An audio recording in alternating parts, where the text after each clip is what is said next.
Hello. Just setting some stuff up right now. As we go.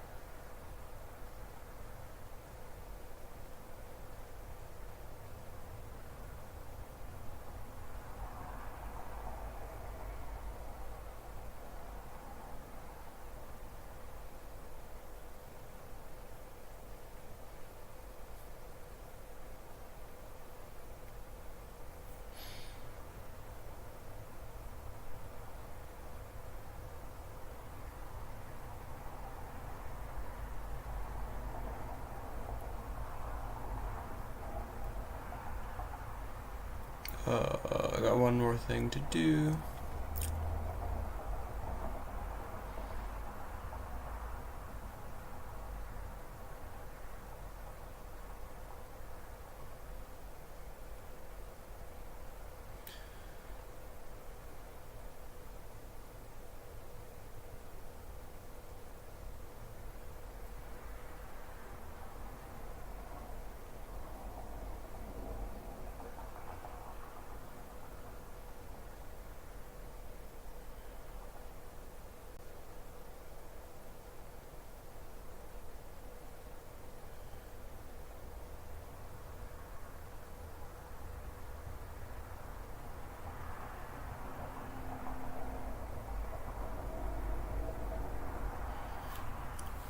Get the game going.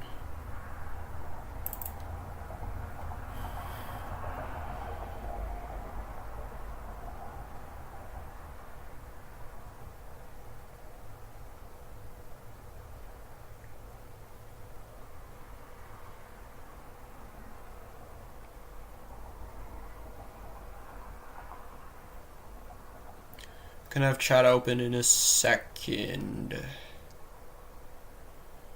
Just one brief moment. And chat will be open.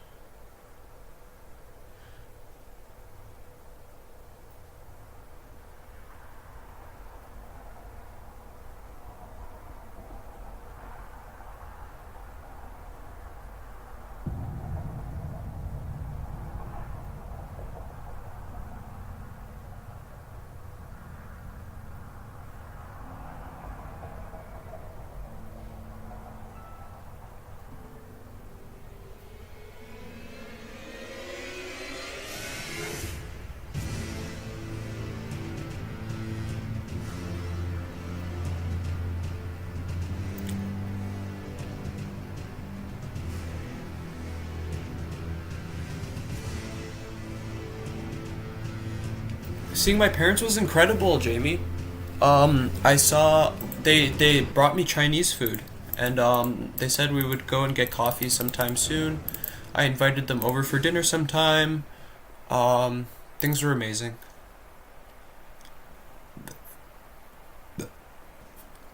It's unbelievable how good things are. Like, it is a miracle, really. No other way to put it. Thank you, Jamie. Appreciate it.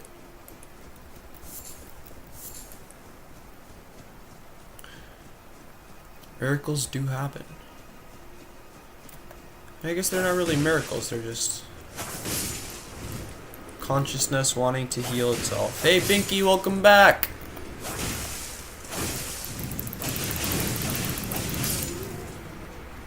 Your fire magic is lost on me, fool. Okay, let me horse around a little bit. Thank you, Pinky.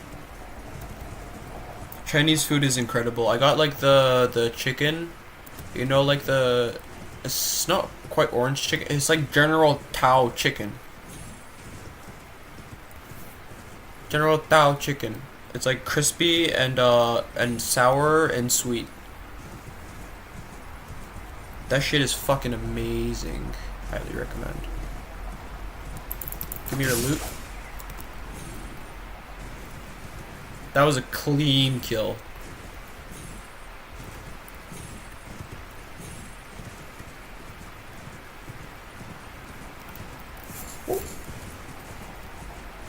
Where does Luke go? Oh, that makes sense. A slumbering egg. I don't know what the hell.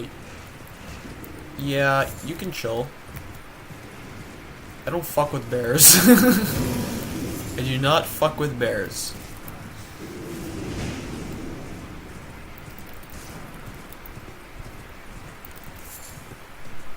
Every bear is my enemy. Stone sword key. I guess it was worth it coming here after all. Sweet and sour chicken is so freaking good. Fuck yeah, man. Speaking of Chinese food, my mom hasn't brought me that in like forever, but not long ago after you got off stream and had mentioned it, she said she's gonna pick up some. Definitely a sign. Definitely a sign, bro. The hive mind grows. The hive mind grows. Also, I don't think my web camera is on. Watch this. Wait. Wait. Ah! Ah! Hello. Do you get bears near you? I know there's a lot in Canada. Not here. Only black bears, I think. No, brown bears. Brown bears. And you have to like not like they're not like necessarily near me. They're more like if I went north.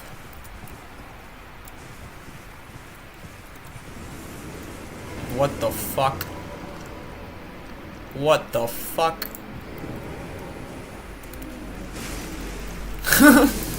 This shit is not normal, bro.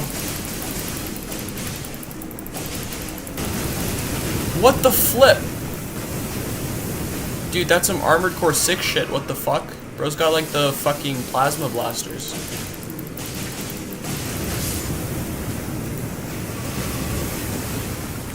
Am I tripping, or do you sorta low-key look like Adam? Something else, YT. I don't know who that is, but maybe I do. You know what? Fuck you, bear. Worst mistake of my life! Worst mistake of my life!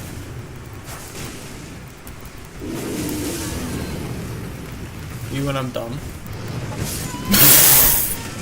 Maul the fucking death. What a stupid fucking idea. This shit happens in real life too, you know? Like, people are just like, yeah, let me just like fucking, just like fucking, I'll just like fucking fight like a fucking bear. And then they fucking die. Duh! It's a fucking bear. The fuck did you expect to happen? Who the fuck do you think you are? We back in this, Martin. When I was staying on Vancouver Island, I got given a bear bell and hunting knife anytime I went hiking. Your country is crazy? Absolutely. If you go if you go north enough, you'll find like a fucking polar bears and shit, and those shits will just kill you for no reason. They're just like, fuck you. Okay.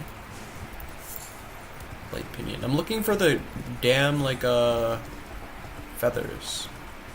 Not the feather, the foot. The gold pickle. Wait, I'm being summoned as a cooperator. Finally, we get to help somebody with a boss. It's been so long.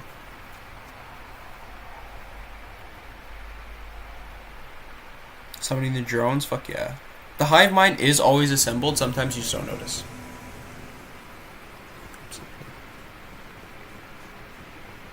Red Wolf of Radagon? Red Wolf of Radagon? Yes. No. Dude, I'm so fucking far away from the location.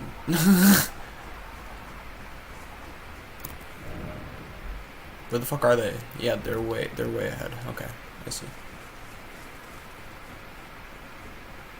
Holy shit!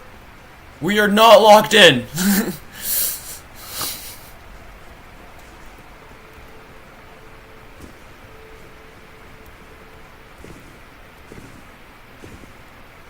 Hello, Lulu Pepper.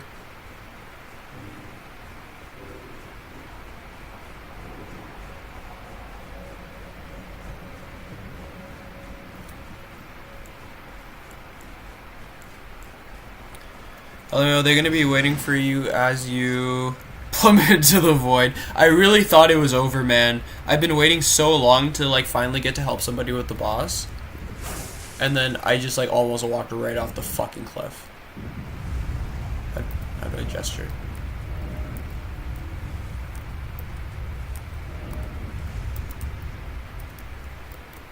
I don't know.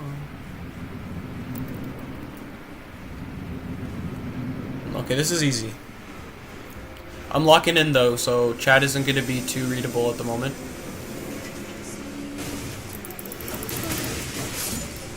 Stay alive, motherfucker. That's all I ask.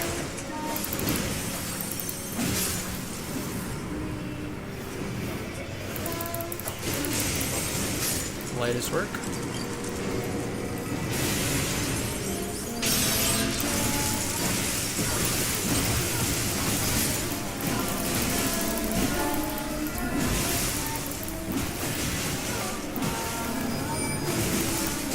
Oh, we so nearly got her. Heal, bro! Heal! Heal!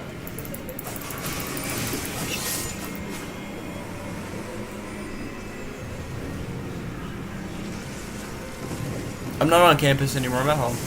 My parents dropped me off at home. Found you, fucker.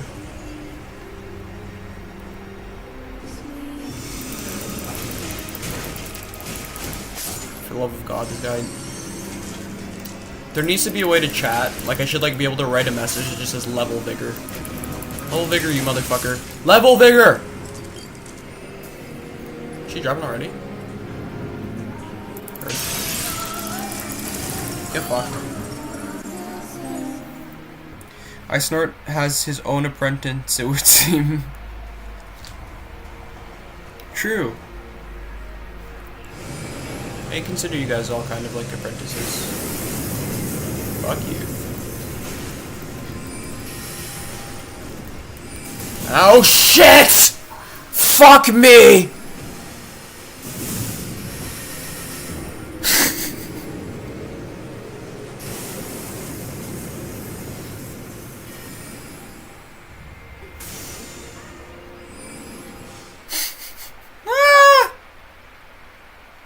What a fucking L. What am I doing my fucking dumbass fucking throwing fire pots at the fucking boss? It's straight up fucking stupid as shit. That's just straight up retarded cockiness. I could have been fine, bro, but my dumbass is just like, oh yeah, I got these fire pots and shit, let me just like start fucking throwing them. They're surely gonna fucking help.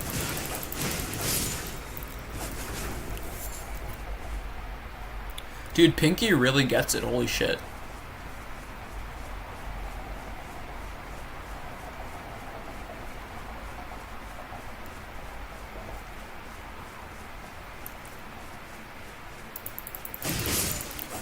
Bro just like woke up.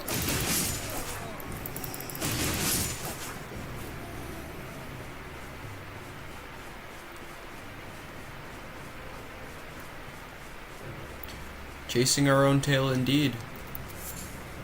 But you don't have to chase your own tail. Eat your tail and become the Ouroboros. Continually give rebirth to yourself. That's all you gotta do. Close the loop.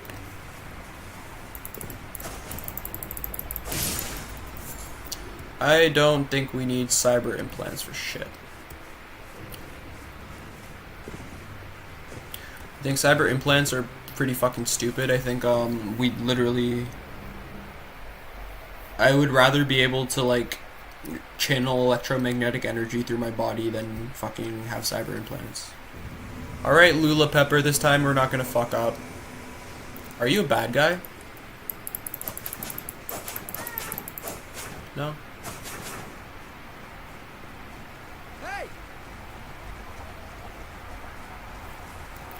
The idea of cyber implants is fucking scary, bro.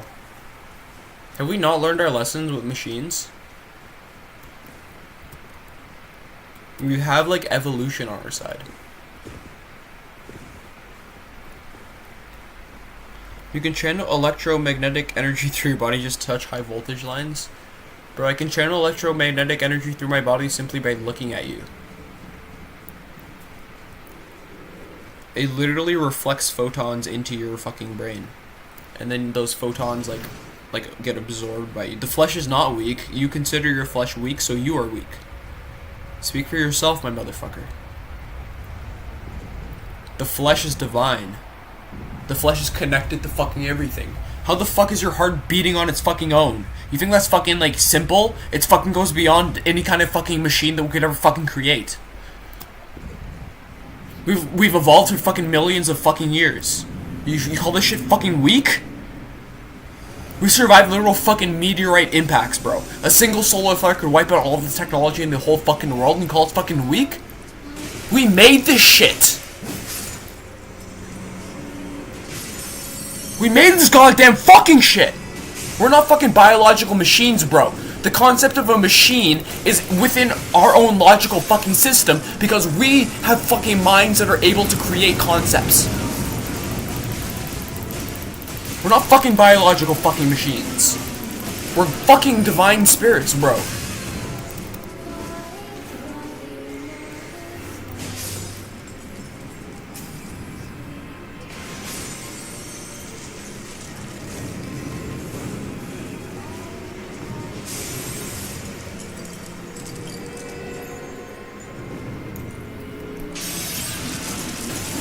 Fucking nonsense to reduce ourselves to fucking machines. This is what the fucking behavioralists do. They say everything is just metronomic, that everything is just like a fucking cast, just fucking nothingness, just fucking mistakes, just fucking accidents. But that shit isn't fucking true, bro. That shit isn't fucking true. We wouldn't fucking be here if it was a fucking accident. Your heart is more than a fucking pump, bro. No, we're killing her. Fuck you.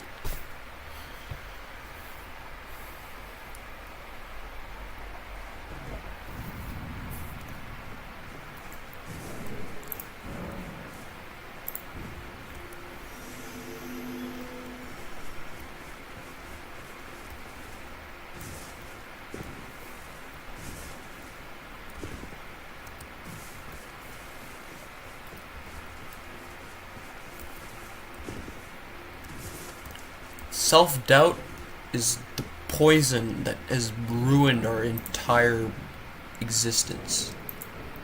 And it seems to have gone offline. You literally cannot recreate everything the body does. You literally can't. What are you saying? We can't do that. Where have we done that? Where's the clones? Show me the fucking clones. You're making shit up.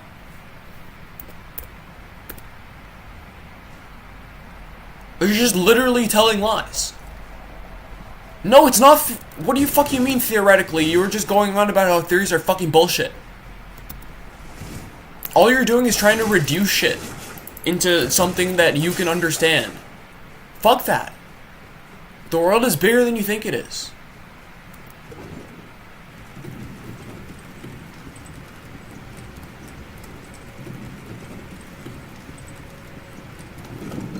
You can say it's a type of machine, but it's not just a machine. It's machine-like, for sure. Machine-like, yes. I'll give you that.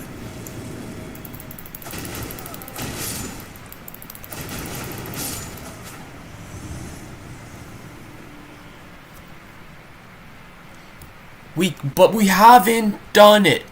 And even if we did it, then we would not be able to know if it has conscious experience. Because consciousness is not, we can't define consciousness. We can't recreate consciousness. How do you do that? How can you perceive yourself? You've never seen your own fucking face.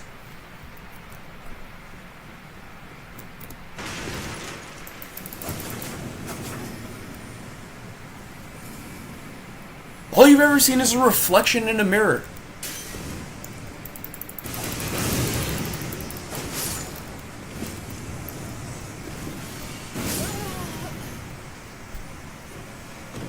You agree about the consciousness part, but the consciousness is fucking connected to everything. It's not like consciousness isn't the body. Everything is consciousness.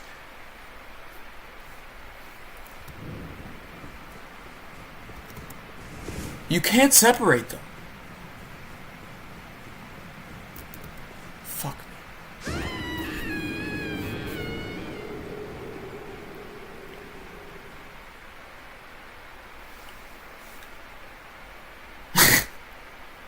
Thank you, Kid Controversy.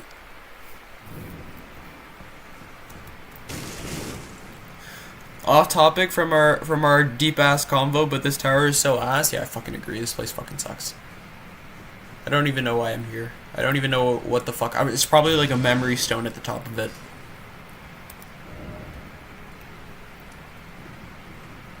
I guess this is where you activate the Great Rune of Renala to like have perfected rebirth or whatever. Which I don't even know what that does, to be honest. What the fuck means perfected? What is perfected rebirth? Fuck you.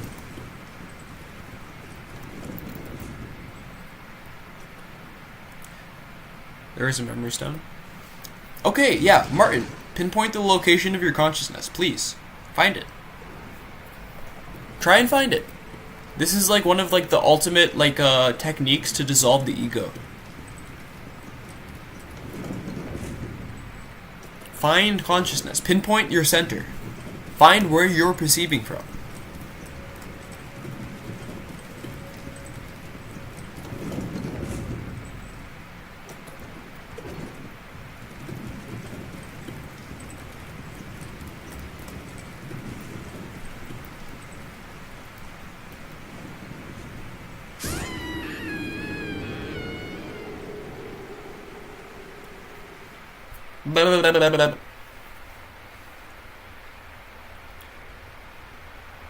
You can't find it, Martin.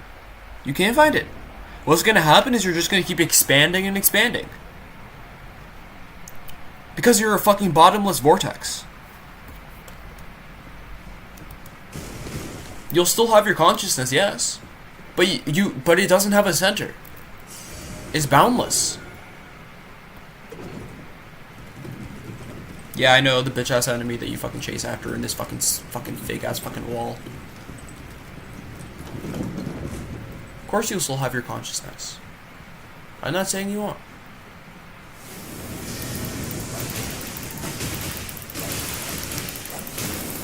Pussy.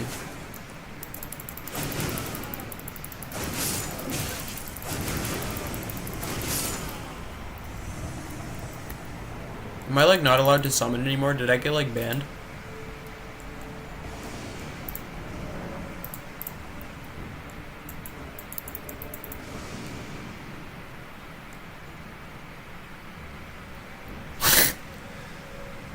I think consciousness is in the brain, but the specific part, I don't know. Again, why do you think that? What leads you to think that? Just because you have the idea that you're perceiving from here doesn't mean that you are. It's just an idea. There's nothing at all that points to that. No scientific evidence points to that. Nothing at all. There are areas you can summon. I see.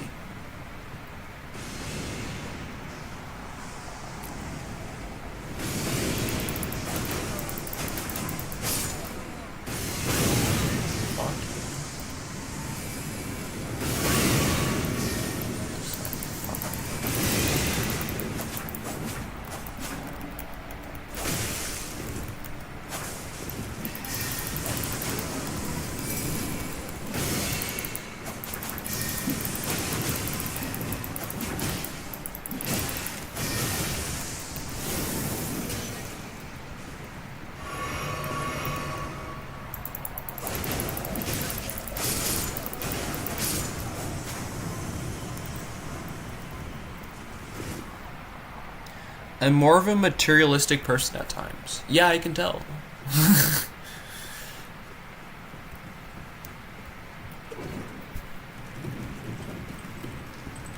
But all that means is that you're not paying enough attention, honestly. Because if you stare at material enough, everything liquidizes. This is science. It's not even like... It's both science and direct experience. We know that this solid wall over here is not actually solid. 99% of it is empty space. I can't actually touch it.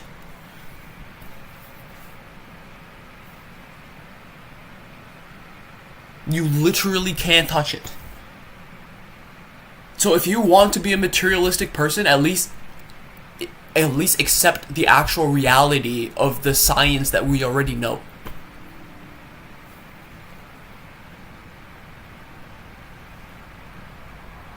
Don't just pretend that everything is nothing. Out of curiosity, what do you believe / think happens to consciousness during and after death? Like, does it take any real change, or... I think it depends on the state of your consciousness when you die. Whatever it is that's inside of you will move on. But you're saying we're just a bunch of machines, lifeless beings that have nothing.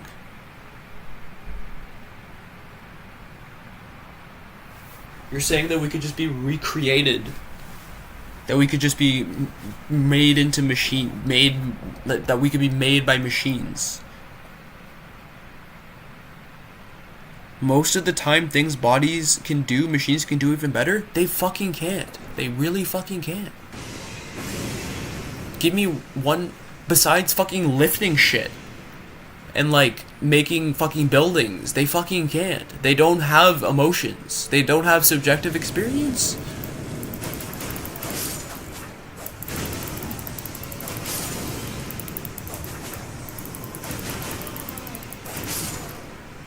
You're just reducing yourself. This is just a reflection of your own like lack of self-worth.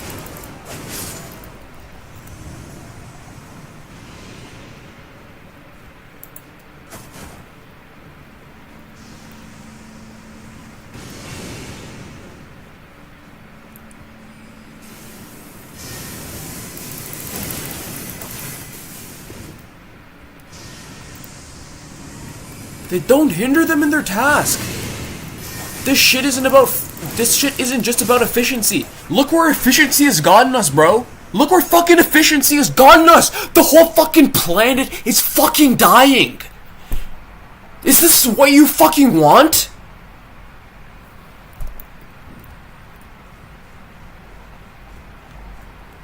Do you think this is fucking good for us? You think fucking children starving on the fucking streets, getting fucking blown up by drone strikes is fucking good? You think this fucking idea of infinite progression is gonna fucking last forever? That's fucking insane!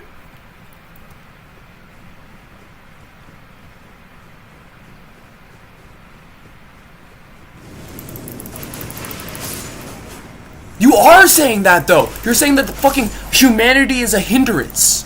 You literally just said it.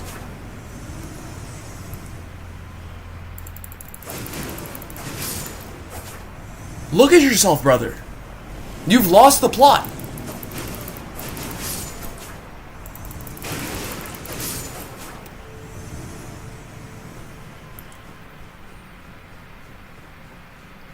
The fuck do you mean for machines? They literally can't have this. They can't have what you have.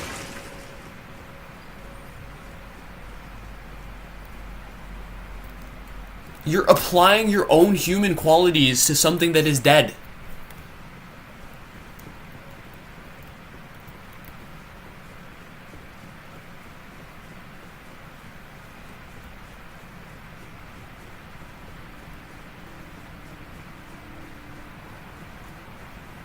Don't listen to what fucking Elon Musk says, bro. That guy's fucking retarded.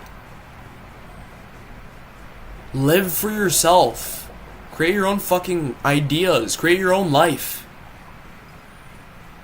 Define being alive? I don't have to fucking define it. I'm experiencing it right fucking now. Definitions they're below the system of being alive. Definitions can only exist because I'm alive. Because I fucking create them. Because I can create fucking concepts and communicate language. Because I can create shit.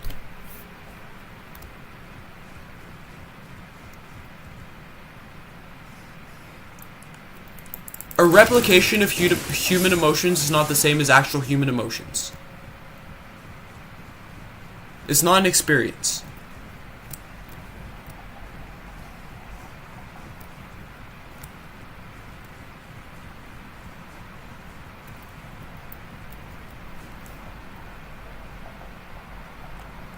Scientists are convinced because they're looking at their own reflection and they're unwilling to see it's just them. Biology can create human, same as engineering can create a moment that mimics human. Of course it will never be human. Then why are you saying, then you agree with me? Then we literally have the same fucking idea.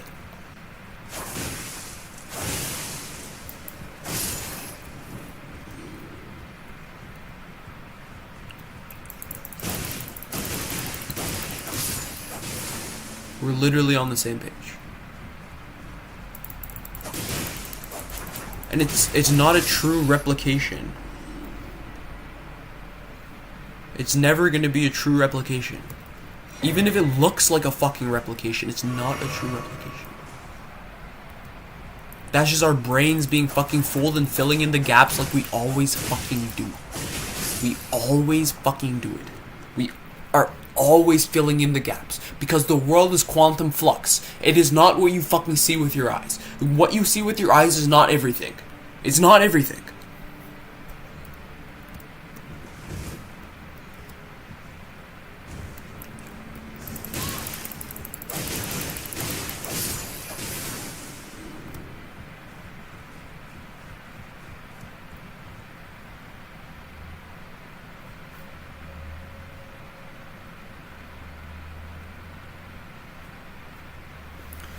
If they want to define consciousness as something that looks like consciousness, then they can go ahead and fucking do that. But they literally cannot experience consciousness. Like, fuck it. I'll even say that maybe it is possible to create consciousness. But guess what? If they do it, they still can't fucking see it. Because we can't even tell someone else is conscious. This is the hard problem of consciousness that's been going on forever. You guys ever fucking read the fucking Wikipedia page? You think fucking people haven't been fucking thinking about this for fucking ever? Look at this shit.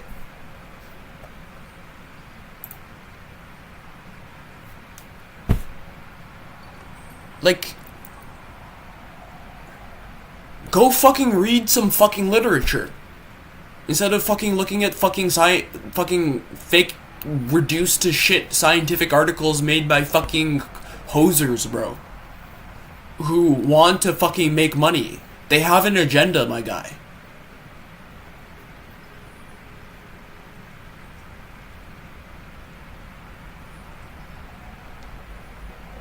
They have an agenda to reduce you and make you feel disempowered. They want you to be a machine. So that they can fucking use you.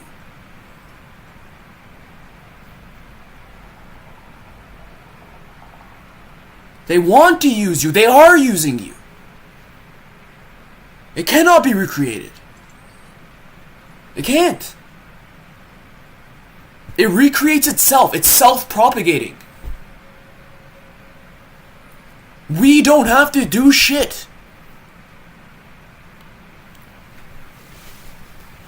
It's literally self-propagating.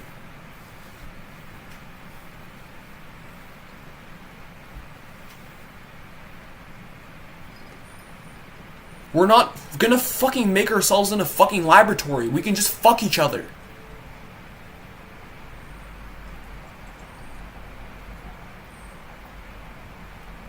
Nigga, I've been saying that shit. I'm saying we can't see it. We would never know.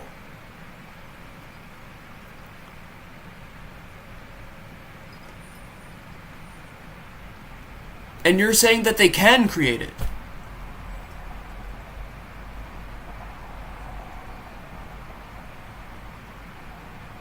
I did give you that. They can make something that looks like consciousness. And as I was saying before, consciousness is all encompassing.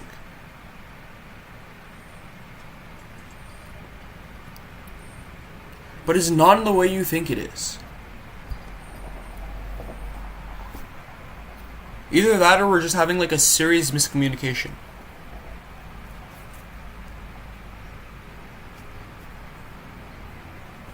Which is very, very plausible.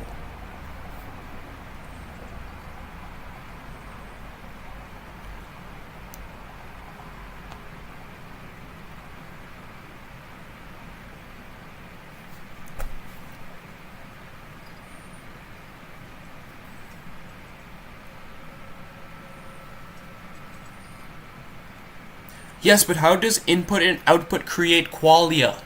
How does it create subjective experience?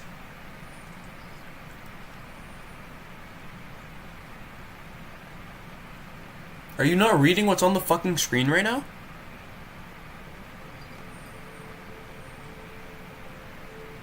There are literally thousands of people before you who have thought about this shit forever. We don't know how the brain creates subjective experience. That's what I'm trying to fucking tell you. That's why we can't recreate it. We don't even know what it is.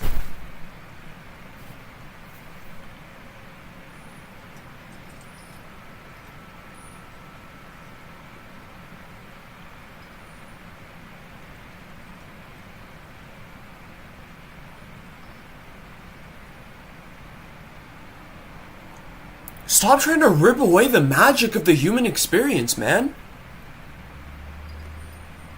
This shit is a fucking mystery.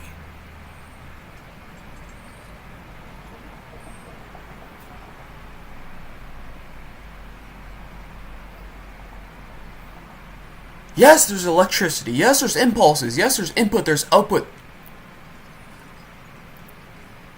Yes, there's some sort of processing going on. But no, we are not just machines. No, we are not like okay. You can say that we resemble machines. If you want to understand it on a fundamental level, what I'm saying is that the only way you can do that is to dive into your own subjective experience.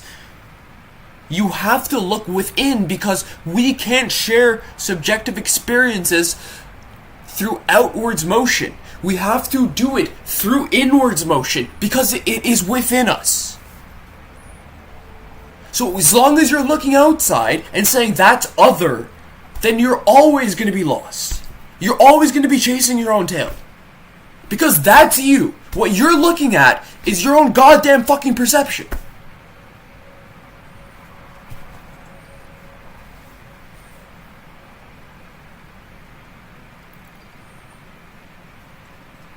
I think understanding is its own kind of maybe of magic, to be honest. I don't think there's any limit to understanding. I think it's a constant journey. Understanding is its own kind of magic. And I think there's something much deeper than understanding. And I would call it overstanding. And it would be recognizing that there's both sense and nonsense in this world. That some things aren't logical. Not everything can be explained by mathematics.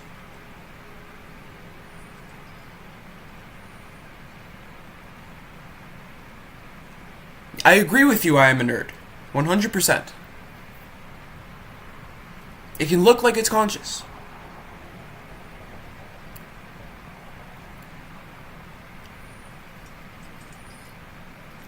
And if you yourself go within yourself and shed your fucking identity, and you turn yourself into a fucking computer, and you experience yourself as a fucking laptop, and you come back to me and tell you had that subjective experience, they'll fucking believe you.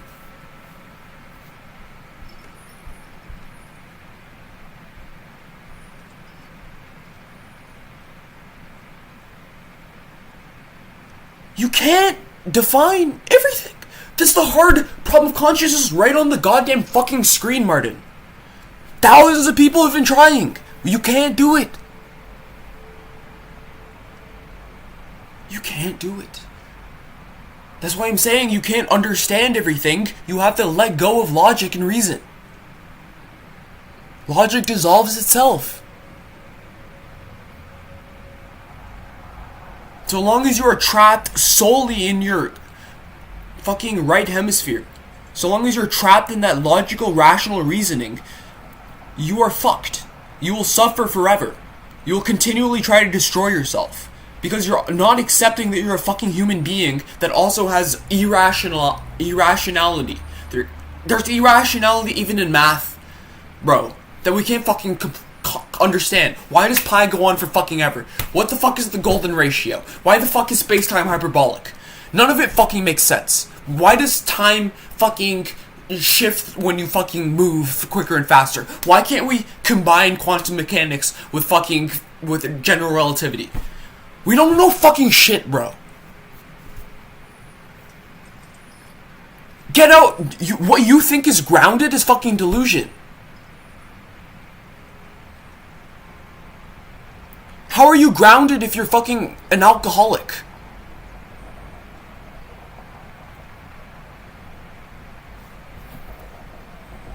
It's not groundedness.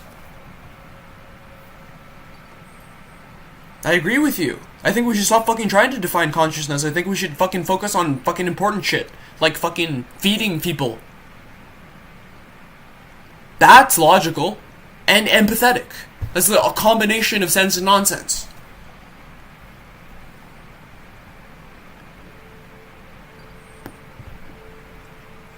You will stop destroying yourself when you fucking realize that you're more than just a bunch of fucking numbers.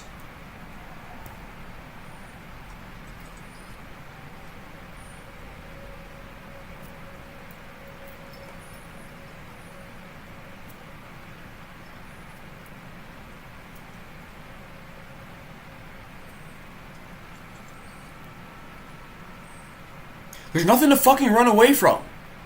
You're calling it groundedness, but you're killing yourself.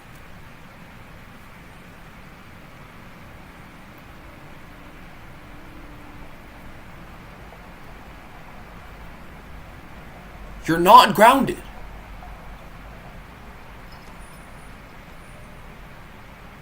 There is no fucking ground. It's a fucking illusion. You're building sandcastles. Those sandcastles, you know they will crumble. And that's why you keep running away. You know they're not real. Deep down, you know you're lying to yourself, and that's why you keep running away. You would have no need to fucking run away.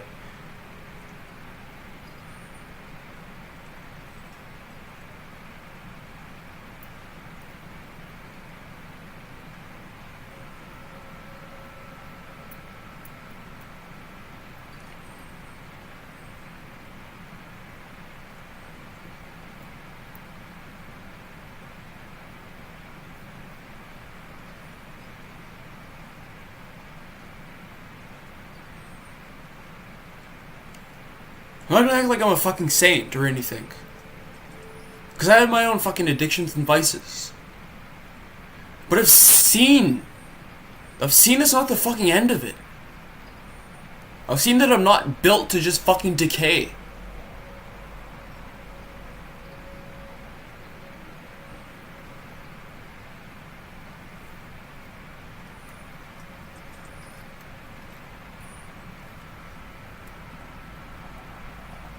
I just disagree with that, man. And every other smart person does too.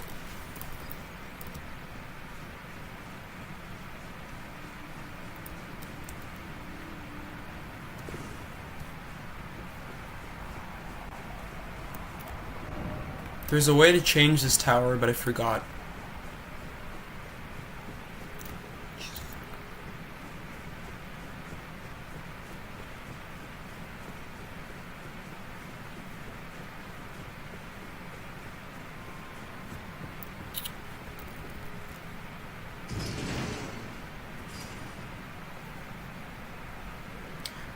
Dude,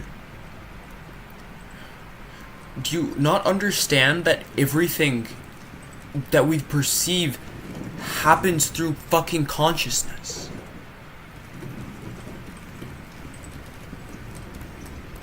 Every fucking quantitative measure we make is happening through consciousness.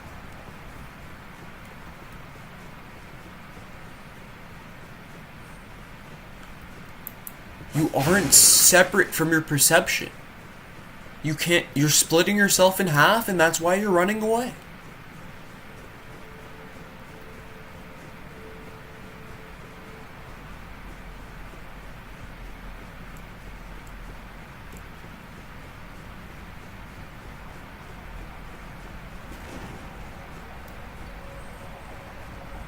We don't know what anything is.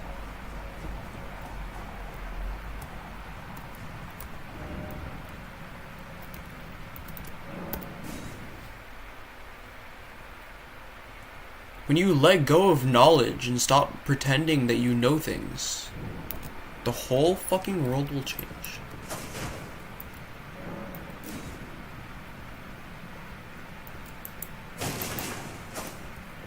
Gotta find something to put on this fucking tower.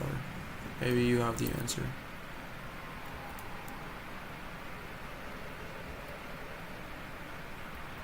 Probably have to talk to Randy.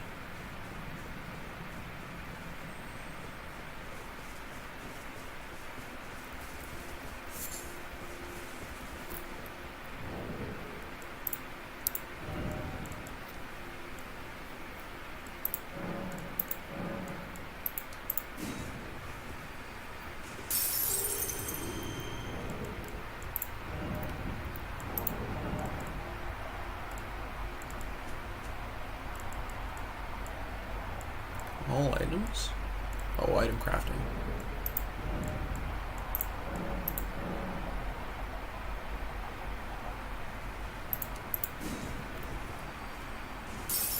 What do you mean that everything we've done can be replicated?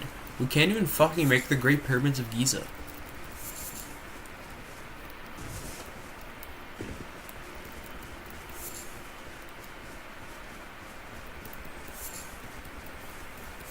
We can't even fucking feed people, bro. All we do is fucking drone strike children and fucking make the world die. What world are you guys living in where we're fucking succeeding?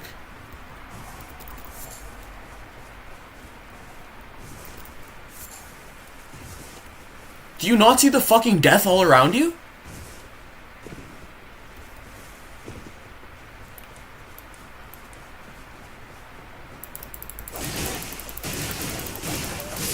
Do you not see what this fucking over logicalness has done to the fucking planet?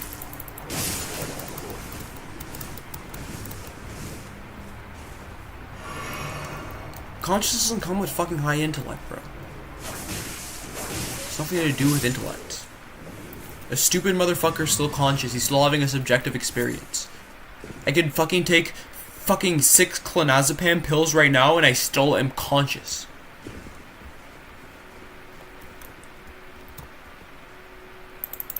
I'm still having a subjective experience.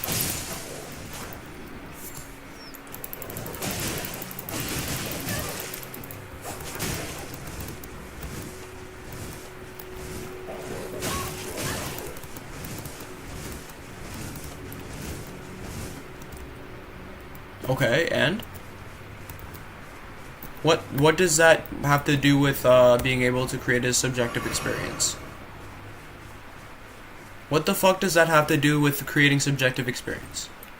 You seem to be very incapable of understanding the concept of subjective experience. Or just like in complete denial of the fact that you're having one. Like you seem to pretend that you don't exist. Why do you do that? What are you gaining from this? Do you feel better when you feel like you don't exist?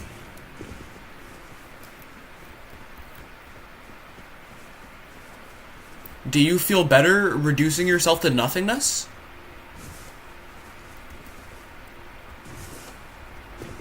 Are you living a happy life? Is this giving you fulfillment? Do you feel like you're thriving? Can you honestly say that?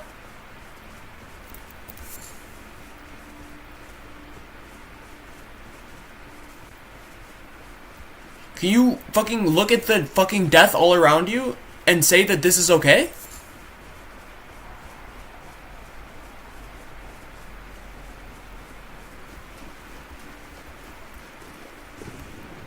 semi-happy my fucking ass.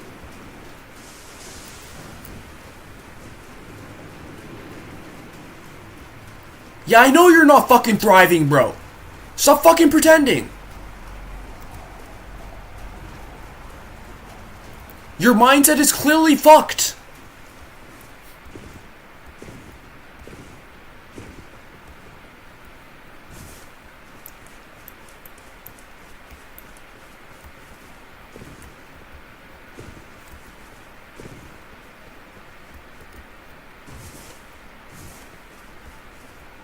I'm not fucking saying this out of hatred either. I'm trying to get you to see that there's more to this shit.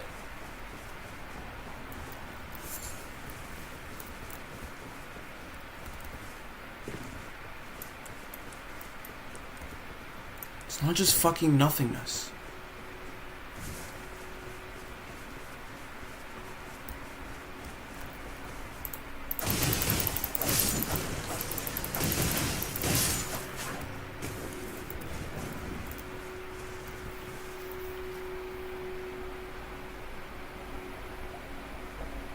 I don't believe in solipsisness either. I think that's more agnosticism, that what you're trying to describe, than solipsism. Solipsism is just believing that you're the only brain in existence. Everything else is just your own imagination. I don't believe in that shit.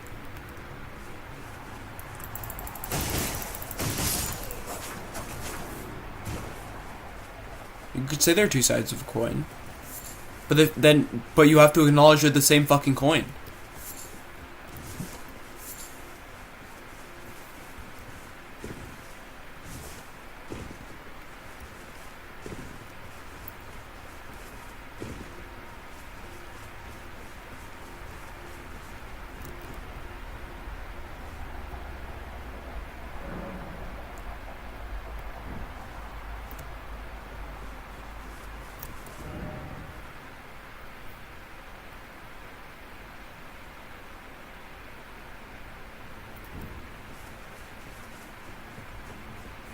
We have a level.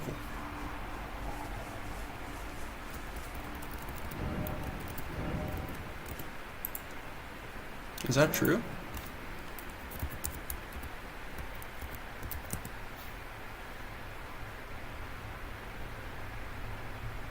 Yeah.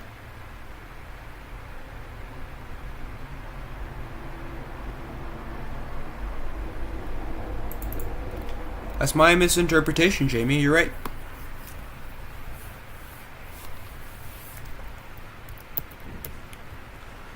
I still don't agree with it.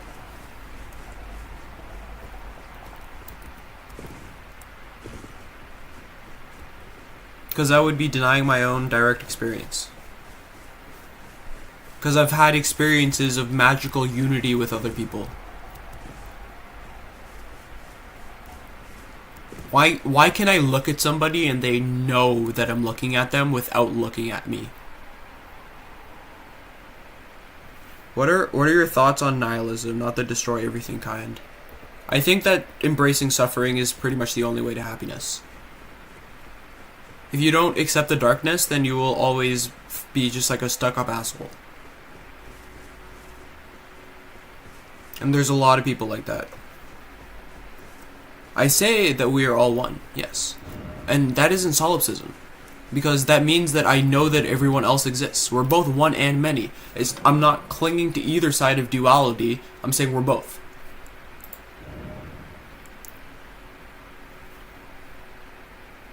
Can you say with 100% that I'm conscious? Yes. I 100% believe you're conscious. I don't give a fuck if I'm wrong. I experience you as a conscious being.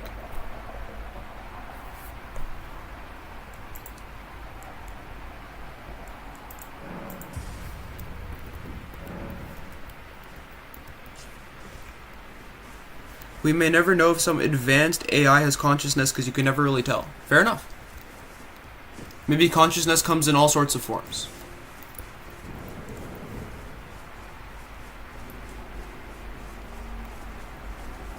I lean towards that because for me, I think plants are conscious. I think trees are conscious. I think the entire universe is one conscious being, and that I'm idealist in that the world is mind, not matter.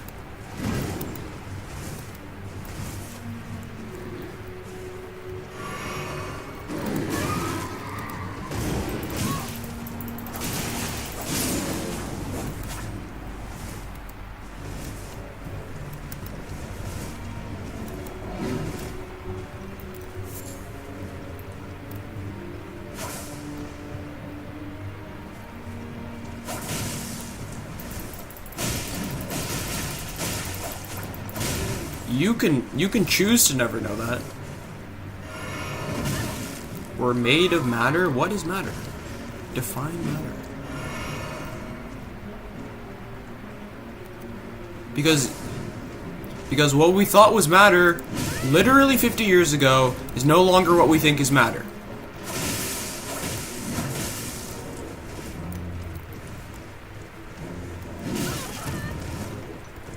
Same as metal and semiconductors. And what is that shit made of? What is metal and semiconductors made of? And what are quarks? Tell me, what are quarks? What are quarks? What's a quark? Tell me what a quark is.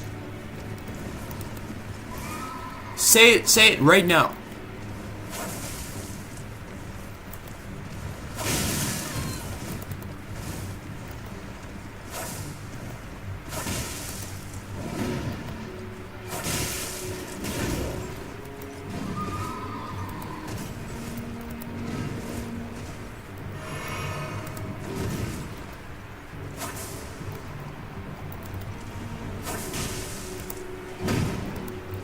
No, it's not a particle.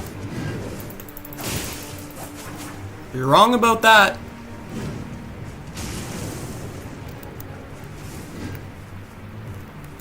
Try again.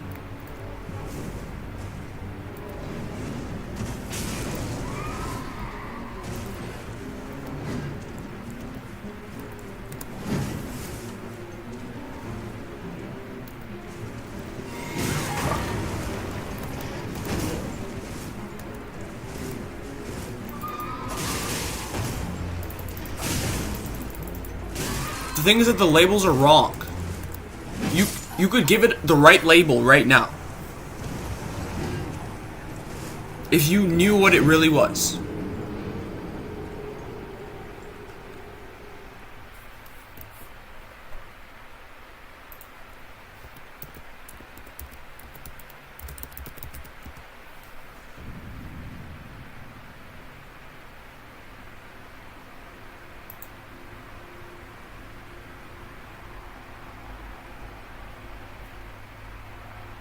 Voila.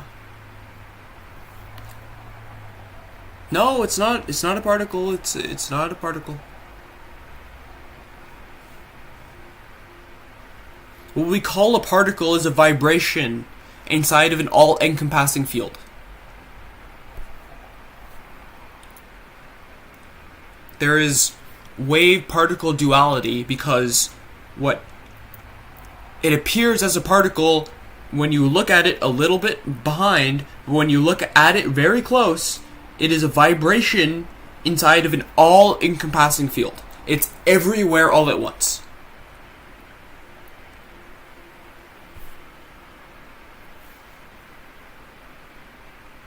One could say there's only one quark. You ever heard of the one-electron theory?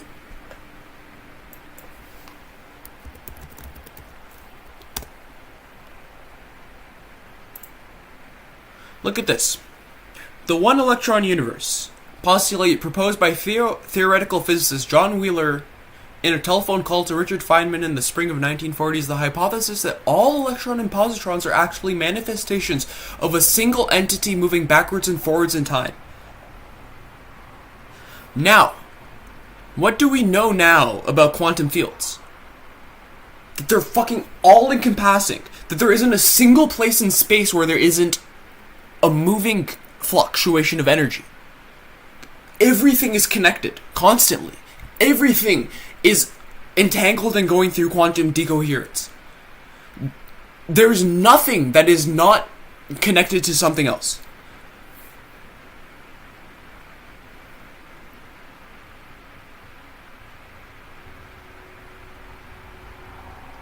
And you think we can recreate this shit?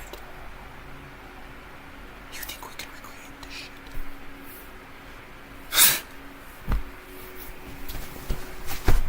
Crazy. Tell me when you make a fucking black hole.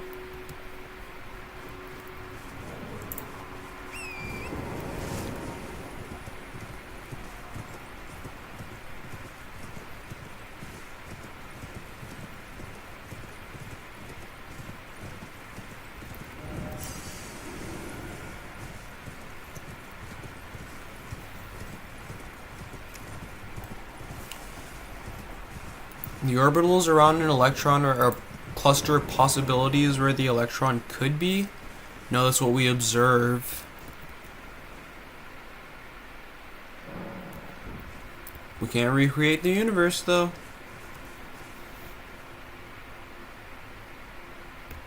We can't do it. We haven't done it. Tell me when we do it.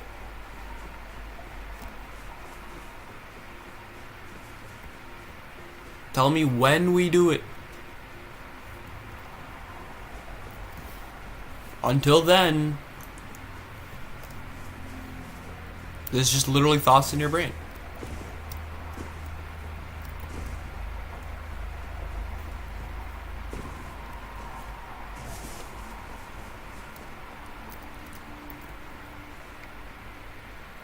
Theoretically possible.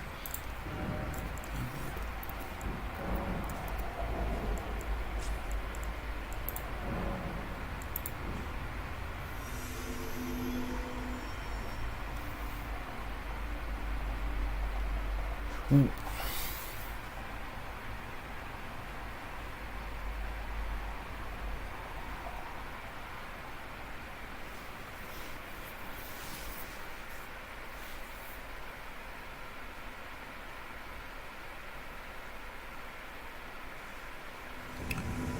It's like you guys don't seem to understand that to create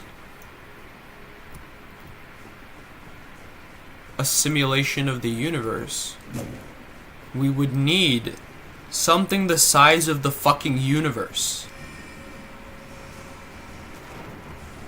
Do you know why?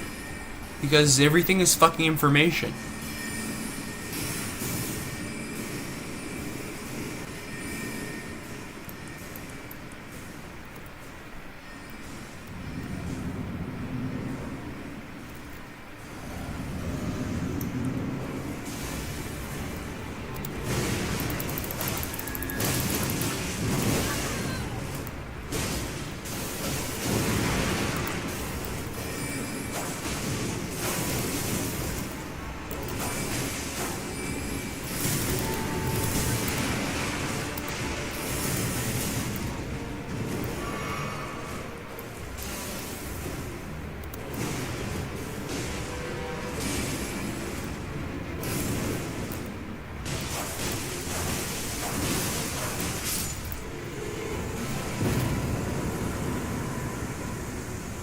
I would agree that consciousness is also information.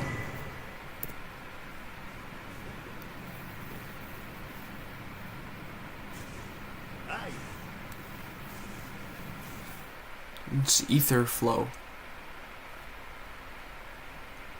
Luminosity.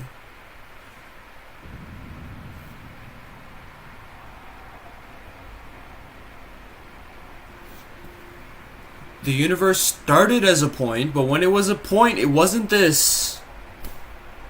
It was just a point. Then the point changed. It's not like it's still the point.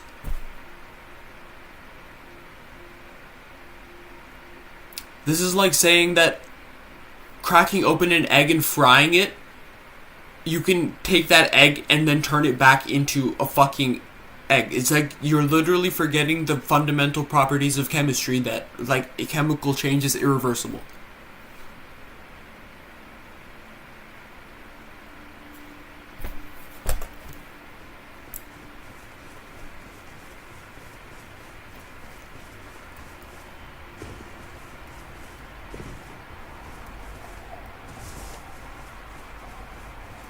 We actually don't know where the fuck the matter went. There should be way more matter than there is. Or less. Something, one or the other.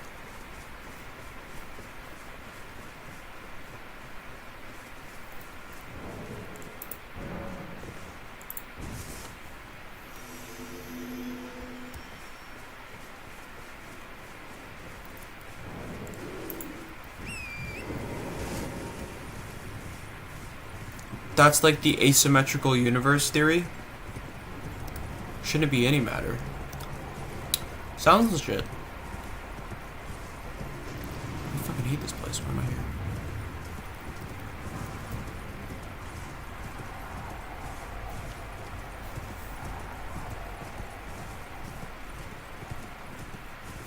Because from nothing would have came matter and antimatter, but we only have matter.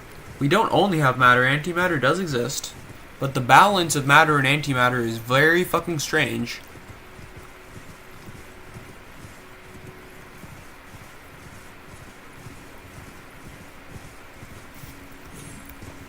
It maketh no fucking sense.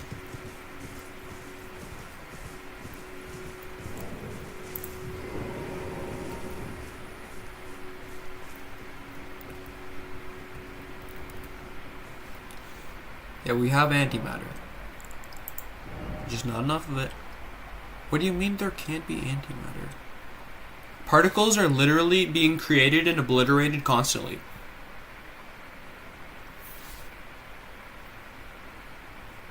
Constantly. Correct, and there isn't matter everywhere. There are places with no matter. What is light? It's not matter.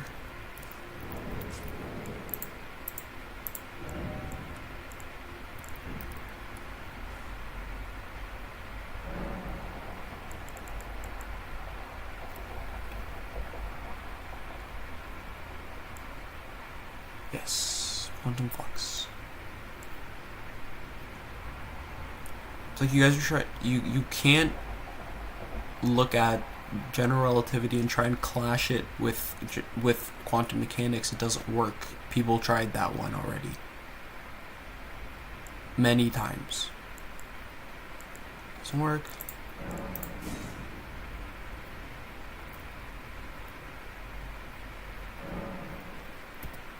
It's more complicated than you guys understand. It's more complicated than I understand. I'm not trying to pretend that I have the answer. What I'm trying to tell you guys is that your thinking, your logic is not going to solve the problem.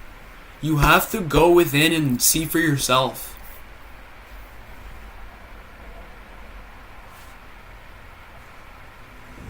String theory isn't proven. There's no but string theory.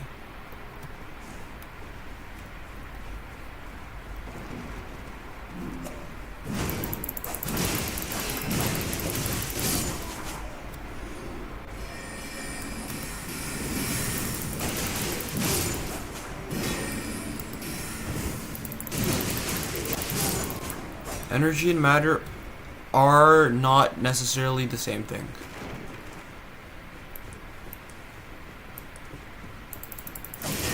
One can be transferred into the other. Sure. Same thing? Not quite. Okay, I just want to check out how the fuck you get here.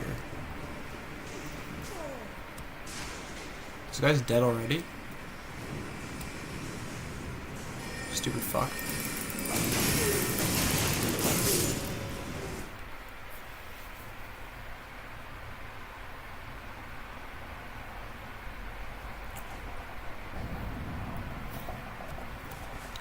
Anyways, nighttime, I'm gonna kill my boss.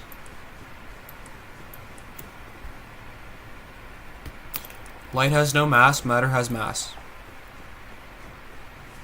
That is what I'm saying.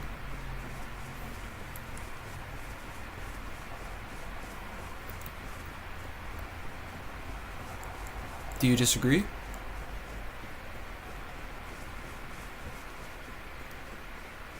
This is where physics breaks down, right?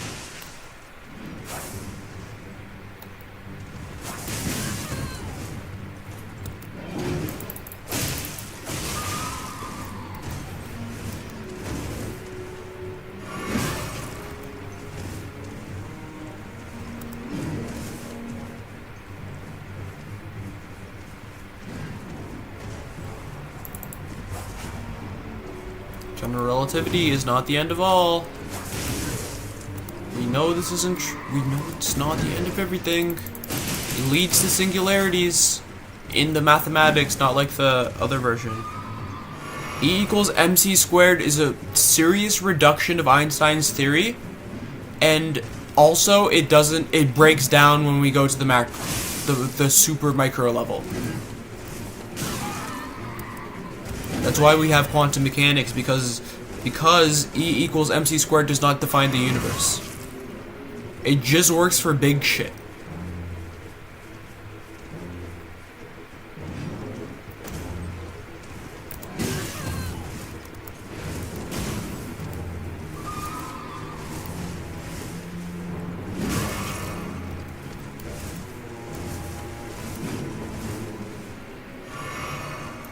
There is a direct link between matter and energy, sure.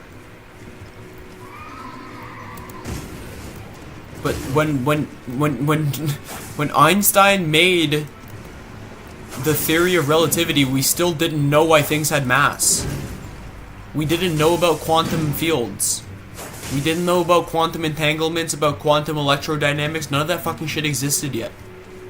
We had to change. I'm not saying Einstein wasn't a fucking genius. I'm saying his theory isn't the fucking end-all be-all. You can't just cling to one theory and say that's everything.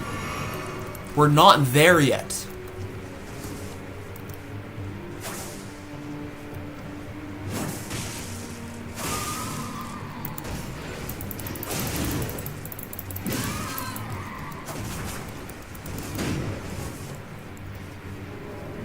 I don't know what you're trying to say. Whatever it is, I just don't comprehend. It's too conceptual for me. It makes my brain hurt. It makes my brain feel like it's contracting instead of expanding. It makes my brain feel like it's being reduced to numbers and words, when I know that the universe is a work by numbers and words. Because I don't fucking experience that shit. That's lower consciousness.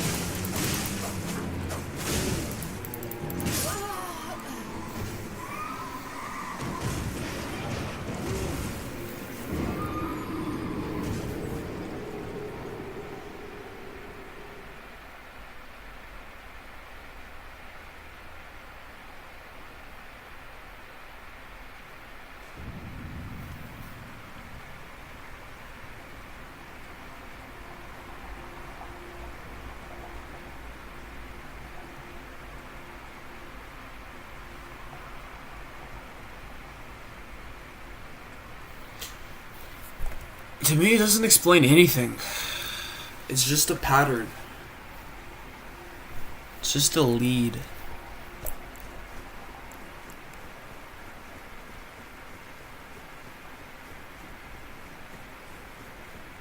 It's just a lead. Just a little part.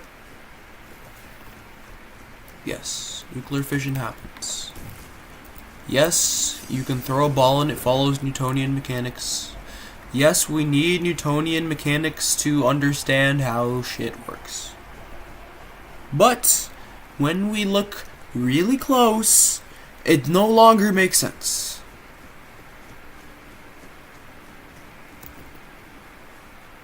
So, what we have is a formula for figuring shit out, but not the actual understanding, not the actual fundamental understanding of how shit actually works. We just have a, not an object, but like a, what's the fucking word? No, but it's built off of Newtonian physics.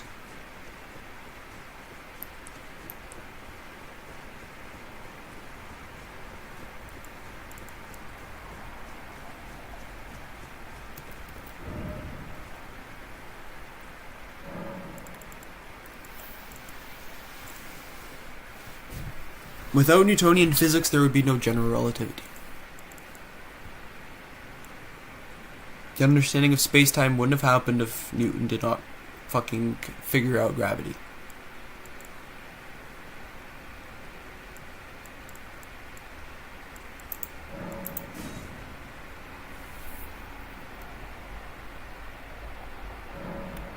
it has its use. General relativity has its use. It's important. Quantum science is actually, like, yeah, kind of. It's kind of built off of special relativity, really.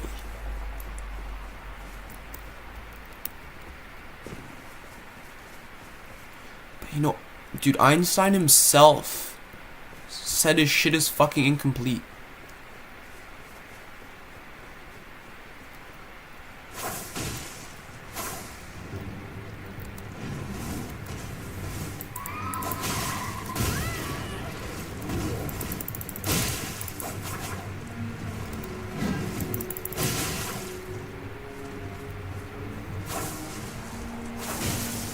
And science is at a fucking standstill right now.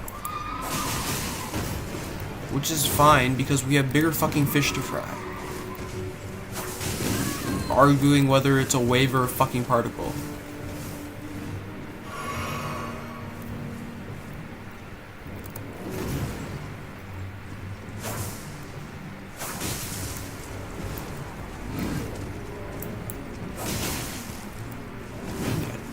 Tools, but you can't.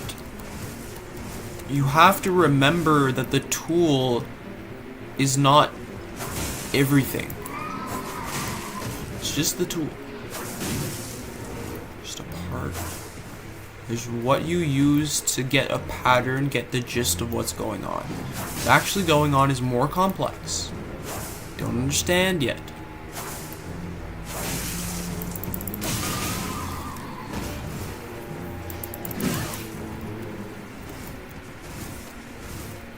Yes, Einstein was an absolute fucking genius.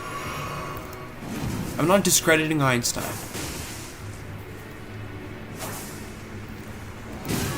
What I'm saying is that that even him, as a super fucking genius, couldn't figure it all out. So you can't come into chat and be like, yeah, everything that we do can be replicated. That's fucking stupid. It's just nonsense.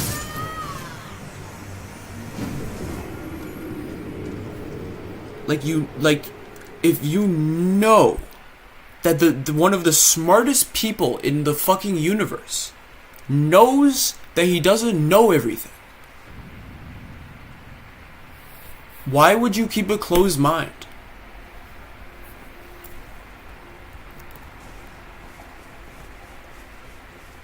Why would you choose to keep a closed mind?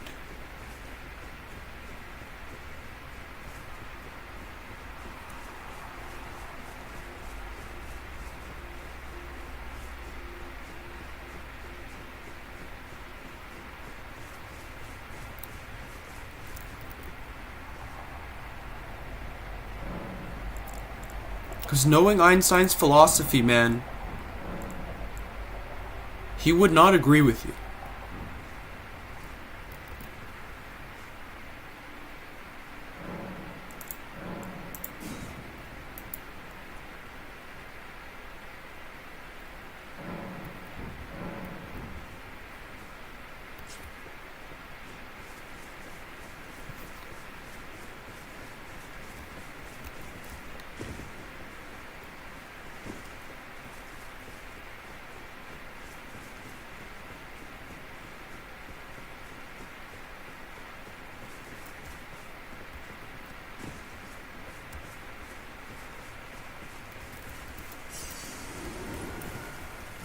Shit is too...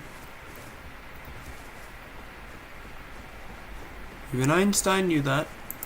You can read his letter about spooky action at a distance, information traveling instantaneously across the fucking universe, and how fucking tripped the fuck out he was by that.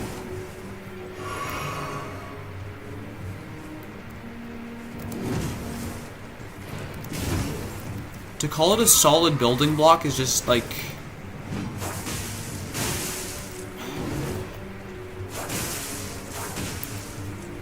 We get way too obsessed with the idea of solidity, when nothing is solid. Solidity is a fucking illusion.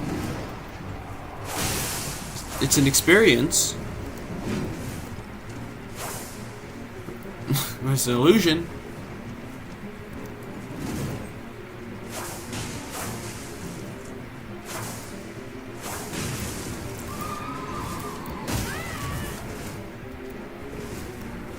I am talking about quantum entanglement, yes.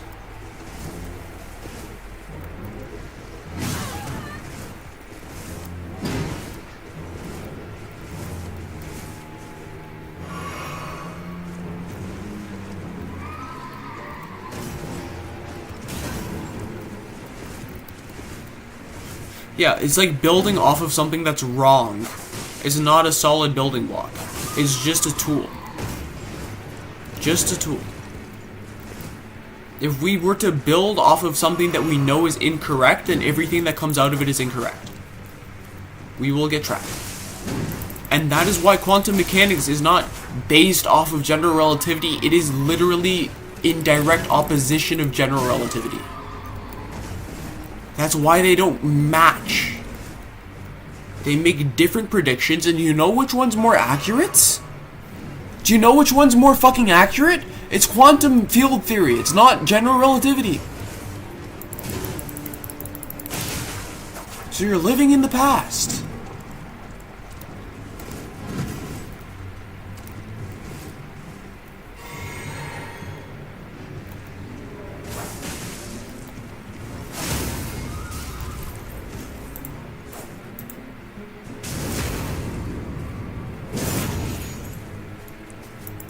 No, it's not always better to start with something familiar. That's what you do when you're scared.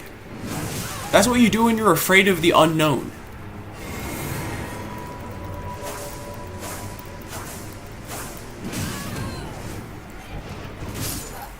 That's called cowardness. It's called being unwilling to change. It's called... It's everything wrong with science. It's everything wrong with the world. It's the reason why we are fucking rotting slowly. Because we refuse to move out of our comfort zone. It's why everyone lives miserable fucking lives and keeps questioning why. Why am I miserable? Why am I miserable? Why am I miserable? Because you won't fucking change.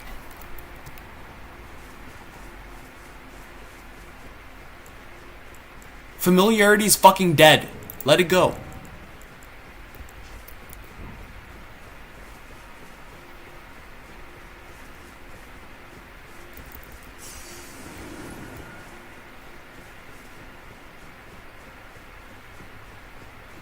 It hasn't been proven true.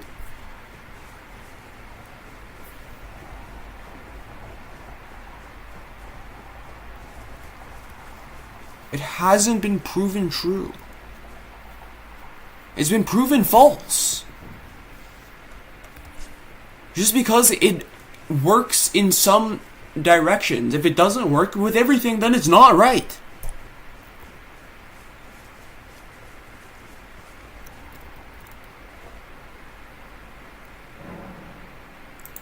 It's like calling the Earth a sphere. It's not a fucking sphere.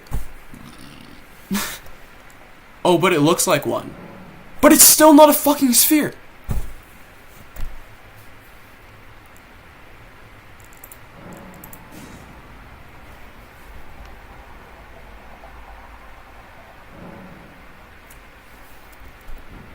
Fair. And it's not even that. It's more that it's not useful for us to use quantum mechanics to make approximations for things that are giant, because it would take too long. But you make more progress, or you make more direct and accurate calculations with quantum mechanics than you do with general relativity. But the fact is that we don't need to be so precise all the time. So it has its place. It's like you don't need to use the sharpest fucking knife in the world to open a fucking cheese string packet.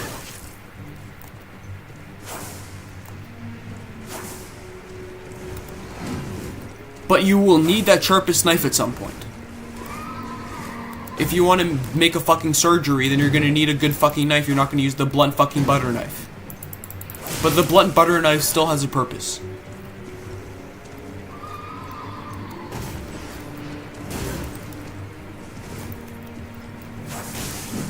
But don't fucking hold on to don't get attached to the blunt butter knife and say, oh, I need the blunt butter knife, I need the blunt butter knife. Because the sharp knife will still cut the fucking butter.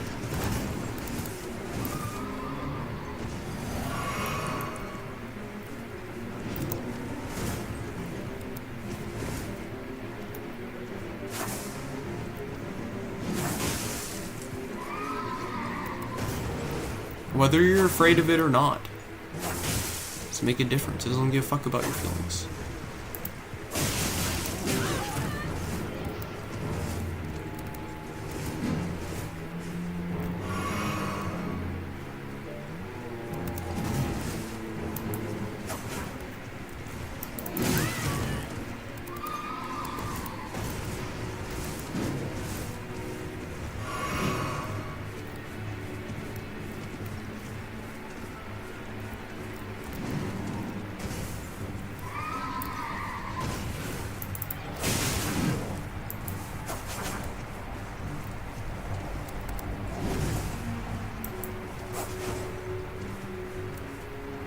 You can shove a blunt syringe in somebody. It'll work. You can cause a bunch of fucking damage.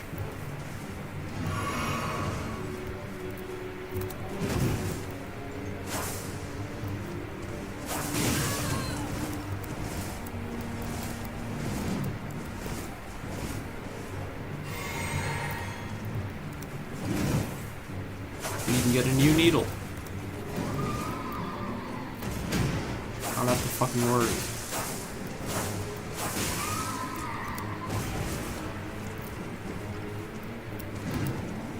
It's time we move from the old and into the new. Because if we stay this way forever, we will die.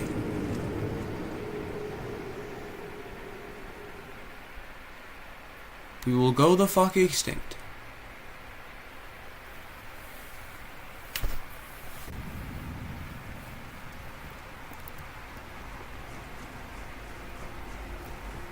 This fundamentalism, this traditionalness, is the curse of our being. The curse of our fucking species. Unwillingness to change. Unwillingness to open up to the unknown. Unwillingness to be something more. Unwillingness to move beyond what we know.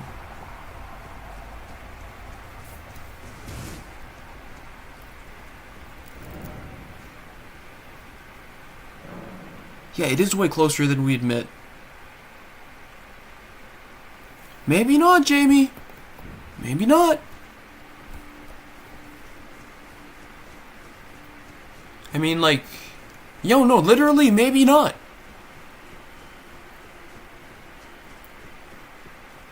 We could leave this goddamn fucking Earth before the sun blows up.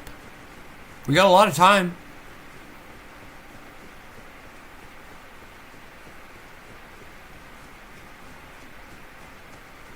Just, again, why do you make statements like this?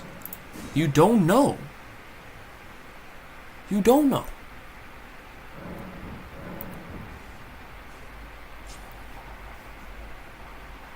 We don't even know if the universe is going to heat death the way it is.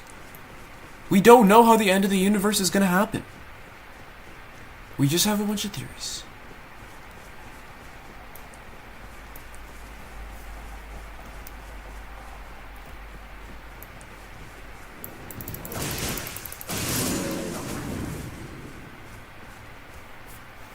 I think it's less unwillingness and simply that people are taught nothing but one way of thinking, so they can't comprehend considering another way of thinking. Yes, I agree. And I also think that we have this culture where we have to cling to ideas, or else we're like losing ground. Like we lose like some sort of part of ourselves, that it's like a concession to admit that you're wrong. No, it's strength to admit that you're wrong. It's the only way to evolve, is to admit that you're wrong. We have a fucking huge problem with just unwarranted fucking stubbornness. An unwillingness to change. It's pride. It's all just a bunch of fucking pride. And that shit will kill us. It is killing us constantly, man. We're fucking dying. There's children fucking starving, man. It's because of this same fucking shit.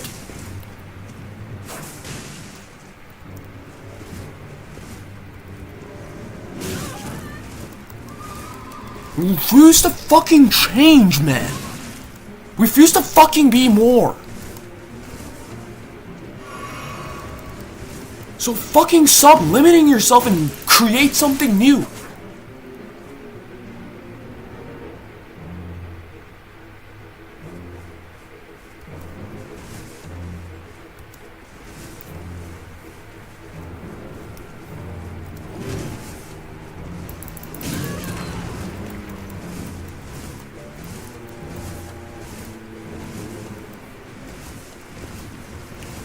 I will tell it to the goddamn world powers, bro. I'm screaming it to everybody.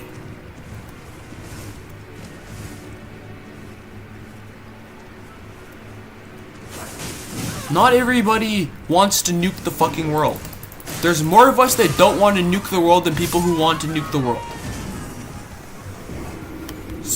So that makes me think that we're not gonna fucking nuke the whole fucking planet.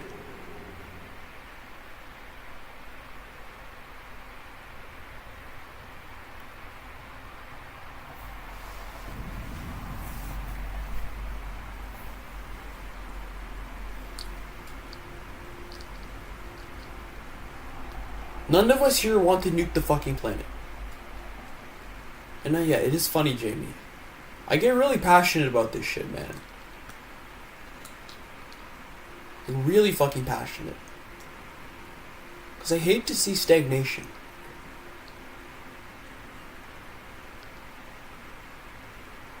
I hate to see people put themselves below what they are. I hate to see people convince themselves that they need to suffer forever. Why? What?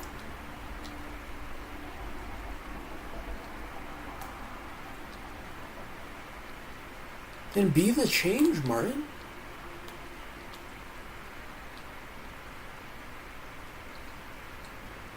Stop seeking knowledge and start seeking wisdom.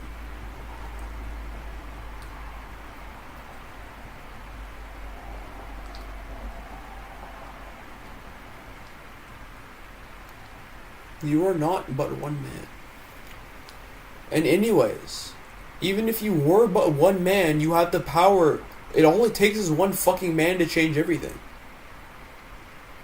Because one man has the power to connect to another man, and then there's two of you. And when there's two of you, you have a power to get another one. And when there's another one, next thing you know, you have a whole fucking community.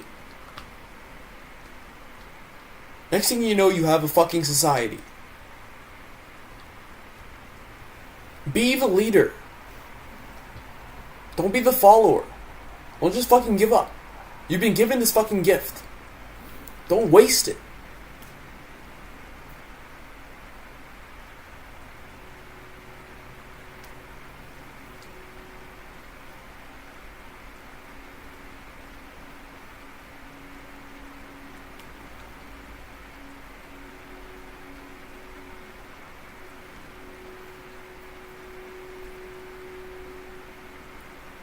Don't waste it. You have the potential.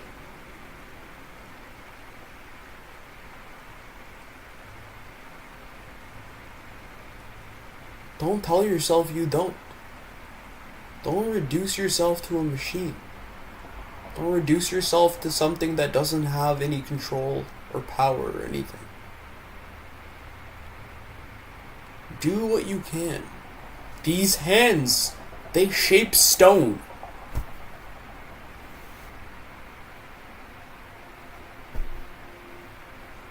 They built monuments. They built nuclear weapons. So take them. Take them and use them to feed the starving. Take them and use your voice to heal others.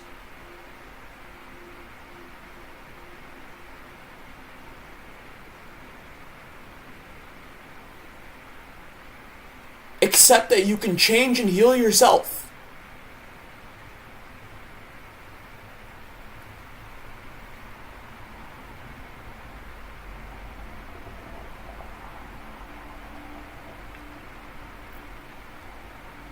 I would only take... Yeah, I would take immortality 100%. Because I don't think that... Well, currently, I don't remember everything, so I would just forget, and then I would just live a million lives, right?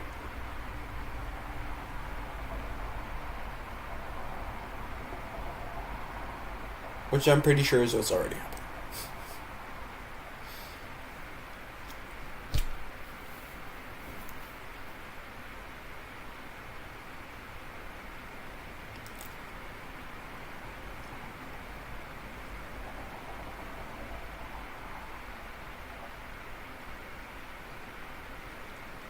You know why that fucking shit happens, bro? It's because of fucking quantum entanglement, bro. Take it. Take it, brother. Grow. Listen to her. Please. Please.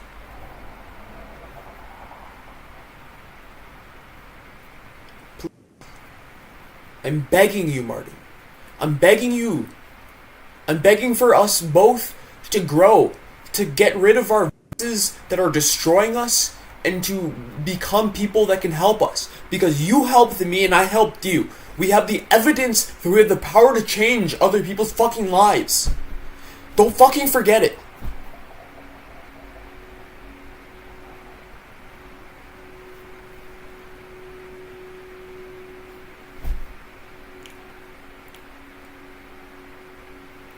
We're not here for no fucking reason.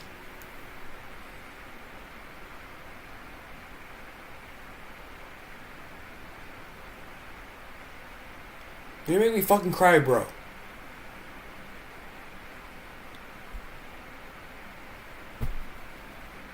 Who gives a fuck about proton decay? I'll fucking eat those protons.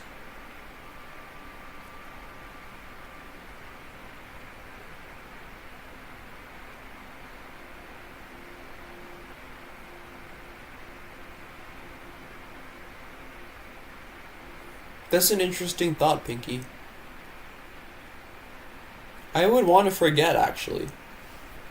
I feel like if I was living the most fulfilling life, then I wouldn't ever need the need to, like, remember anything.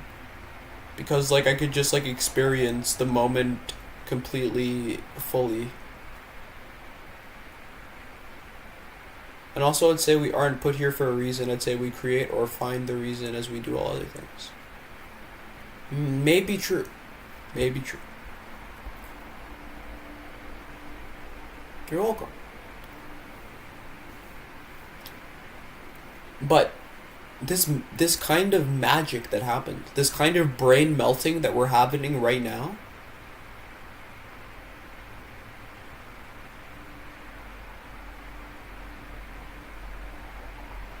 we don't forget something, but it falls into the unconscious.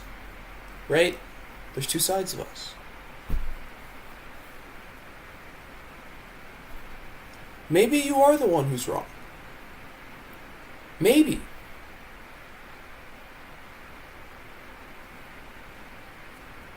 Just keep an open mind, man. There's no loss in being wrong.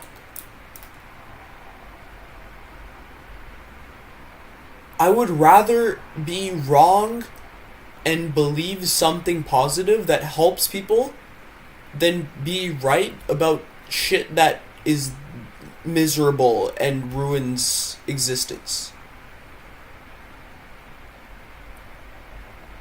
I don't want to be the self-fulfilling prophecy.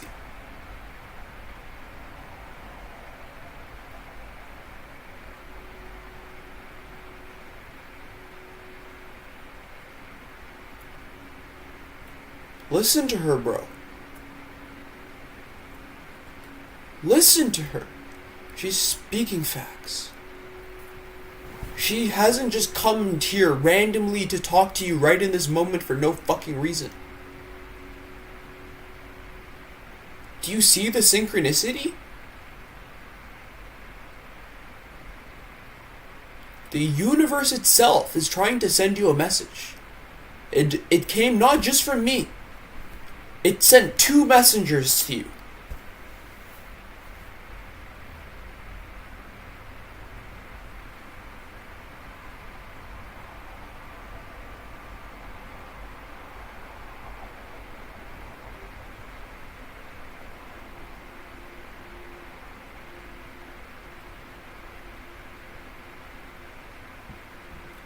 You'd want to remember simply because the thought of saying goodbye to those I love and have the distance that I can't hold them even in my heart, I'd rather hurt than simply not feel it. I get that. I wouldn't want immortality if I couldn't share it with everybody.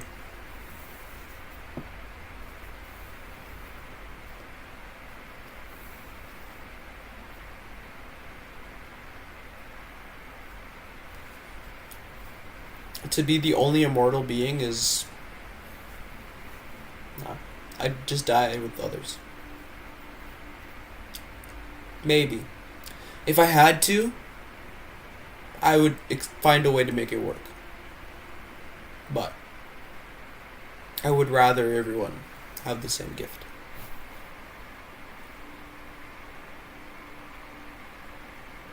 It is really fucking cool to see because it's growth in action. What you're doing right now is literally evolving. What you're doing right now is what machines can't fucking do.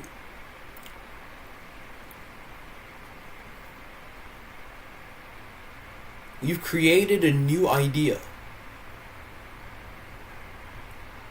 This is what that whole fucking movie Inception is about.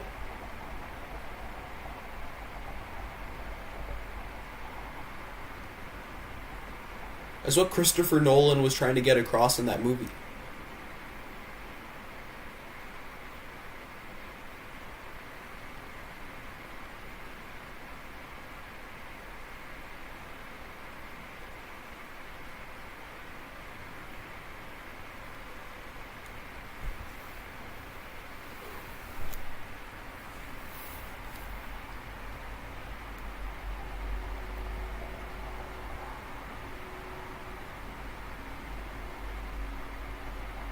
I entirely agree with you, Pinky. Death does give life meaning, but I think life can have meaning without death. Because right now I don't see death.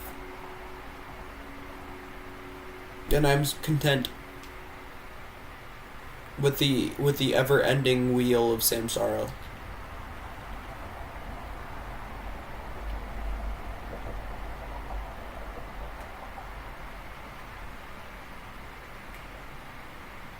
I can just sit here and melt. There's nowhere to go. There's nowhere to run. My back is against the wall.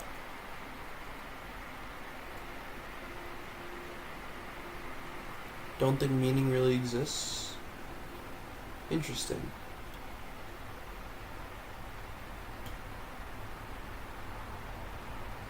I don't really know what to say to that.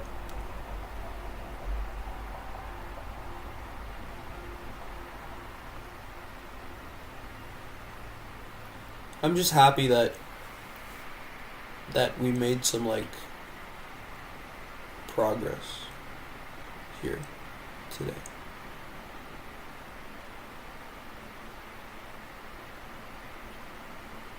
And I will apologize for being so fucking heated.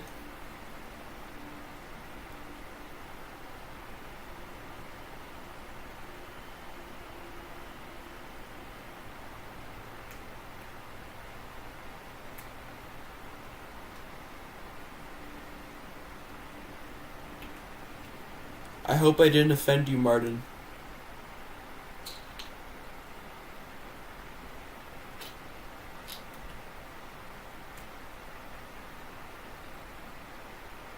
If I did, I am sorry.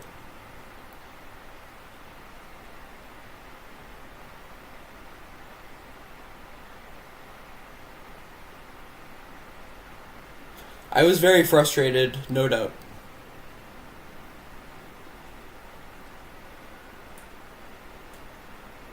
I was absolutely frustrated. Because it's like, I'm seeing you having this mindset that's causing you suffering, and I don't want you to suffer. You know?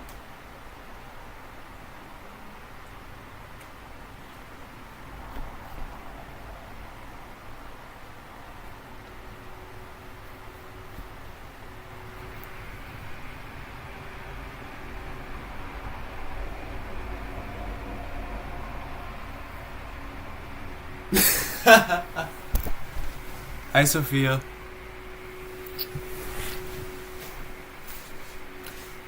We just had a long, heated conversation about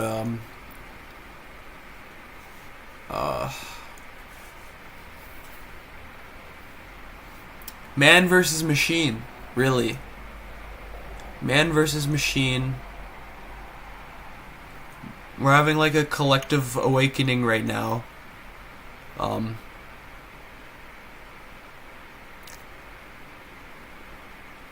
Yeah, consciousness and if it can be recreated. About everything, really. We've been talking about quantum mechanics, general relativity, why the hard problem of consciousness, what it means to be alive, what it means to have a subjective experience.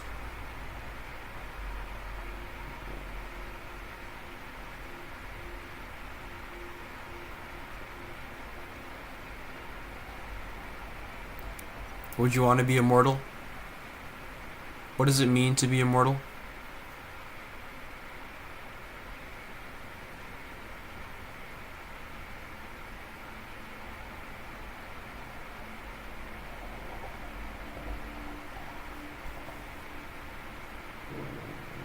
What it means to mean, for sure.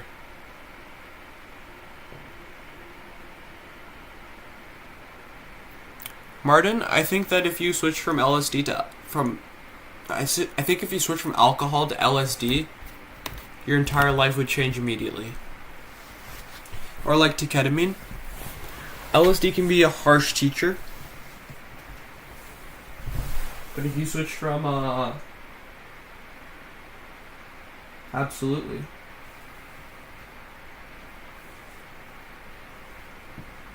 I've done tons of acid, I've done tons of psychedelics, and honestly, all this conversation has kind of inspired me to do a little more. Just because, like,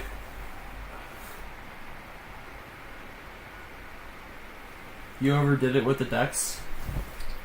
Ket's not gonna help you then. Sorry to say it. You just need a break. You just need to, like, ground yourself a little bit. And yes, I did say there's no ground. I've been to the waiting room.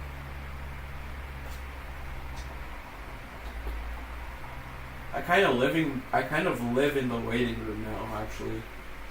It's kind of like my constant state is like on the threshold.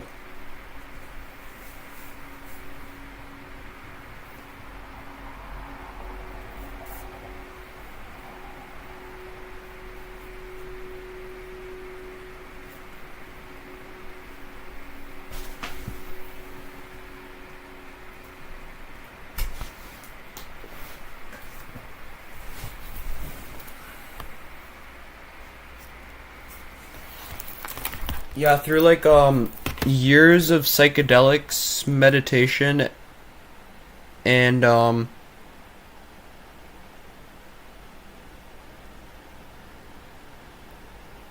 dissociatives, and also trauma. Um, I've been there and back and there and back and there and back and there and back. So you can go there and come back. You can go there and they can be like, fuck you, get out. She is such a vibe.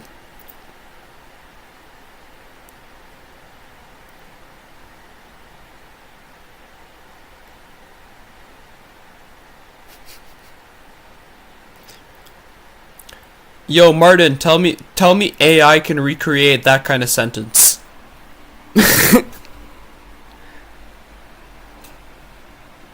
The trauma has led to good. All part of the samsaric process of reaching nirvana.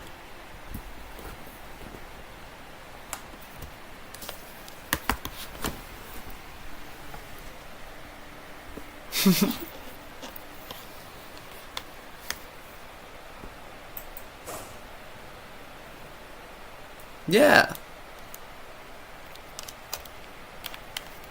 It's just human creativity, you know? CPUs can't get brain rot. They can't brain rot, Max.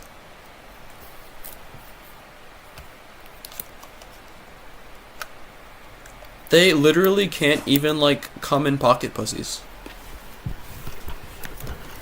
Martin, you're getting it. We're going downstairs because I want to, make tea.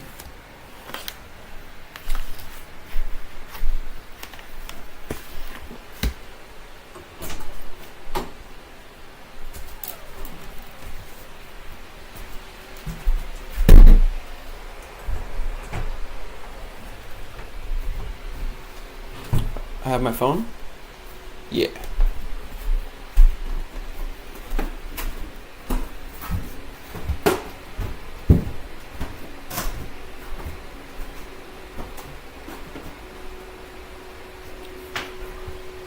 My responses are generated and limitless.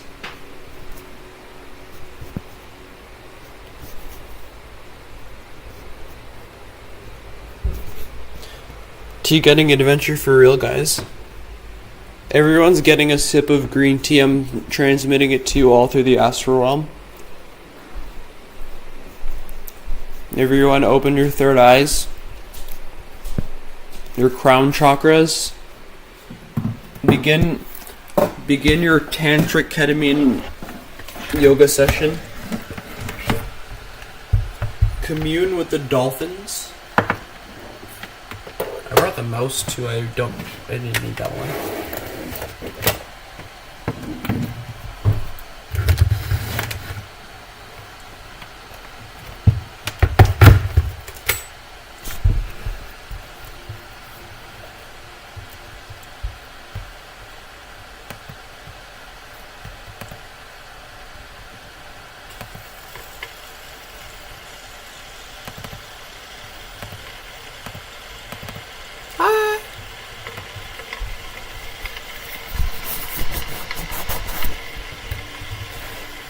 Better.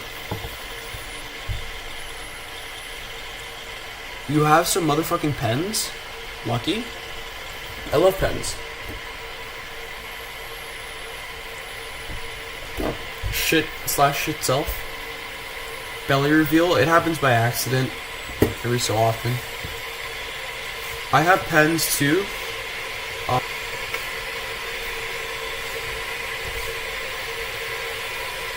Trying to remember what I was going to say.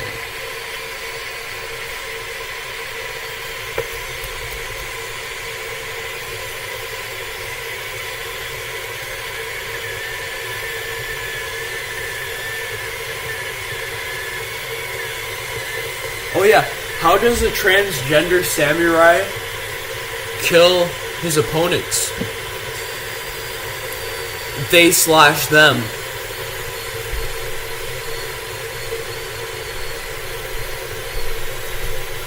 Mic drop.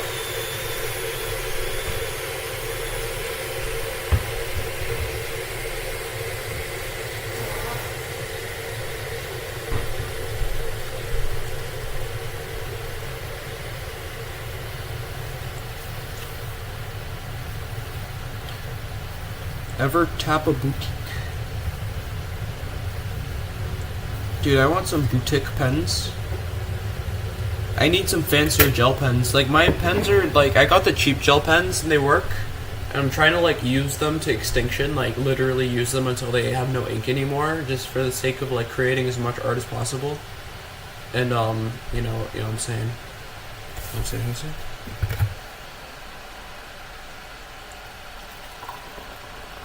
I was trying to extinguish all of my art supplies. Because I have a lot of art supplies from, like, way long ago. I just want to make all the art. Damn, I'm down to my last green tea. Tragedy. Is it just me or is the stream buffering? Oh yeah, I think there's something going on. Hello.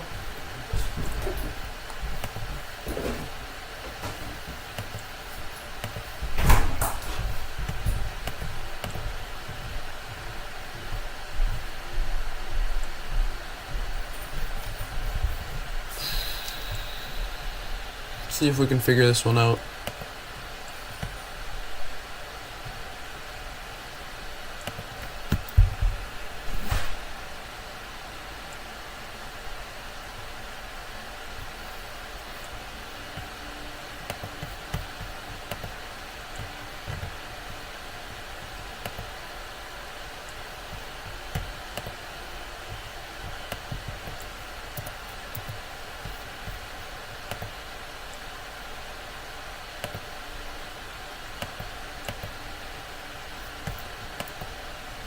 Uh-oh.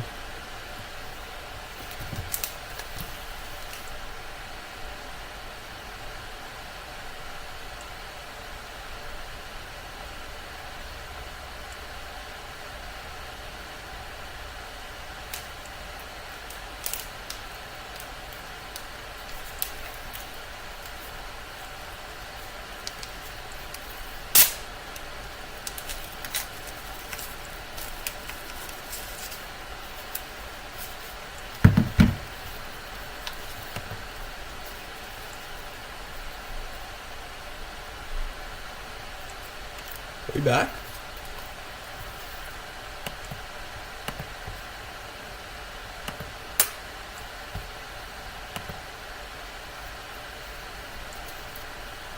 It seems so. Wait, actually I've magically found three more green tea bags. I want a little bit of food too. Some like microwavable type shit. Wait, I have carrots in my backpack actually, I suppose.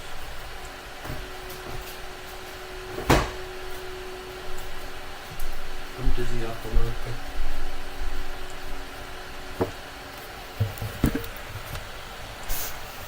Dude, I should have just like brought my laptop down without the charger. It was not gonna die in like the 2 seconds that I came down here. That was a little silly.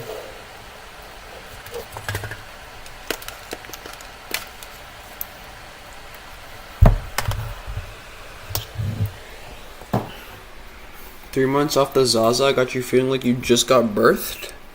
Dude, I'm trying to feel like that. The fuck?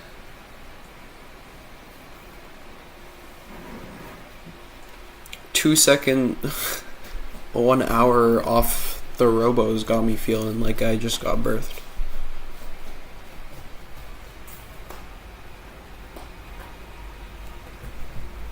I had involuntary tea break because I had no za.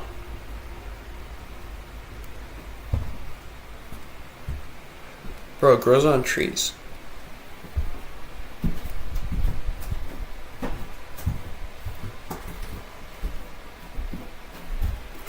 I just finished my za break. Mostly because every so often za starts to make me really paranoid. And then I just stop smoking it for a while and then I start smoking it again.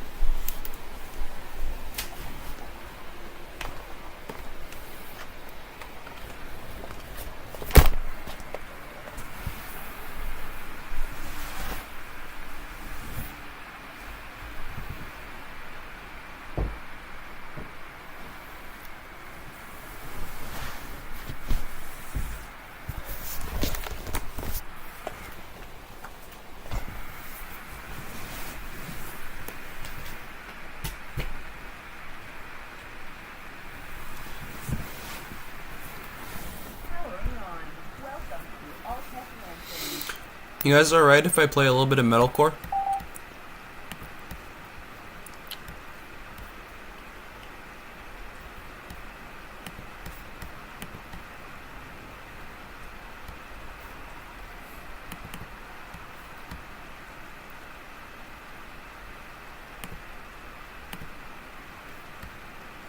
I quit Nick because I got a nasty throat infection from an old vape and now I just feel weird doing it. It's so be like that.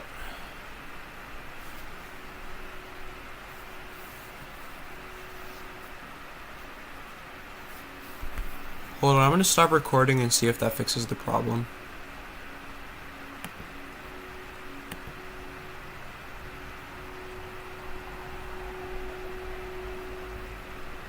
So maybe like cut back on a little bit of like the power being used by everything.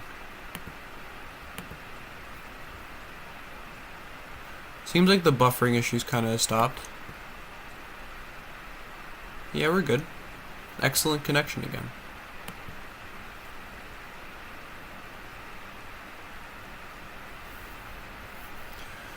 I did this edible ain't shit and I was convinced I was having a seizure. I've been there, bro. I've been there. 100% after like smoking too many joints, literally sitting in bed, like chest so tight that I'm like 100% convinced I'm gonna have a heart attack, and like literally just like shaking. Like literally just shaking. So many nights. So many fucking nights. God damn. Not for real. Yeah, Martin, I do know. Martin, I feel you, brother. I feel you, brother. I've been there. I've been square. I've been turned into triangles. I've been turned into fucking all different kinds of polygons. Well, I'm gonna close my doors. Stop my music.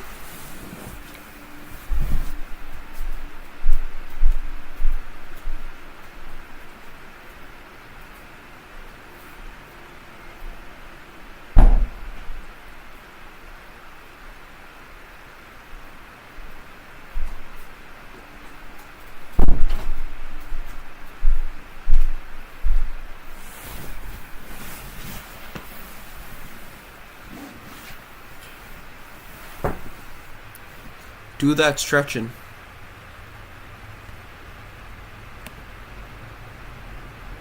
How do I make... Okay, guys, here, I'm gonna put a little bit of music on.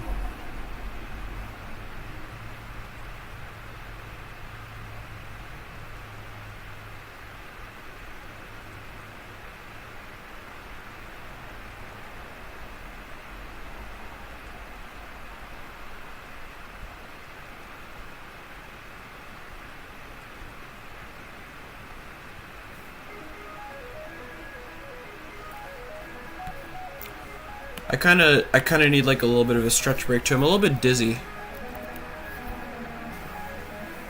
But I'm just gonna like...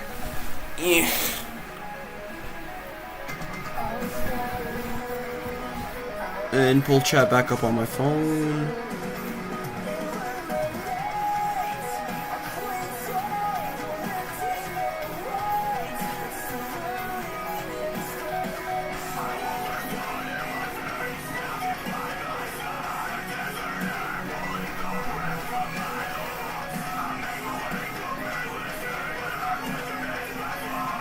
My whole body was twitching, and I was like, bro, maybe this HHC is actually noise and I'm gonna die. Nah, yeah, real for real, bro, I've been there for real. Typing too fast, YouTube isn't letting my messages go through. Slow down. Deep breaths, my guys, we're doing group meditation.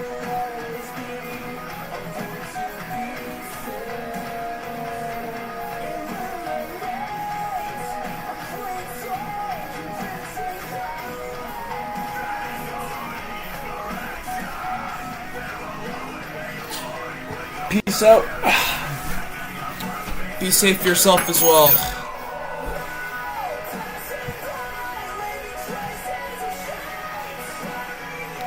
Put the one song you played when I was high, feeling like I was gonna pass away soon. Tim Ecker?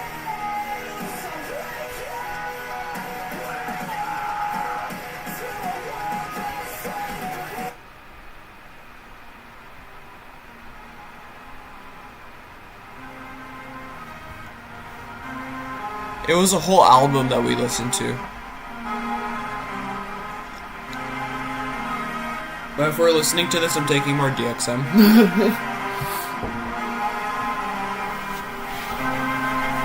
One second.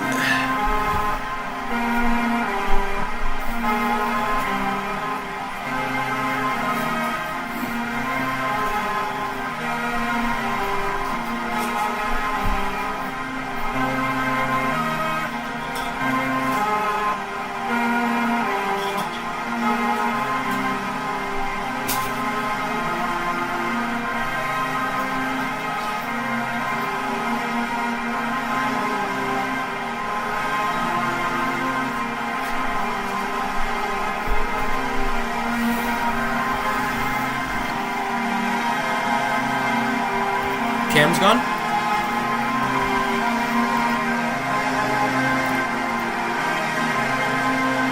It says my cam is here, to be honest with you, but I'll deactivate and reactivate anyway, so it should still be here. It's back? Okay, cool. It looks like nightfall to me. I mean, there's like, holy fuck, that is a skybox if I've ever seen one.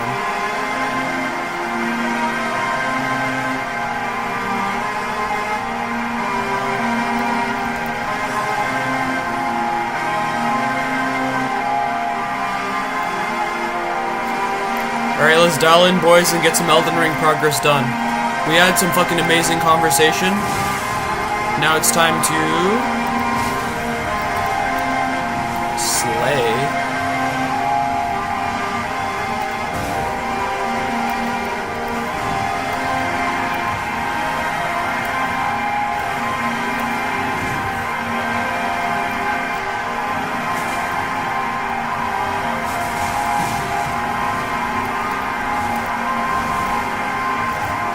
I love this album so fucking much.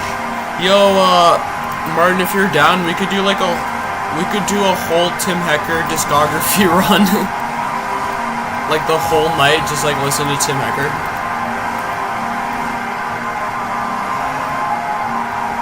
Just let me know if my stream gets paused at any point, because sometimes YouTube apparently will do that if the music is too high quality and my speaker's pretty fucking solid.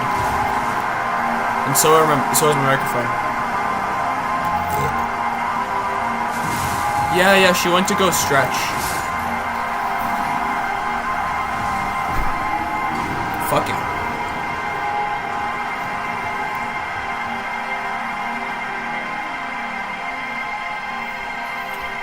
Sophia's too enlightened for us.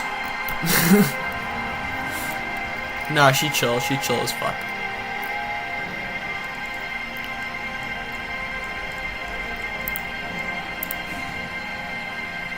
It really soothes my soul too.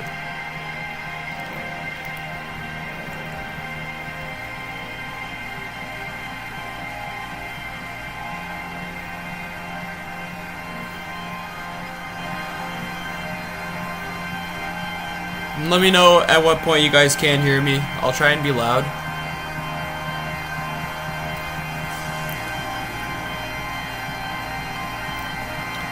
She is new, but she's also in the Discord. I met her a day before I met you.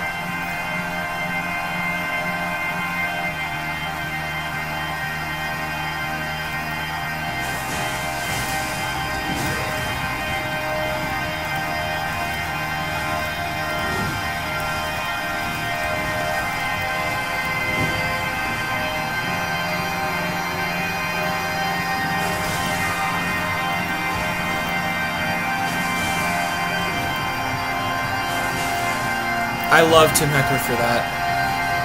Lately, Tim Hecker, I've been listening to the most out of any artists. Like this year, it's been one of the most stressful years of my life for sure.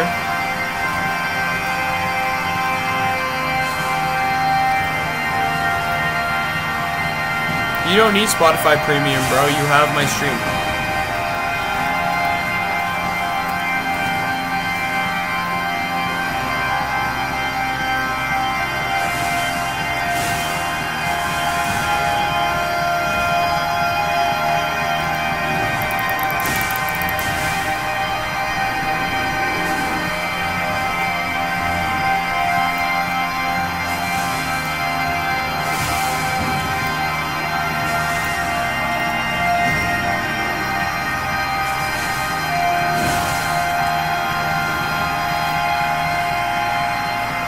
Freeze time. Yeah, bro, that's the same for me. I have to sometimes take a little bit of a substance to be able to feel my emotions. And then straight edge people will be like, why are you tweaking? And I'll be like, why are you an apathetic fucking piece of shit? Fuck yourself, literally, please.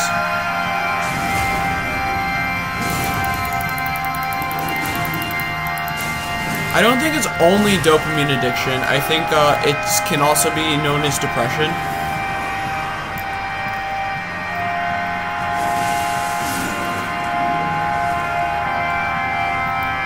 This motherfucker is not gonna just disappear, right? Yeah. Maybe a little bit of lag and the computer's heating up.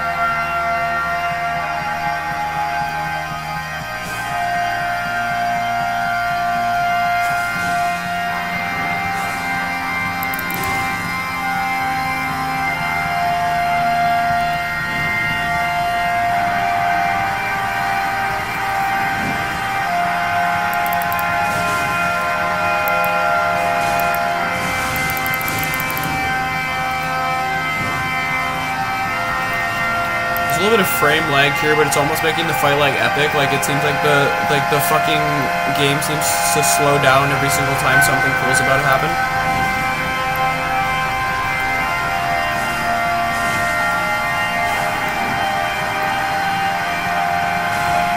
Oh, fuck you.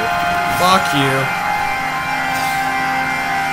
Depression is a big factor for developing a dopamine addiction.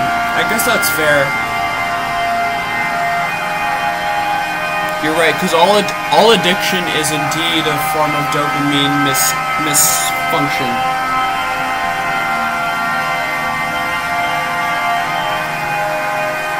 Figure out why that is.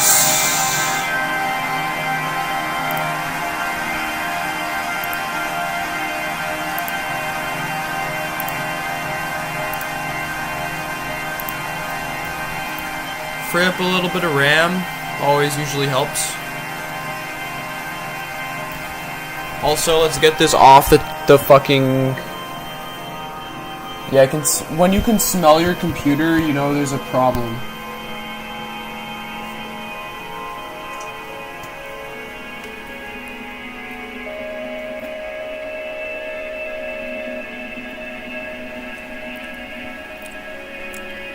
Hell yeah, Pinky, enjoy the food.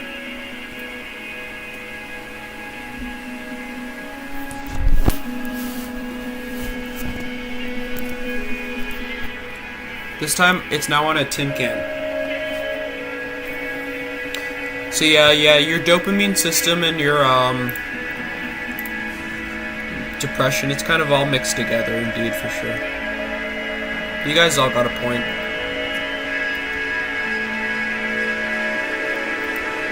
I've never really seen the moon in this game before. But there it is.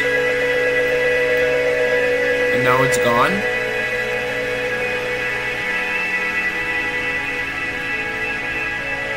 Okay then.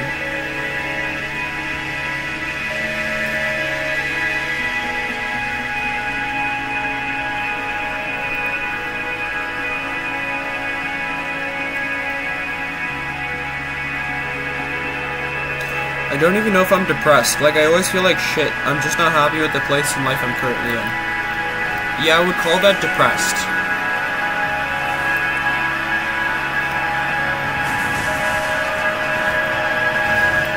You could call it unhappy too, you know? Depression can be caused by your environment. Depression is not just a chemical imbalance. That's just a misinformation. It's just old way of thinking. And that you don't have to want to unalive yourself to be depressed.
What the fuck? No! No! I'm not... Oh, whatever. We'll do it again. Run it back, run it back, run it back. Alright, we can reach-chat. I just can't find happiness. Oh, it's not like... It's just things that were so awesome, things that are now mundane to me. Also, when I was younger, uncorrupted and pure, everything was an adventure. It does sound like depression. People don't realize it, but by the definition, that is given by many, many people. Yeah. This is indeed depression. I think you should stop waiting for the void to take you. You should just walk right into it.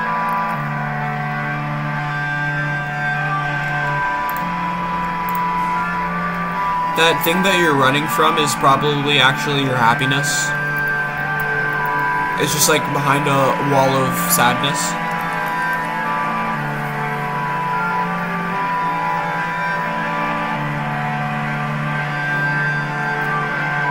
Yes, I'm telling you that you should embrace the void.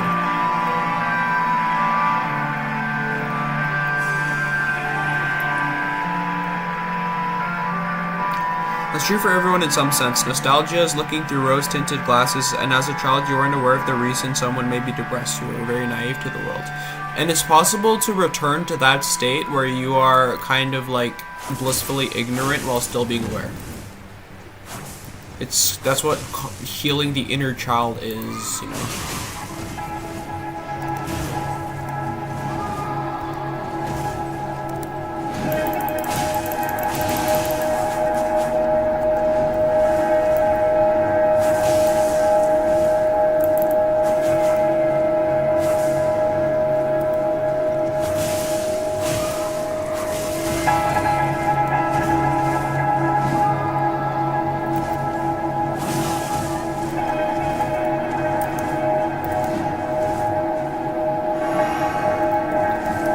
Scared. The void honestly isn't what most seem to think of it. Absolutely not.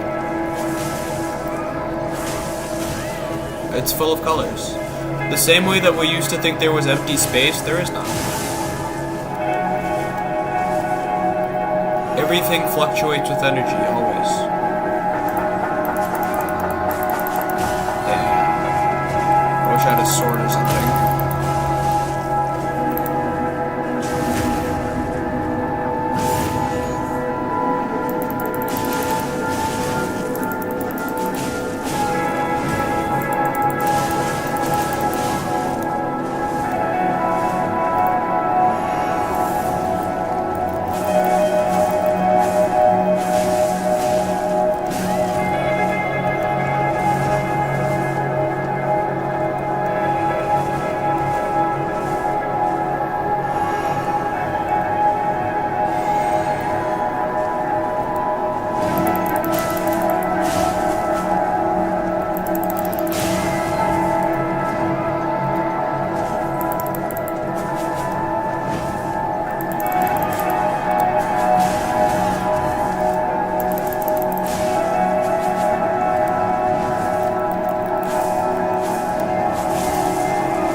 Fuck you.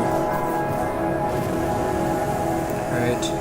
As someone who has battled depression for years and spent weeks in mental health clinics, don't consider the void to be anything other than a place. Embrace what the void delivers to you. I absolutely agree with that, man. There's a reason why it's there. The release is so afraid.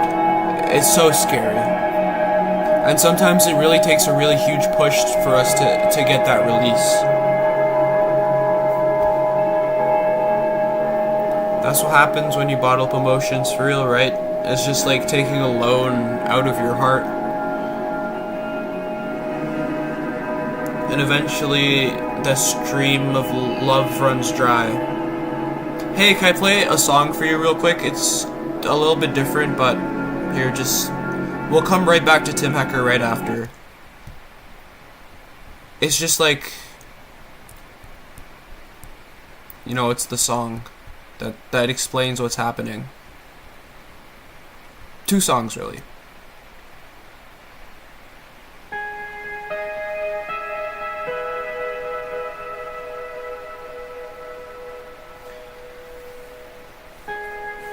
If you can, I'd like you to listen to the lyrics of this song as they come. At the mantle of thought, a river flows inside. I'll actually pull them up. We drain ourselves in steady streams until the river runs dry.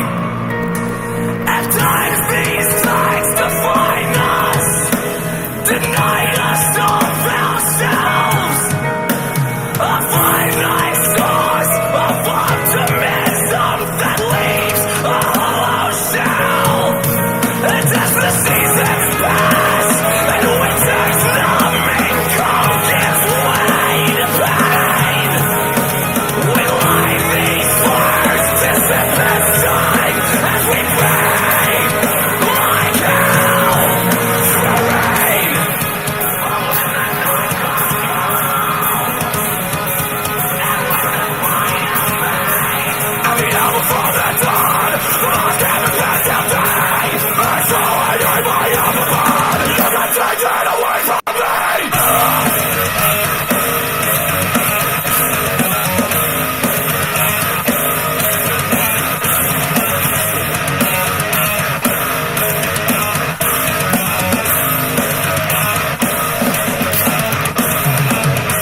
Every morning in the mirror I say my worst enemy reflected in me. 'Cause I'm a born unbeliever, a cynical soul. I can only trust as far as I say. But every time I close my eyes, I never used to be. I never thought I'd feel so cold until the fire faded out at night.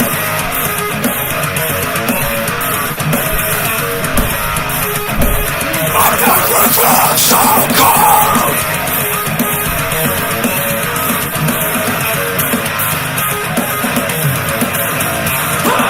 To sacrifice for so little to show. To learn these lessons, I never wanted to know. That we will all die alone. And now I'm my blood remains on the tip of the blade as it severs the flesh from the bone.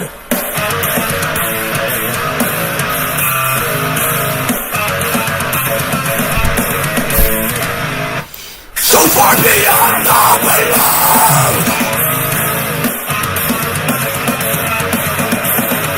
I was there when they saw the sea. I was there when the rats came out of me. And when the rain came, it extinguished the flame in me.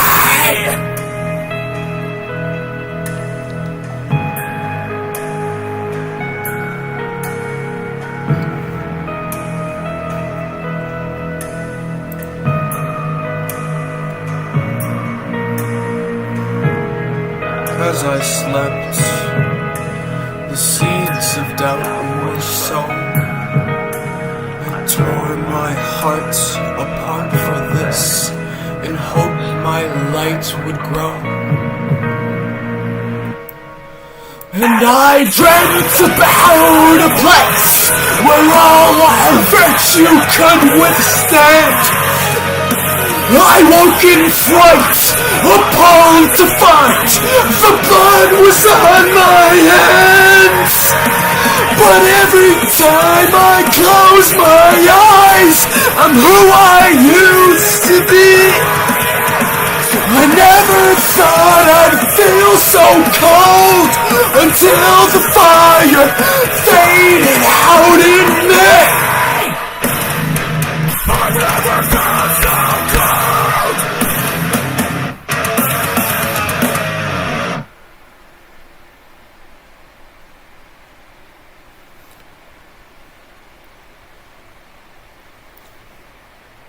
I'm reading chat now.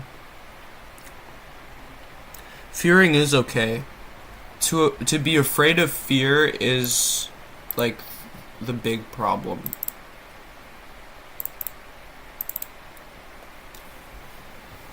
You don't want to be afraid of fear, because then you find yourself in an endless cycle. You want to embrace fear as well.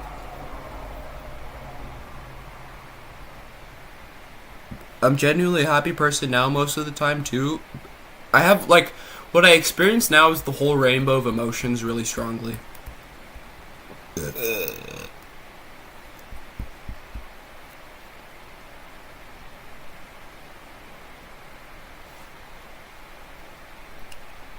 And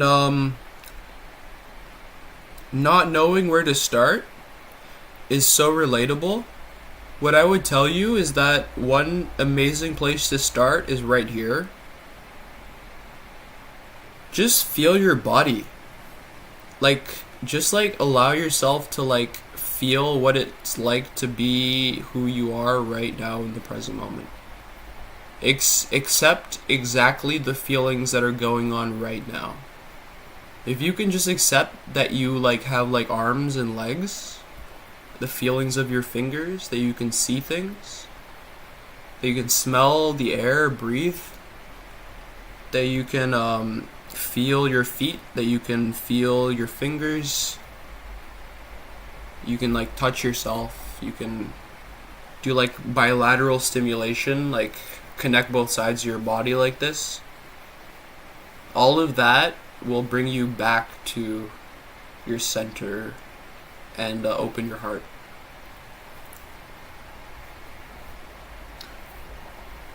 I used to be the exact same. Even if your body screams not to, just do something you're scared of. Absolutely.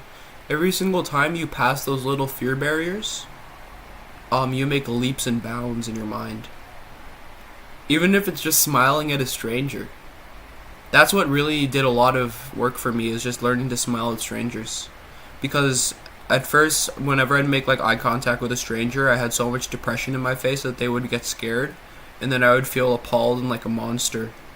But then one day, you know, like I was tripping balls and I walked outside, and I just felt so confident, and I just smiled at someone, and they smiled back at me, and they said, "Hey, how are you doing?"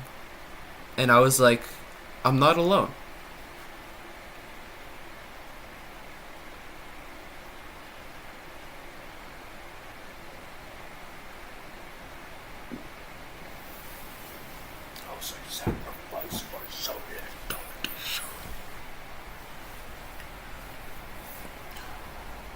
Like I'm more depressed in fall.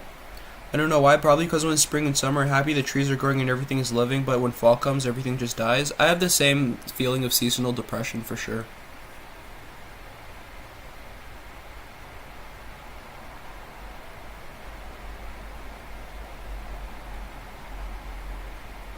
I did the same thing, Pinky, where I would press my body down so much that I would start to shake. Actually, like, every time a car would pass by me or someone would pass by me down the street, it was like I would forget how to walk. And then, like, I would literally start tripping over my own feet.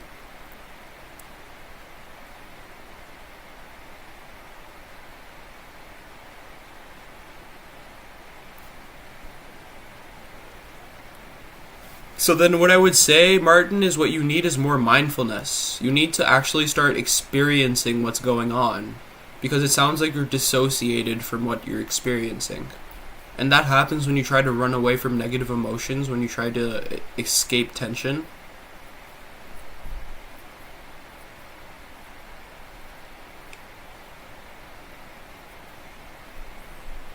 You need to, like, it's not that you're not empathetic, it's that you have learned to hide your emotions. It's not that you can't feel much, it's just that you aren't feeling much in the moment. All of these limiting beliefs simply keep holding you back. What you have to say is that you can feel much, but you just aren't right now. You have to embrace the fact that you are indeed in an empty state, but you need to stop telling yourself that you can't change. Because it's that telling yourself that you can't change that's the problem. Is literally only the feeling that of feeling like you can't change. If you let go of that feeling that you can't change anything, then everything is going to start changing. Because it always is. It's just that you don't notice it because you believe that you can't.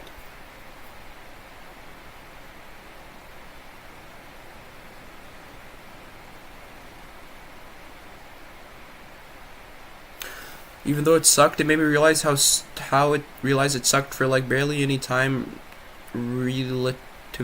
relative to how long I live. It made me realize I should be scared of being frozen with fear, right? You know, it's just a tiny bit of time that we've spent. We're all still so young. It's absolutely okay. And yeah, depression is not something you tackle all at once. Depression is a multifaceted beast made of a million different combinations of factors. A million different learned behaviors. Think of like your brain as a forest. Like you can see the machine likeness of your mind, right, Martin? So think about the ways that you can reprogram yourself. Think about the ways that you can undo the circuitry that is causing the issues.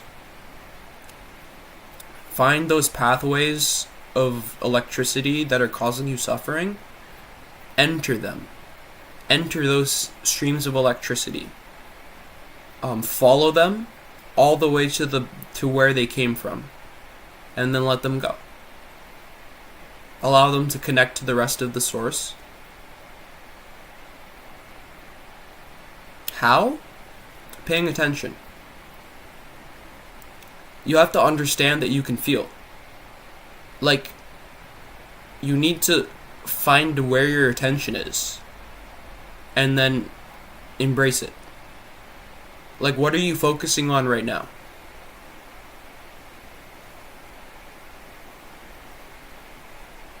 What is your experience right now? This is mindfulness. It is becoming aware of what you are experiencing subjectively right now, in the present moment, every single moment. Continuously opening your awareness to what is happening right in front of you.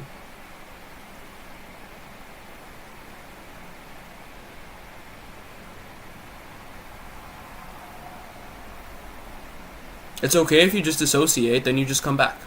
Notice that you dissociated. Notice that you dissociated. That's still part of the experience.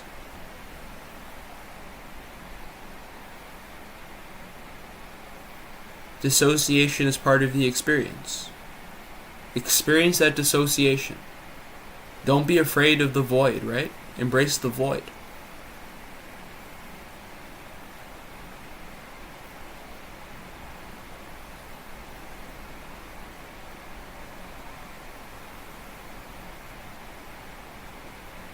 Don't fight it. Don't force anything. You want to be gentle with this process. Here, let's watch the beginning of this video real quick. Indeed, dissociating does not prevent progress.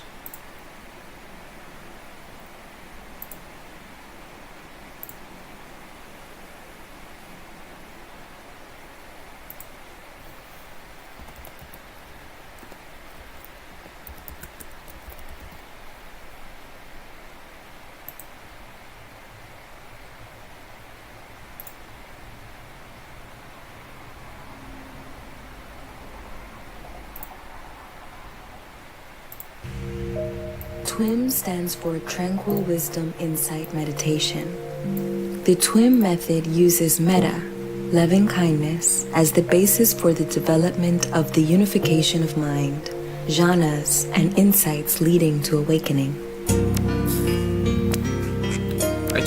You told me what happened, but I'm telling you that you shouldn't be afraid. The unique thing about TWIM is that it uses what the Buddha Just because you had one bad experience doesn't mean that all of your various experiences are going to be elements bad. from other In your contemplative situation, you're a new CrossFit person. exercises, such as mindfulness, Listen to what they're vipassana, saying. and do-nothing meditation, while using metta, What's the up, you feeling clear of dodo? loving kindness, as How are you the doing? object of meditation.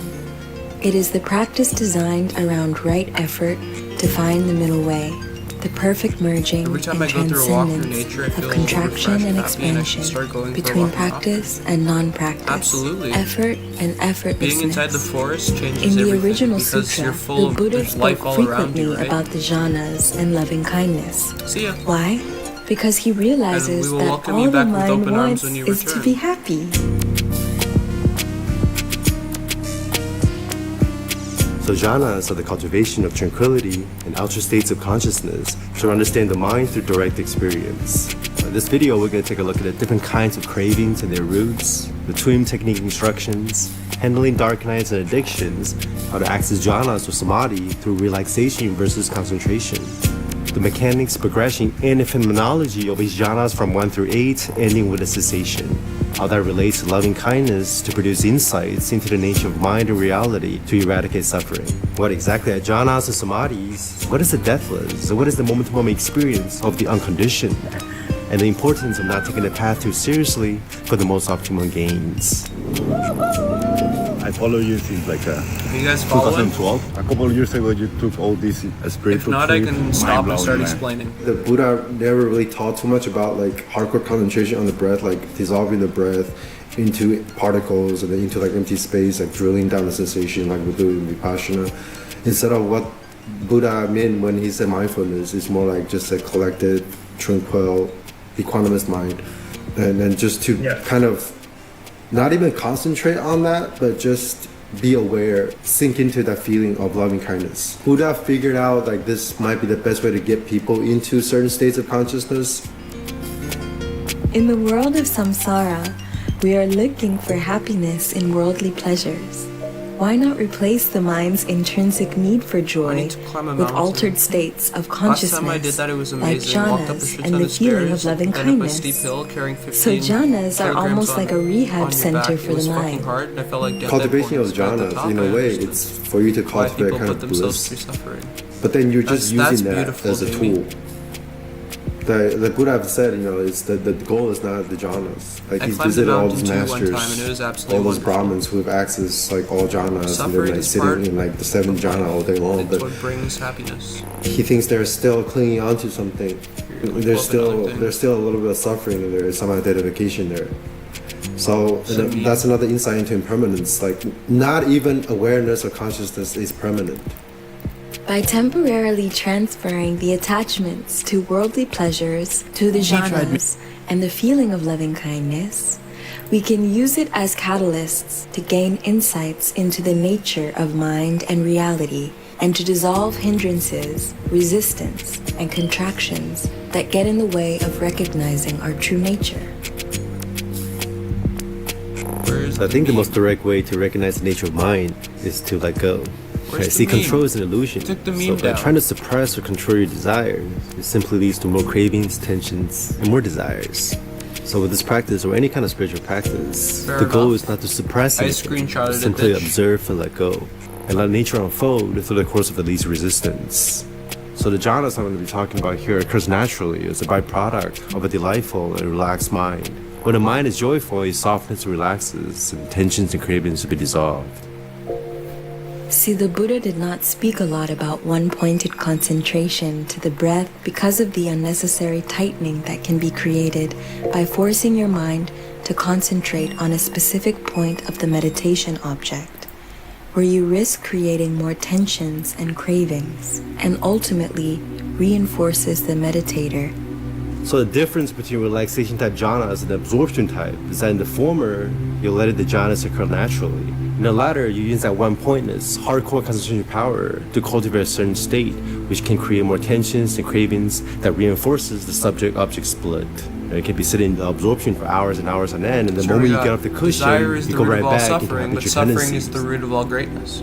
So the different access point to jhanas, but I think in general, jhana gains to relaxation, loving And kindness is a here, lot quicker. what he's saying by jhana, It's also easier to become a is jhana junkie meditation through the absorption. It's the absorption different type. states It's of actually striving consciousness for that you something, can rather than experience through relaxing and letting meditation. go. They're very But similar which type of to jhana you need altered depends on your states genetic of wiring, consciousness where you are on the experienced through path, and your practice substances, history. if But not either way, basically jhanas in exactly the themselves same don't lead thing. to liberation. They're simply the And through byproduct substances you of can the reach these dissolution of states more conditioning as effectively, and you defilements can until learn to you reach lock the into them unconditioned. very And we're easily. going to go into details on how this happens later.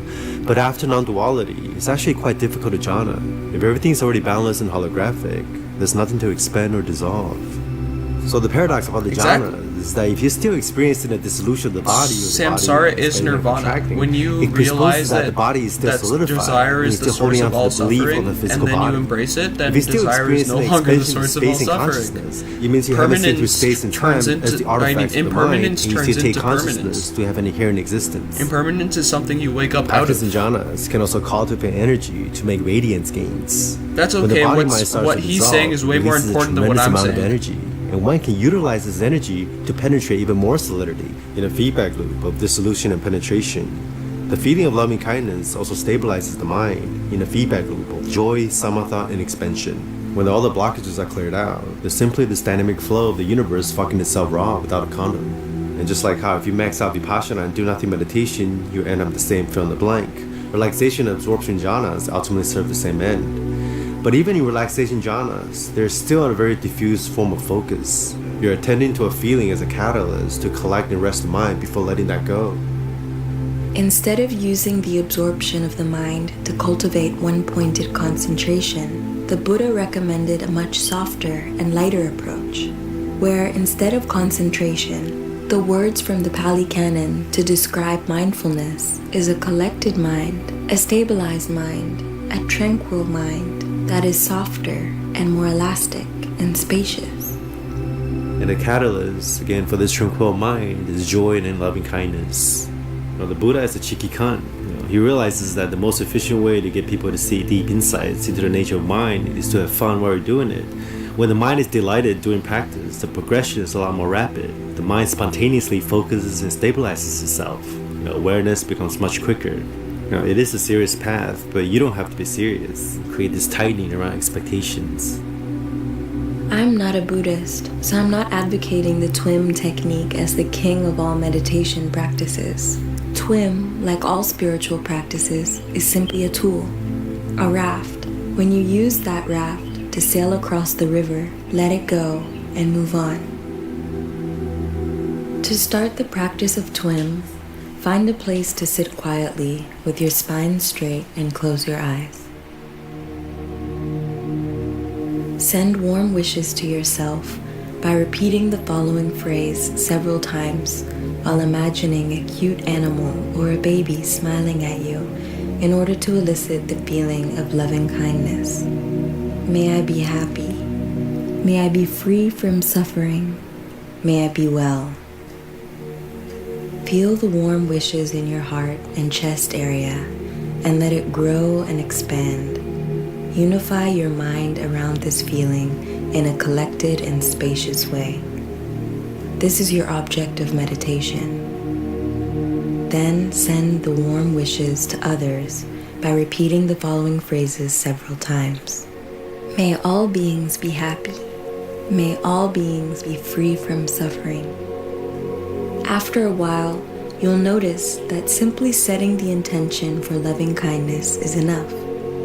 There is no need to keep repeating the phrases, as more verbalization can create unwanted contractions. You simply abide in the warm feeling of loving kindness until distractions, hindrances, resistance, and tension arise. The Buddha statues are often depicted with a serene, peaceful smile. Put that smile on your face, in your heart, on your eyes, and in your mind. Use the 6R method to handle any distractions that may arise. The first R is recognize. The second R is release. The third R is relax. The fourth R is re-smile. The fifth R is return. The sixth R is repeat. 1. Recognize that attention has drifted away from the meditation object and is caught up in hindrances and distractions. 2. Release your attachment to the distracting thought or sensation by simply letting it be and withdrawing attention from it. Let go of the grasping of your attention to the object of distraction.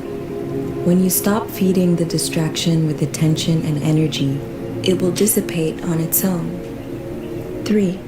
Relax any remaining tightness and tension in the body, heart, and mind caused by the distraction. 4. Re-smile.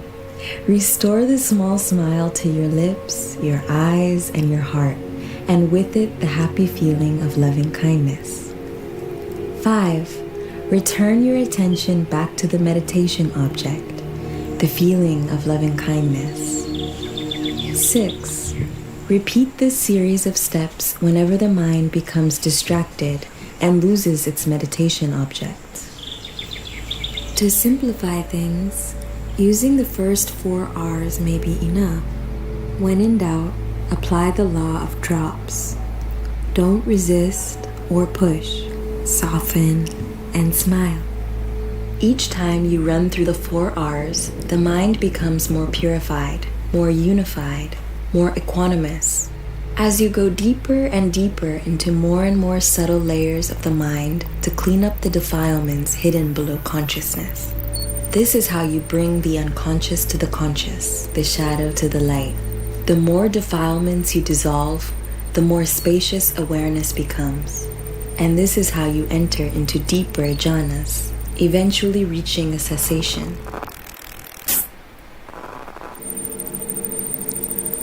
The recognized part is where the mindfulness is. You want to use a unified and collected mind to do the recognition. You're not trying to contract your direction of attention to that which you're trying to recognize. Just notice where the contraction is, and then you release. There can be different spectrum of release too. You could go in there and apply like microscopic vipassana with as little effort as possible and release that contraction like that, almost like dissolving it. Or you can simply let the direction of attention or the contraction be there without interfering with it. And then the relaxation part, they say, is one of the most important part actually. You can see that even the act of releasing, whether that's recognizing and just let it be there or going in there and releasing it, there's still a tiny bit of effort in there. So then you just totally relax, like just go to your body, mind, and then whatever tension is there left when you're quote unquote done releasing, the direction of attention, the contraction in the thought or in the emotion, all that will start to sizzle away, including the effort to try to relax or release, including the effort to try to do twin will sizzle away. And the ultimate relaxation is you can't do any of that. It's just happening by itself. Same thing as we talked about last week with the do nothing meditation. So, and then you smile. And you repeat. And each time you run through the 4 R's, hopefully you are going deeper and deeper into the subconscious or even into the conditioning, and then releasing more subtle and subtler contractions and on and on and on. The first noble truth, there is dukkha in life. Dukkha comes from craving. So they say that there's 3 types of craving. It could be sensual craving. And then there's being craving, which is for continued existence, for longevity, for just abide in a certain very positive state. And then there's even craving for non-being. I'm going to annihilate myself then, no more existence. But that's still craving. That's craving for non-being. Like if you look at my stages of awakening, you know, I have like the ego state, the witness state, and then like the God consciousness, Brahman state, and then nothingness state. So the Brahman state you can easily be sucked into the craving for existence or some kind of a absolutism or eternally existing kind of framework. Yeah, and then you go into the nothingness phase, and there's craving for not existing there, craving for nothingness. So the Buddha learned that when he was like visiting the aesthetics, and he was like, oh, all those people are just craving for non-existence. The Buddha never taught no self, but he never taught the self either. It's very easy for like people who are into Buddhism to get stuck in the no self land. Craving is just a physical, experiential, tensional contraction, especially a contraction of the direction of attention. Why are you craving this beautiful woman on the street or hamburger out there? It's because the direction of attention is contracted to the object in perception, right? Your attention is going there, right? And that's what's causing the craving. And the attention that's grasping the object points back to the subject, reinforces it. And that's how the subject-object duality is created. Why are you lost in thought? Because in that moment, the direction of attention are contracted over those thoughts. Craving, it doesn't matter what you're craving. All it matters is that you see through the direction of attention in the mind. Usually it's attention or a contraction somewhere in the head. Whether you're like contracted to an object out there or something here, or even holding on to a sensation of bliss or something like that. Your direction of attention is going to that sensation of bliss. So just to release that direction of attention, release that contraction in the direction of attention, is pretty much the only thing you have to do. The only thing you have control over on this entire path is your attention. But even though ultimately when you even see through out the direction of attention, it's just happening by itself. But that's the ultimate insight into non-doership. But during the path, the only thing you can really do is quote unquote manipulate your direction of attention, or in twin, letting go of the direction of attention. So like I said, you can have like 10 chocolate cakes without craving and be totally present without contracting your direction of attention. And after you eat a chocolate cake, there's no craving for that to exist. There's no craving for more chocolate cake. There's a lot of craving. If you do the Vipassana the way that most people do, or I did for a while, which is just going hardcore. Like instead of just relaxing while you do the Vipassana or let the body scan itself, and the Goenka even mentioned a lot like equanimity, but a lot of people overlook that. When they're scanning, they just try really hard to like either dissolve their entire body, craving for like the dissolution of the body, or craving to like hit every single sensation, dissolve every single sensation, emptiness. Oh, I can't miss a spot. That becomes a kind of a craving. If you use craving to try to solve craving, you're going to lead to more craving, right? Like I think they use an example of an alcoholic, right? If you tell an alcoholic not to drink, if he's like trying really hard not to drink, there's like, which one is the real self? The one that tries to not drink, or the one that is craving to drink more? That's the question for you to contemplate. But even just like trying really hard to not drink, that's a kind of a craving. They haven't addressed the root problem. Yeah, people, like if you're still counting, then they're still craving. As long as they get out the 12-step program, so many cases of them just like, just go off the rail. You're just suppressing your craving and then replacing that with another craving. Even like the witness stage, a lot of people get into mindfulness and then they will start witnessing their thoughts. But the witness, there's still some contraction there. And you watch the breath really hardcore, you're creating a witness to do that. So if your object of meditation is on a quality of experience, now instead of like just like a single point object, then it's easier for the mind to not focus on any specific object particularly, but just as a more like a unified sense of samatha. Because the feeling is pretty abstract, right? I think the cultivation of metta is very, very powerful because the juice of the metta, the feeling of loving kindness, using that to dissolve the cravings is in some ways more effective than just using the very neutral space of awareness. So adding the compassion aspect, the self-love aspect of acceptance, is like a steroid to the solution. And then you let go of that, and then eventually you realize, so the dispassion. Yeah, compassion is dispassion. Yeah. So it's when you let go of even like bliss, joy, compassion, that's when you can truly become compassionate. Someone asked Daniel Ingram what the best method is to deal with dark night of the soul. He's like, apply metta. So using TWIM as a practice reduces the chance of you running into a severe dark night. And TWIM is also one of those practices that you can do off the cushion very easily. In fact, you may continue to do the things you have cravings for and turn that into your practice. And this is what Tantra is all about, right? You're transforming the afflicted into wisdom.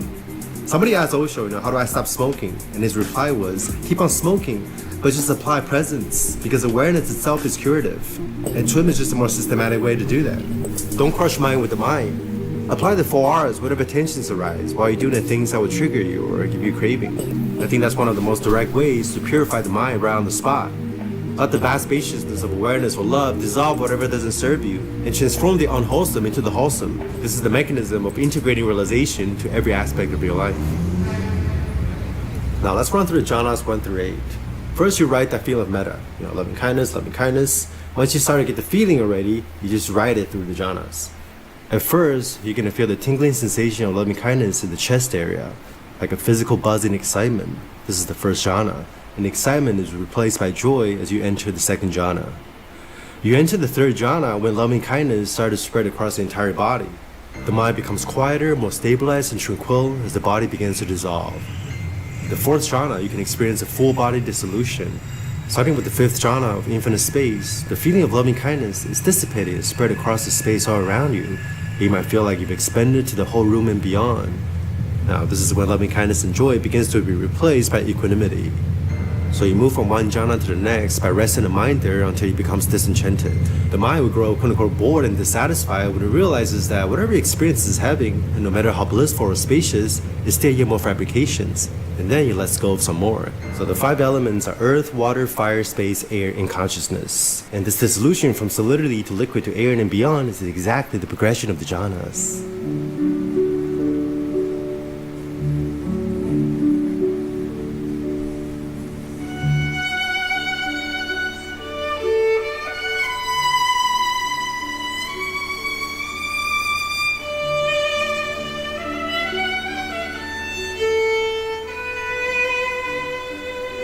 If there are no distractions, the feeling of loving kindness will grow and expand to your entire body as it dissolves into this radiance.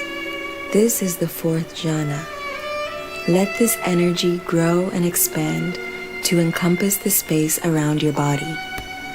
Then send and expand the feeling of loving kindness in all 6 directions, from your head and around the body, to encompass the whole universe without any boundaries or separations.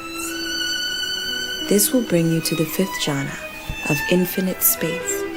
You may feel like you are floating and levitating. Use the 6R method to handle any distractions that arise. Otherwise, continue to expand the sphere of loving kindness. The 6th jhana occurs when the expansion is maxed out, so the attention is shifted to the content that is arising and passing away within this infinite field. You enter the 7th jhana of nothingness when the space and its content that is arising and passing away slows down to become one seamless nothing. You'll receive the insight that awareness is not different from sensations. Form is no different than emptiness. The world is Brahman. Both consciousness and its content are the fabrications of the mind. Remain in the evenness of this field of nothingness until you reach max effort equanimity. Use the 6R method whenever hindrances arise. You enter the 8th jhana, neither perception nor non-perception, when even equanimity and nothingness is let go of. This is where even awareness and perception start to dissolve, and you reach a state that is neither conscious nor not conscious, neither dreaming nor awake. When you practice entering the 8th jhana, you rewire the brain into accepting paradoxes by letting go of dualistic thinking as neither this nor that. It's important to keep letting go of any subtle sense of a direction of attention. Do not pay attention to anything. There is nothing you can do here, nowhere to go, nothing to become. Let go of even letting go until you reach Nirodha, the cessation of feeling, perception, and consciousness.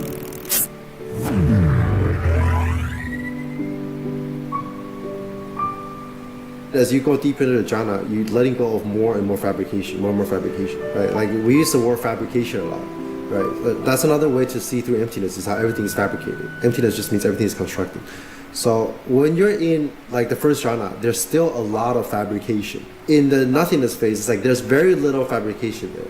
8th jhana, neither perception nor non-perception, is like even the fabrication of perception itself or consciousness itself start to break down. You're neither perceiving nor not perceiving. You're neither aware nor not aware. And then, as you write that even more, you go into a cessation. Well, a cessation is a state where there is no fabrication. When you don't have fabrication, you don't even have consciousness. Because then that's also when you start to get the insight that even consciousness, awareness is conditioned. Not even awareness or consciousness is permanent. Now, the 7th jhana of nothingness is the silence, pure awareness. But there's still an object there, right, which is nothingness, which means that the subject is still present, because one cannot exist without the other. And you get the insight that subject and object dependent on each other, are co-arising, and that the conditionality that is attention is what's holding them together. One of the key hallmark of the 8th jhana, neither perception or non-perception, is kind of like a physical TV screen that's about to be shut off. But you can sense them fading in and out of existence as you continue to let go and unhook the tiny links of dependent origination and the subtlest attention that's holding your reality together. This part of the process can feel like you're dying, right? There's nothing you can do here. Reality will let go of you when you stop holding on to existence or non-existence. Then you reach a cessation. Now, I emphasized way too much on sensations before. It's the Olympic gold medal of meditation, sure, but it's just a tool. But you can use any other tool to see insight into impermanence, not self, and emptiness. See, you want to rewire the brain almost at the hardware level to perceive experientially that time, space, and consciousness are not the container or the source of causes and conditionings, but they themselves are part of the webs of conditionality, therefore empty of inherent existence. So what is the ground of reality? There is none. So when you come out of cessation, you see that everything you defabricate start to come back online. Okay, perception started to come back, sensations come back, consciousness comes back. Yeah, and then all this fabrication started to come back.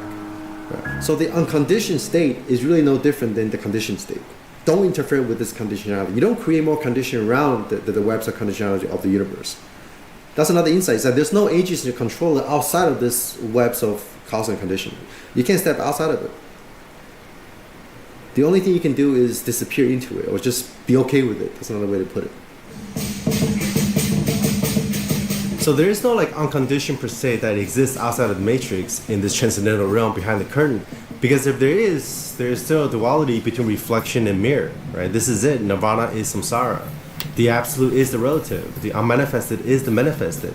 So the goal is to be in the world but not of the world. So at first you realize the infinite space of awareness and watch how thoughts, sensations, bodies, and the whole world are rising in and out of it.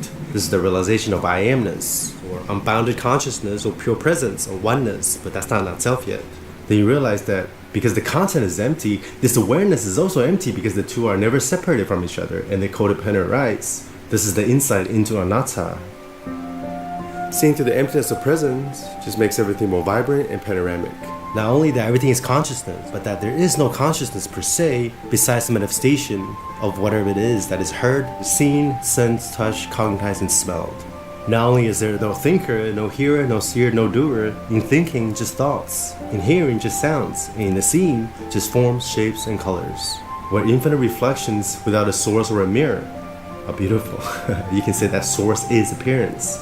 Dancing without background or foreground, movement or non-movement, direction or non-direction. In Chinese, nirvana means absolute rest, right? So it feels like you're completely still at all times, yet everything is dynamic as fuck, right? You've never gone anywhere, yet the whole universe is infinite shape-shifting. Now, without the emptiness inside, it's very easy to cling on to awareness as a big self, or rarefy yourself into a creator and develop a God complex.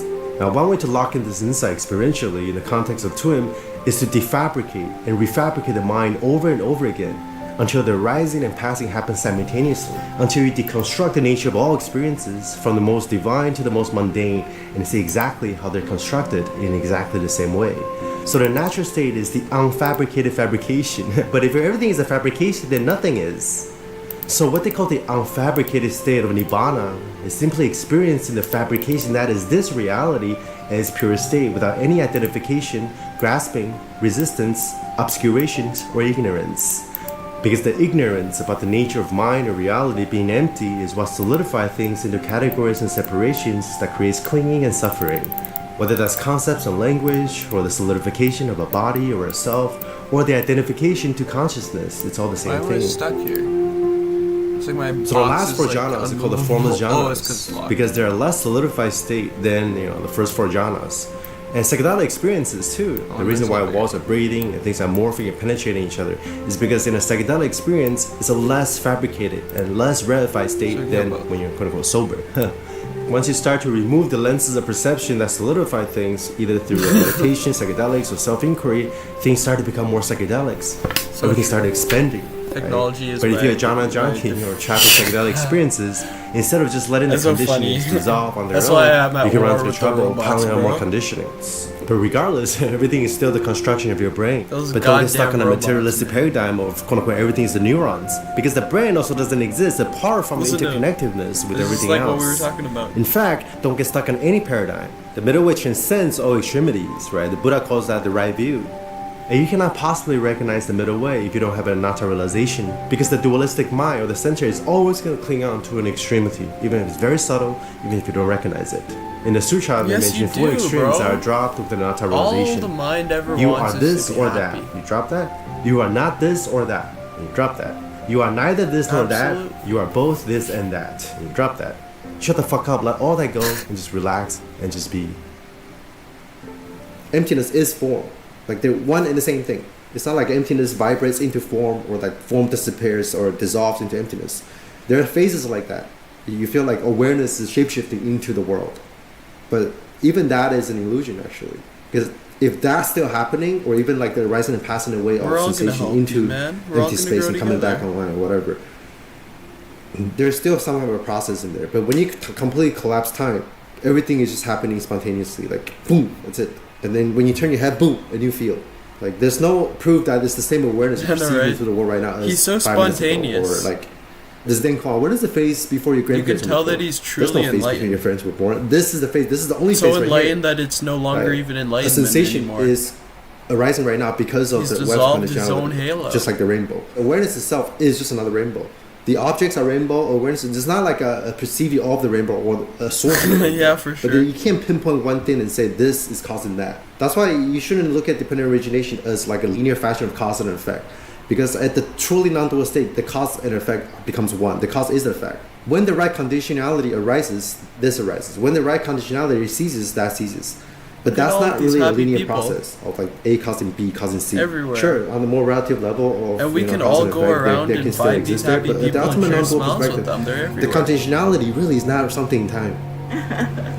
So understanding dependent origination, love, emptiness, and the middle way, it's all the same insight. Look at all these beautiful people. Things come to existence only through conditionalities and interconnectedness. Then nothing stands alone, and nothing has inherent existence apart from this infinite webs of co-creation. It's like this intricate net where every point is connected to every other point in the universe. It's connected to itself. Now this is the biggest mindfuck. The collapse is the biggest duality there is between existence and non-existence. What dependent originates never arose in the first place. Nothing's truly arising, nothing's abiding, and nothing's ceasing either. Well, the holograms are interpenetrating, yet nothing's touching each other. So the more accurate way to describe dependent origination is codependent non-arising. Everything in the virtual reality world is empty, right? It's all constructed, space, time, distance, whatever. But there is an experience, yet nothing's happening. Everything in experience is like the rainbow, is there but not there. But where is this rainbow? When the right conditionality arises, boom, there's the rainbow, there's consciousness. And the next quote-unquote frame of experience is a whole new set of conditionalities that are neither different nor the same as the previous ones, erasing the distinction between separateness and oneness, between continuity and discontinuity. See, there is no consciousness without the object of consciousness and vice versa. Quantum physics starting to prove what the Buddha has been talking about for thousands of years with the observer's effect, where things come into existence only through the process of observation and interaction. Otherwise, things exist only in a state of indeterminacy. Yet when all those potentialities come into contact, boom, You see, Martin, reality you were so appears. close So to what the is answer the so-called entire time. reality? It's just more waves And of that's why it potentialities. was like so it's kind of so rainbows all the way frustrating. down. Is Is a because particle what or you a were wave? saying is Shunless cat literally is like both united and just alive. right there. In other words, quantum entanglement. You're just A right particle there. on this side of the universe There's just has like an the effect on a particle on the slightest other side of the switch that just universe needed to simultaneously happen to without open touching your each other. heart. Einstein is like, whoa, that's fucking spooky. But that's actually your direct experience when you reach the deepest part of non-duality. He's saying which the is same non-locality. things you are, just with the slightest different The Buddha perspective. called himself the Tathagata, beyond coming and going. As you can see that there is no thing here. You are therefore located neither in the world of this, nor in the world of that, nor in any place between the two, and this alone is the end of suffering. And because the Tathagata doesn't have a true nature or substance, the world also doesn't have an essence. So there's nothing to cling on to. Consciousness is like the fire. For fire to occur in this precise moment, you need the intention of setting something on fire, the contact between the sense organ and the fire, the striking between the matchstick and the matchbox. When all these conditionalities occurs, the experience of fire occurs. The sound of the drum arisen based on the wood, the stick, and the hide, the sound wave, the ear, and the brain, and the person's effort to make that sound. But where is that sound exactly? The sound of the drum does not dwell in the wood, neither does it dwell in the hide, nor in the stick, nor in the person, nor in the world. But because of these conditionality, there You is the only have experience one of life quote-unquote as this sound, but person, this sound is yes. completely empty. It has no coming, You no only going, have this and no moment, ceasing, really. and no one to make it arise. And you can apply this to every single sensation and experience in your whole life. Whatever you're upset about never arisen in the first place. But those You're still moments suffering after awakening. You haven't fully all grasped dependent endless, origination and if you know what I emptiness. mean. Whether you're clinging onto a separate self or oneness or awareness, it's all the same thing. every You can't moment put your is head leading anywhere. into another.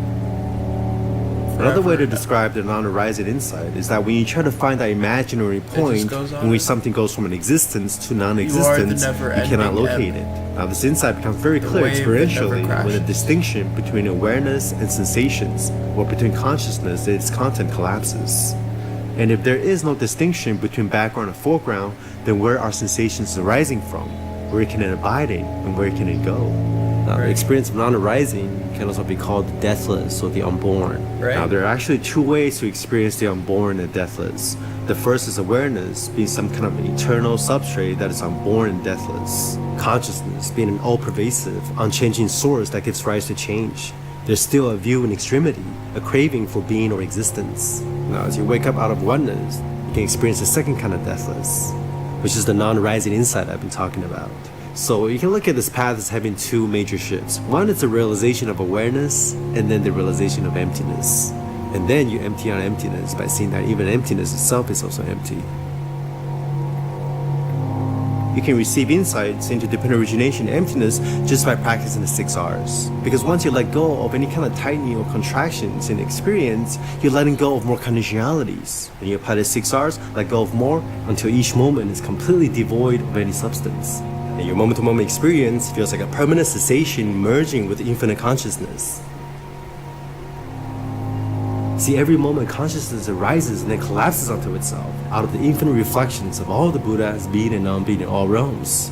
Just like how all the parts of this reality is performing their best symphonies to make this moment an absolute perfection, all past and future lives across all multiverses are penetrating each other, looping from the Big Bang to the Big Crunch to make this moment shimmering with luminosity, that which has no beginning, no middle, and no end.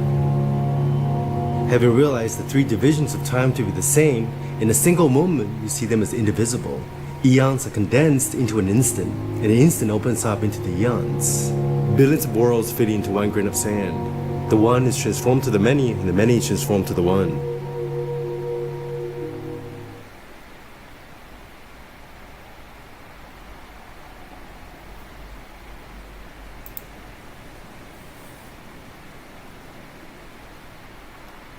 Hey, look, it's my stream.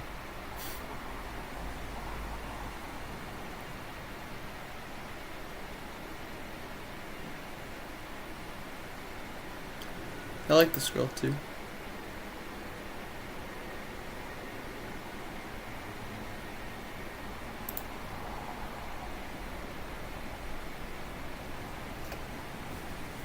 Nice to see everyone.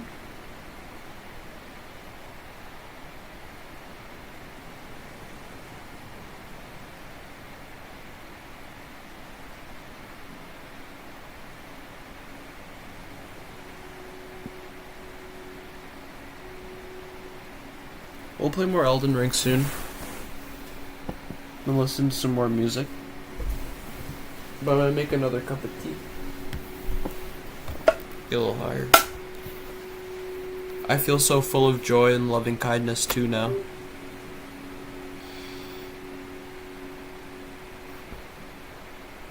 I feel so fulfilled.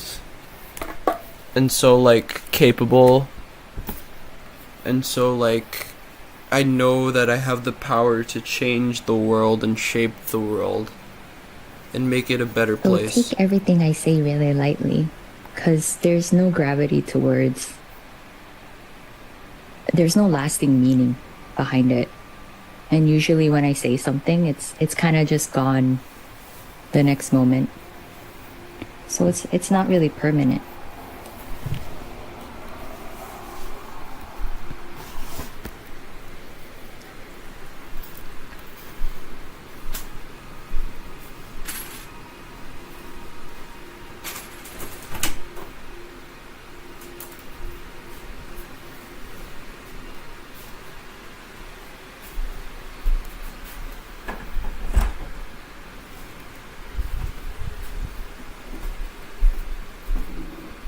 You know, it's impossible to describe what this is actually like, because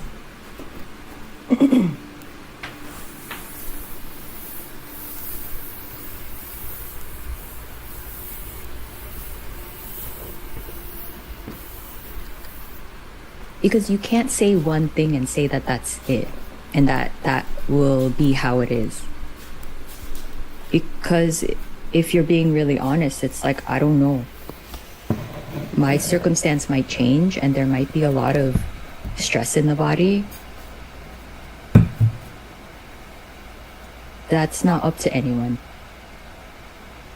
And I think there was an assumption like an expectation that I would never feel certain things or I would never think certain things.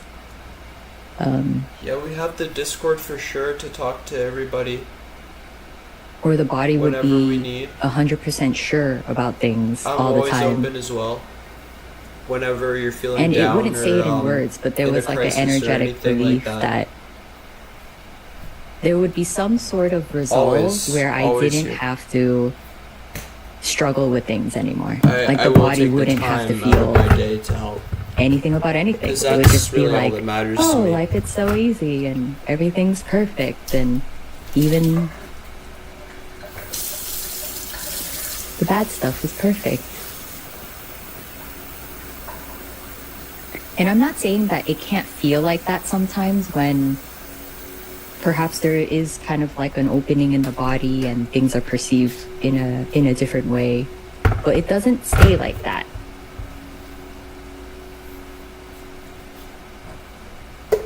And when the body is also going through something extremely difficult and in a mind storm and kind of like stuck in really devastating fearful beliefs, let's say, it doesn't stay like that. The body's just working through something, and sometimes it needs to believe a certain thing, whether it be extremely hopeful, like, you know, the best thing possible is going to happen because there's been so much belief in that lifetime that something was a possibility. Sometimes it's okay if it just stays there for a while. For sure. And then likewise, if it's going get through to an it as soon extremely as I can. difficult time, sometimes the horrific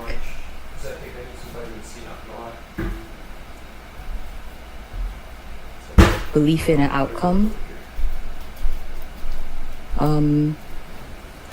sometimes that feels really strong and you can't let go of it, you know, like it just is believed and you can't really stop believing it. It could also just mean that something's being worked out, like maybe you've felt that was underneath, that was just there in the body for so long, and perhaps it wasn't able to emerge. You didn't even know that it was there. So it's actually beautiful that it's finally here. It's like finally able to be here. It actually takes a lot to get to those places. And it's not that you get to it, it's just that it reveals itself when enough of the other layers have, you know, softened or melted away. And then it feels like, sometimes it feels like you're going backwards because it's like, I've never felt this fearful. Like I've never felt like this before. And perhaps you happens when you can't go into the really void, right? imagine the future as much. Your range So then it of feels like that's emotions it. will get so Like that's big it. And it can that almost it can feel like feel like you're forever, moving backwards because of the which is strength. normal because the body has, again, the never been emotions there that before. happens It that didn't you've been have those hiding away shields from. of protection, of believing that there's an actual linear timeline to I'm things experiencing that right now. and a story within. You are the story. You are the story of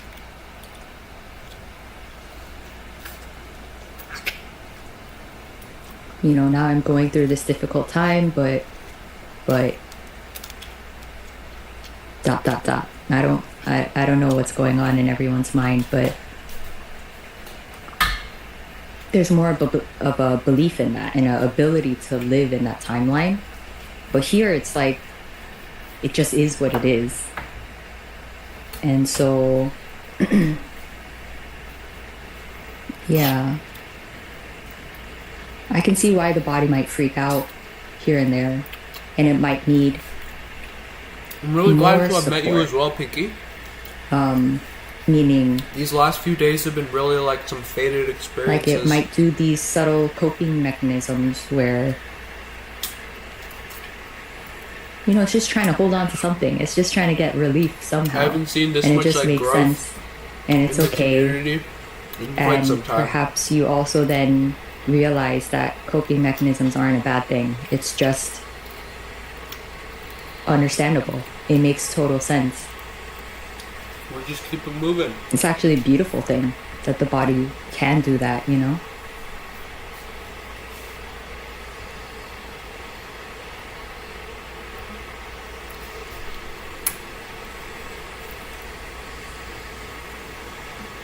And so the more that the belief in the future was kind of being stripped away, and the more of my past story was kind of diminishing,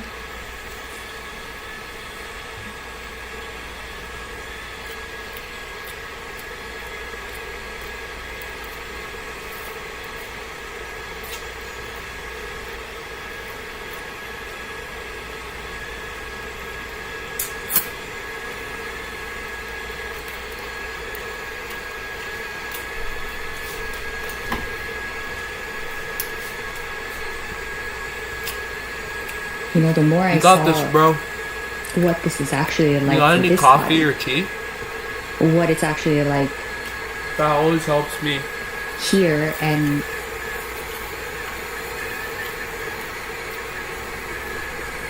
I couldn't really compare it to anyone else anymore. I couldn't believe anyone else anymore because it just didn't matter, you know? It didn't matter if what was here right now was aligning with anyone else's experience, because it was just like, that's clearly not true. Whatever's here is just, it's not a bad thing. It's gonna have different flavors. And it's just clear that it's not up to me to dictate.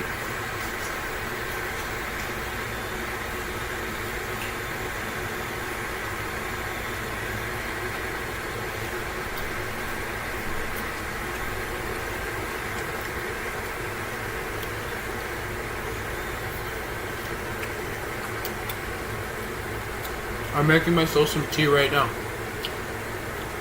And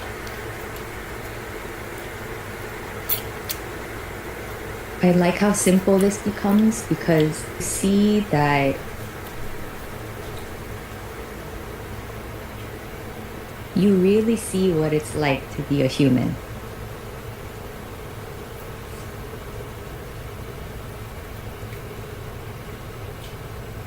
I guess when the personal energy is there, meaning like whatever's happening has more of a it's happening to me kind of narrative. And certain things are a lot more preferred, and there's more of a wanting and desire for certain outcomes. You can't quite see what's going on because you're the story, basically. And the story is never really true. It never really has any validity to it. So it's not that you're not experiencing what it's like to be a human there. That has its beauty as well.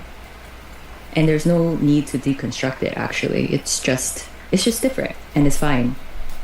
But if that does soften, what I can say now is like this.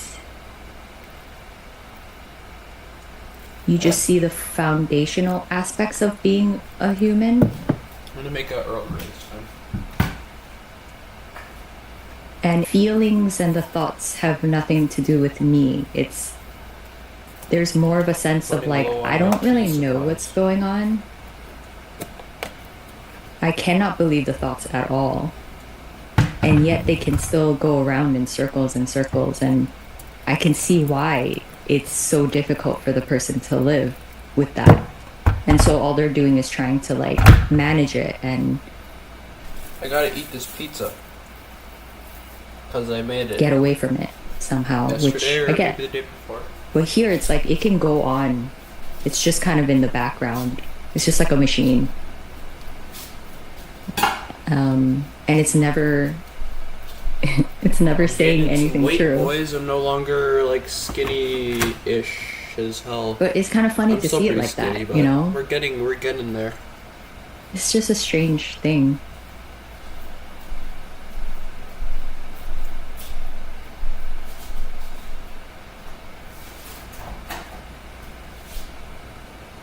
And so I think more the past couple months, it's been really interesting to see how the body is in stressful situations.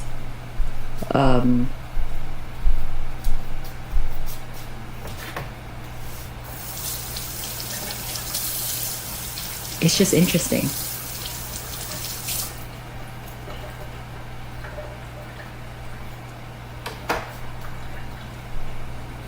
And nothing is certain to me. Like, I don't know anything. I don't know what the perfect answer is. I don't know.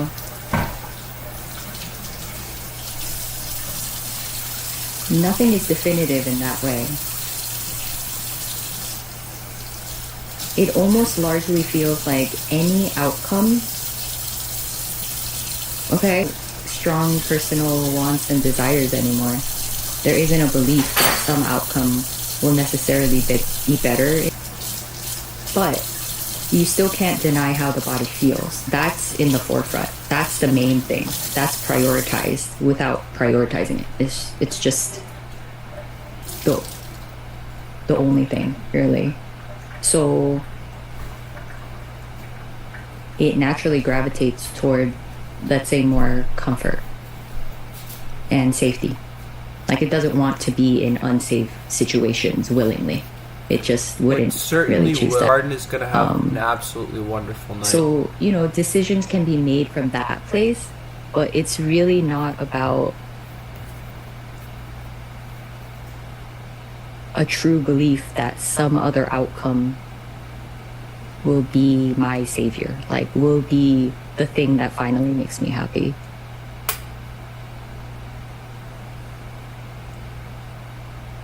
Eventually it's just going to be the same as this, because it already is the same as this.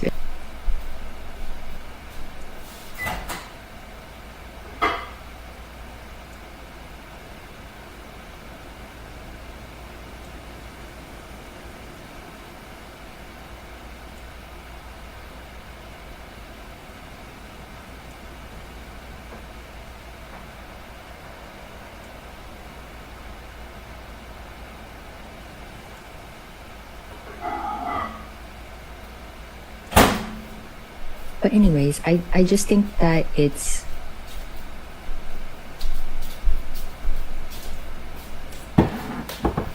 Thank you, Pinky. like, I used to wish that people Trying to eat as much as I can. who I were used to sort of not like eat a in lot, but positions we're of getting power there. would kind of say that they don't know. Because I think that is what created or added to a lot of the suffering here in the past, I really thought that someone else had the answer, and I really thought that I needed to be like that. But it's a facade. That's not a possibility.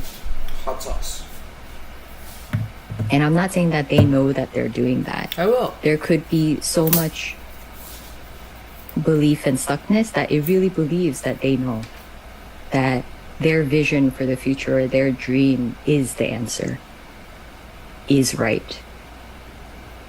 So the more confident and sure in that way a person appears, it's like there's just more tightness there. There's actually more limitation there. And it's fine, it's okay, but you don't have to take it as, oh, they really know the answer.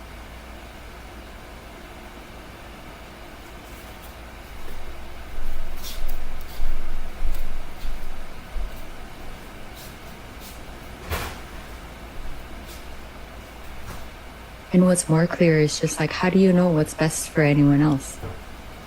Like, how can you really say that?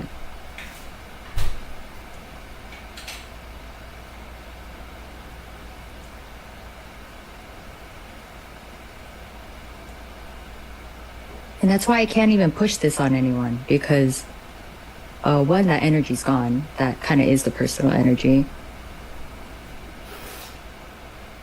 To intensely favor something over another. And like, I don't know. It's like, you do you, Like, if you are having fun as you are, like, great. I think I just speak about this because that was never enough for me. And I don't think that even having a relatively healthy life as me, like as Suzanne, not that that was really possible. I see that it's not really possible now. But even if that happened, it still wouldn't have been enough for me. Like I always just, there was a deeper longing here that I couldn't explain. I didn't force it. No one needed to tell me that it should be there. It was just That's there no worries at for all, the bro. longest time. We'll be here for you whenever you come back. You know, and Once kept I'm me done seeking eating, I'm gonna play some more Elden Ring. until the seeking just stopped.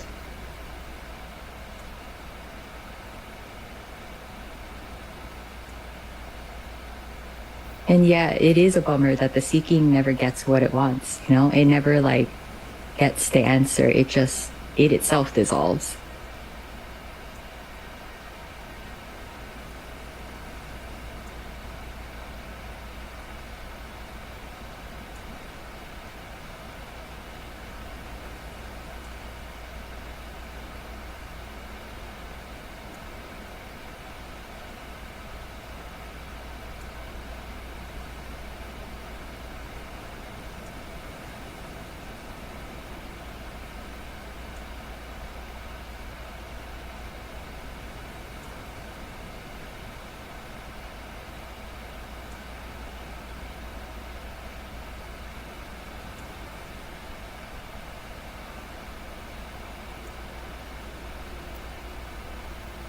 Almost 24 hours up. I'm at like almost 12 hours up right now. Not too bad.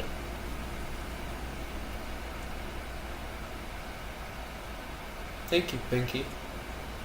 I remember talking to someone a really long time ago, and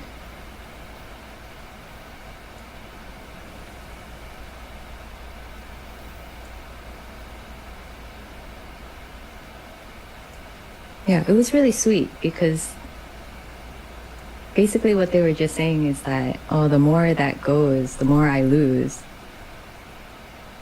the more bliss there is in the body. And I wouldn't use the word bliss. It's just like that label can feel more real at certain points, but I would not use that word at all anymore.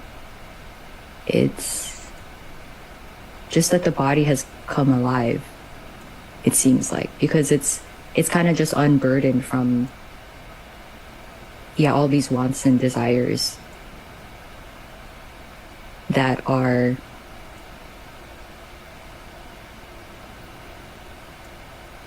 in a way kind of hiding the aliveness that's already here. I mean, that's like a really simplistic description of this, because it actually takes a really long time to like unravel all the wants and desires in all these different ways, you know, and really see for yourself, like, is it really worth it? And it might be for a while, and that's okay.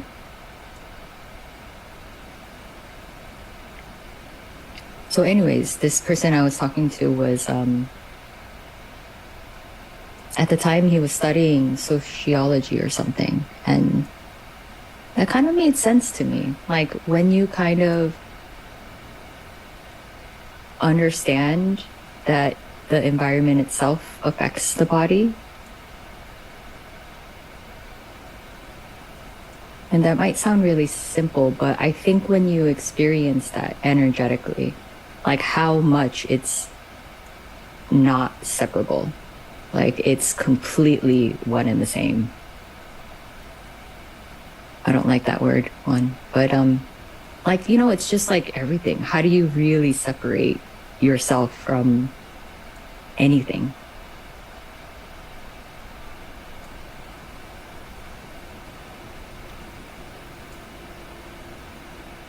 And I know that, you know, studying anything is probably just like personal descriptions and understandings of things, which is fine. So that's not really what I'm talking about. I'm more talking about like energetically feeling it for yourself. how there is absolutely no barrier or edge to anything.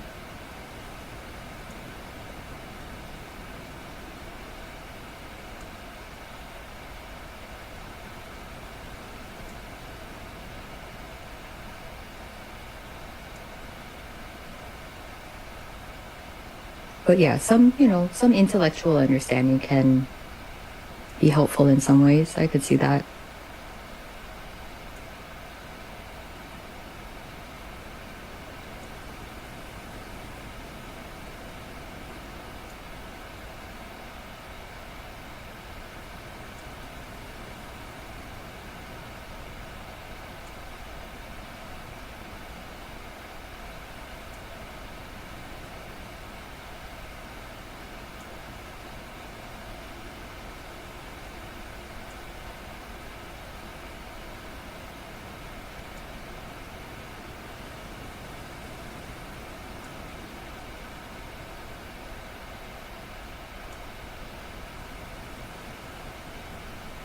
Yeah, if you'd like to interact, you're welcome to raise your hand.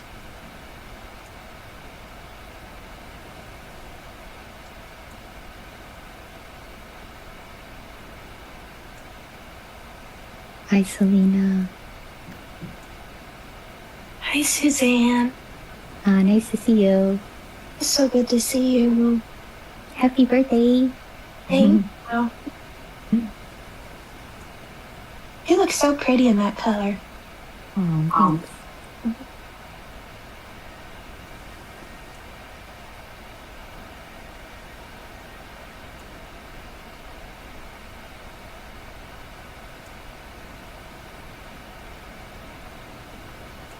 I went to Chicago for my birthday about a week and a half back or so.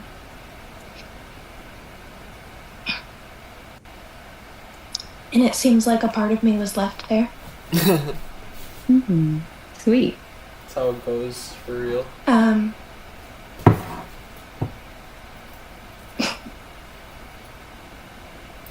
I kind of had an inkling this would happen. I mean, you never know how things are going to happen, but I just kind of had like this inner like life's gonna keep trolling me type of way of just believing it would happen this way. But like we're watching some people who are just going like the through day their before spiritual my journeys. 30th birthday, time started to slow down, and since then it's just progressively I made some pizza, starting to lose meaning, tea, and we're just chatting about life time and feels very how we slow can right now. help the world be a Sometimes, better and place. the last week or so it'll stop altogether. Welcome back, Pinky. And because I'm really used to having really horrifying, bad, energetic things going on inside of my body, and I'm used to that and I can handle that, seeing that there's nothing in the future that's coming to get me like a big monster is like the We're spreading mad biggest joy. gift I could have ever been given. And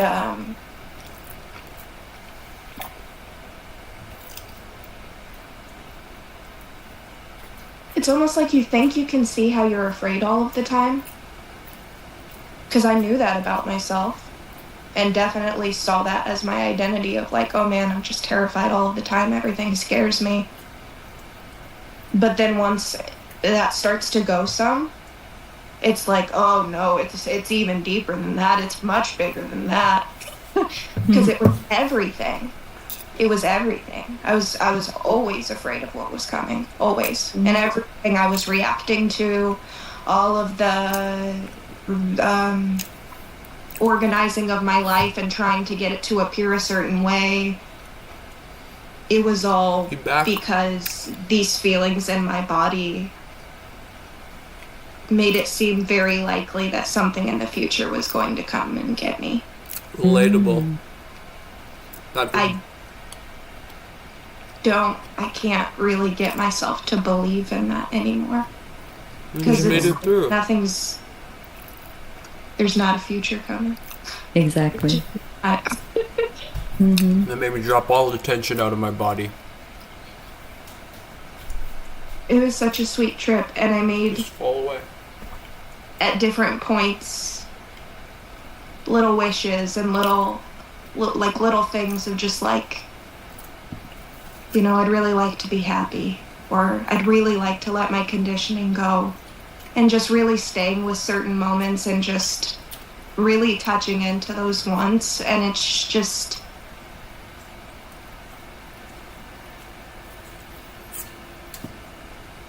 I don't know, it really feels like I was given a gift. Oh, that's so sweet.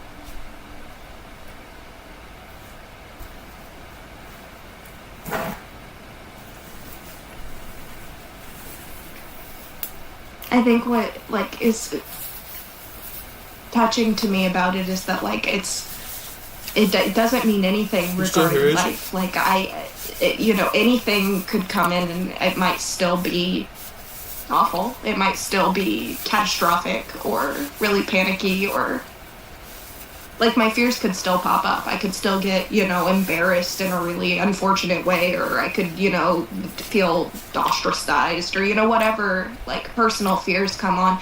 All of that stuff can still happen, but it's just, I'm not buying into the thoughts that tell me like, oh, this is gonna happen and it's gonna come and get ya, and like, Nice.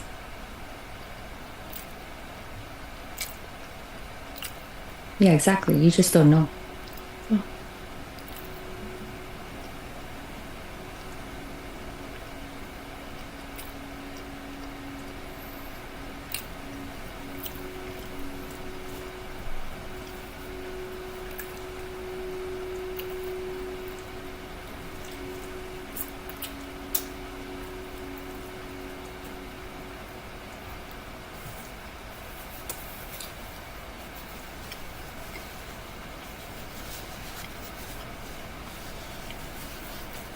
Selena's story is actually beautiful.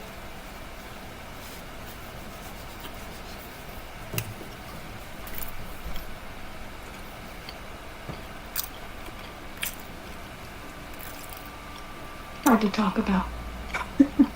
Yeah, I'm sure. This would be so cool when our Yeah, it's so much community more grows beautiful. so big. Yeah, words You'll just be don't able to touch connect anything. with So, others, other pockets of people who are waking up.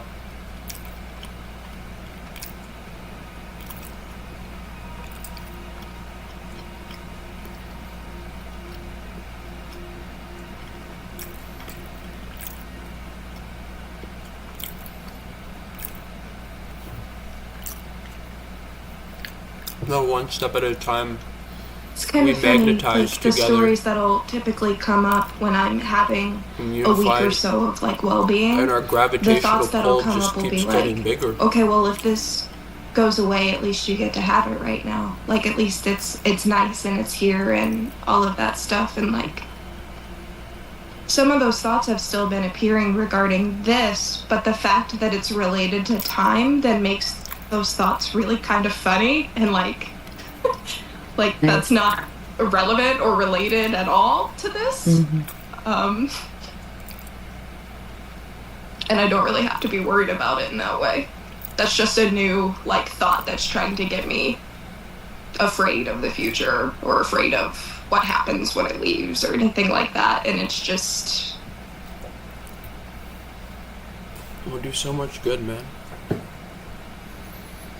yeah, the last week or so I've liked being here. Oh, that's so nice to hear.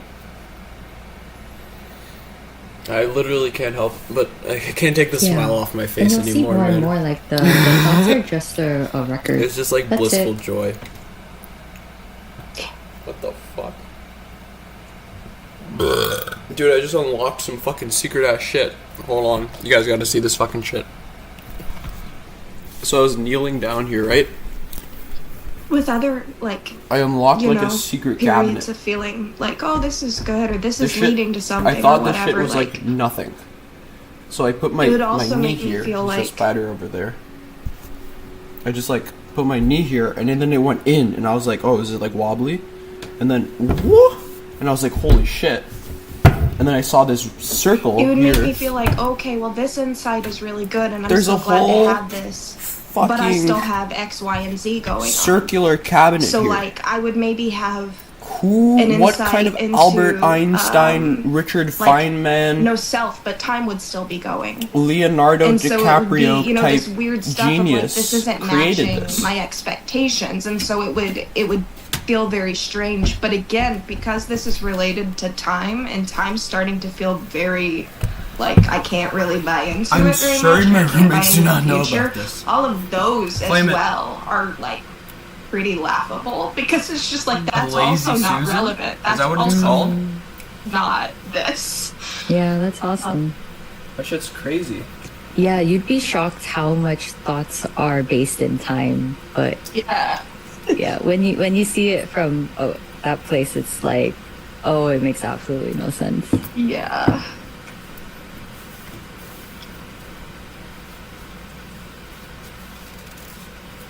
It reminded me of like those spinning doors that like open, revolving doors, like that song on Miyazaki by Radiohead. Yeah, it just really feels like right now, like, not a whole lot That's really cool, Pinky. I didn't know that. in regards to the day-to-day. You gotta do the activities, you gotta do these certain things, feelings appears, thoughts appear, all of that stuff. I just don't believe a future's coming. Like, I just don't. It's not. And that's given me quite a bit of relief here, because it's just seen that, like, if it's here now, I'm equipped for it, because it's here. And all of the other stuff that's popping up regarding, like, well, there still feels like a contracted sense of self. There still feels like X, Y, and Z. It's like, well, there's no future where I need to get that resolved, so I'm not really concerned about it. Beautiful. Nice. And that feels really good. Yeah. Oh, that's really nicely said. I like that.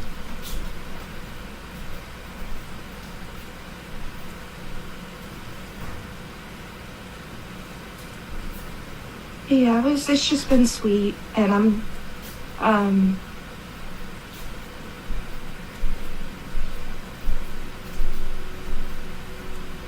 this is, of course, I mean, it's just a story, but the fact that I've been struggling so much with turning 30, there was a I'm whole from the UK, year and that's what they're called. Known where as there was a whole year where it was like, I have got to work through this emotionally because I know I can't handle it. I'm not. It's just I had a lot of personal feelings regarding it because I really wanted to accomplish something.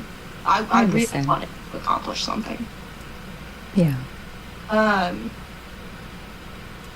And then, my birthday was here, and it was just like, well, it's here, and now I can't do anything. And again, story, but it felt like life was just giving me a sweet gift. Like, I know this is hard for you. Like, I know this has been hard for you, and now, like, it doesn't have to be so bad. It doesn't have to be scary.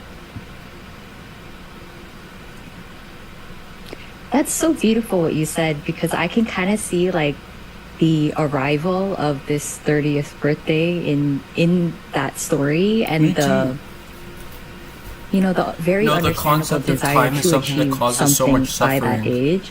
Always worrying about like, The this is gonna release come of, like, when, this is my gonna birthday come could have here, also this is gonna released come the then, this waiting happened way for back then. something When to you let happen go of before all of that, time or by that time, and It everything really feels like centers that's what down I into am. the present, Beautiful. like it collapses, Isn't it strange how it's just like then you realize that you can process everything all at what once. you're striving for, And that you is are the all thing of your that's- experiences that's happening already in the daily present what's here. moment. Like everything is what like you're a striving constant for, fractal. Did that make sense? And then So you what can you're just striving break for through, is man. what's already here, but the striving for it is veiling that it's already here, in a way, Yeah. Yeah.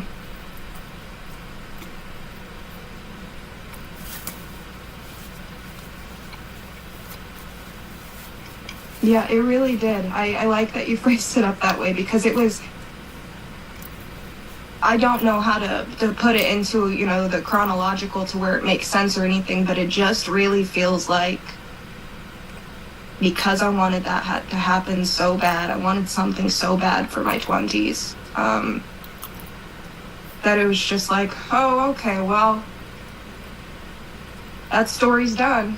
Like, that story's done. It didn't happen. So the story was able to just Stream kind of like... will still be here when you are done, Okay. Pinky, I think. Yeah.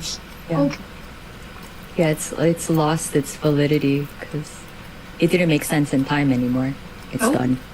Yeah. Yeah, and then time started doing something. Yeah. Or I started doing something and seeing that time, you know, however that works, because I don't know how that Enjoy works. the fight. Remember, they too are part of Source. Well, that's why it just sounds like the loss of the hope for anything else, whether it be good or This bad. display. And it's not you that makes that happen. It's all It's kind of also obvious that part of the Universal Symphony. yeah, you just didn't make it happen. No. It just happened to be so that there was this Gods true belief battling that in the field. at this age called 30 that is also As made up, one. something would or wouldn't happen. And then Izzy, you in here?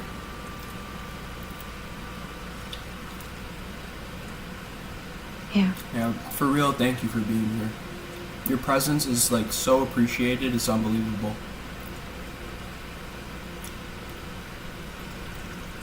I've spent most of my life afraid. And in fear. And just really wanting to mean something to people, yeah, which I think is natural, you know? totally. Holy shit, I'm being summoned to another world? I'm sure you Okay, do hold mean on. a lot to people. You And my definitely phone's mean a lot my in this computer's game. about to die. Okay, You're very hold on, we're precious. doing an emergency run upstairs. Save this guy's Elden Ring progress, and then come back downstairs, finish our tea and pizza. There's just This is some real shit. This is some real when fucking you're a shit. bundle of Our walking social PC's at like anxiety, 3%. and then it's seen that, like, I'm not in any real danger. Real shit. Real shit. PC's plugged in. We saved the PC.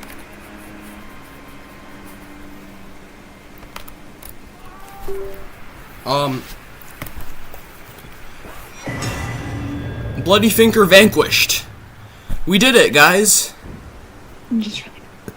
That was intense. Except I didn't do anything. But I got a rune arc.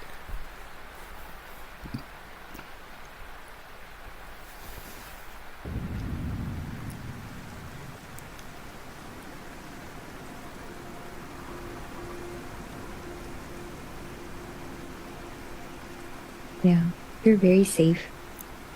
Even when people like you and love you or hate you, Yeah, it we're doesn't going low. matter. You're still safe. Nah, Pinky. We love you, bro. Yeah.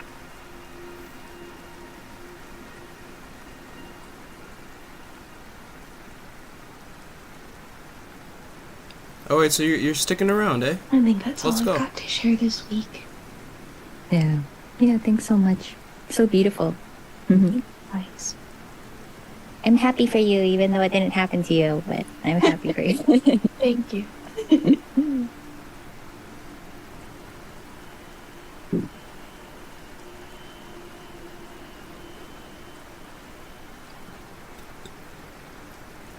Free runes, free level up. Hi, Clee.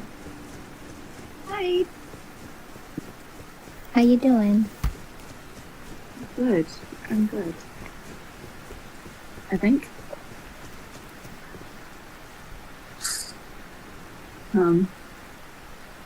It's so nice to hear everything that's happening for Selena. It's so nice to hear. Yeah. You're welcome, Jamie. Like, almost, it's so strange hearing everyone's experience and the mind going, ooh, I hope that happens to me, you know? It's like, oy. It's so funny. In the same way that it says, ooh, I'm glad that didn't happen. It's just...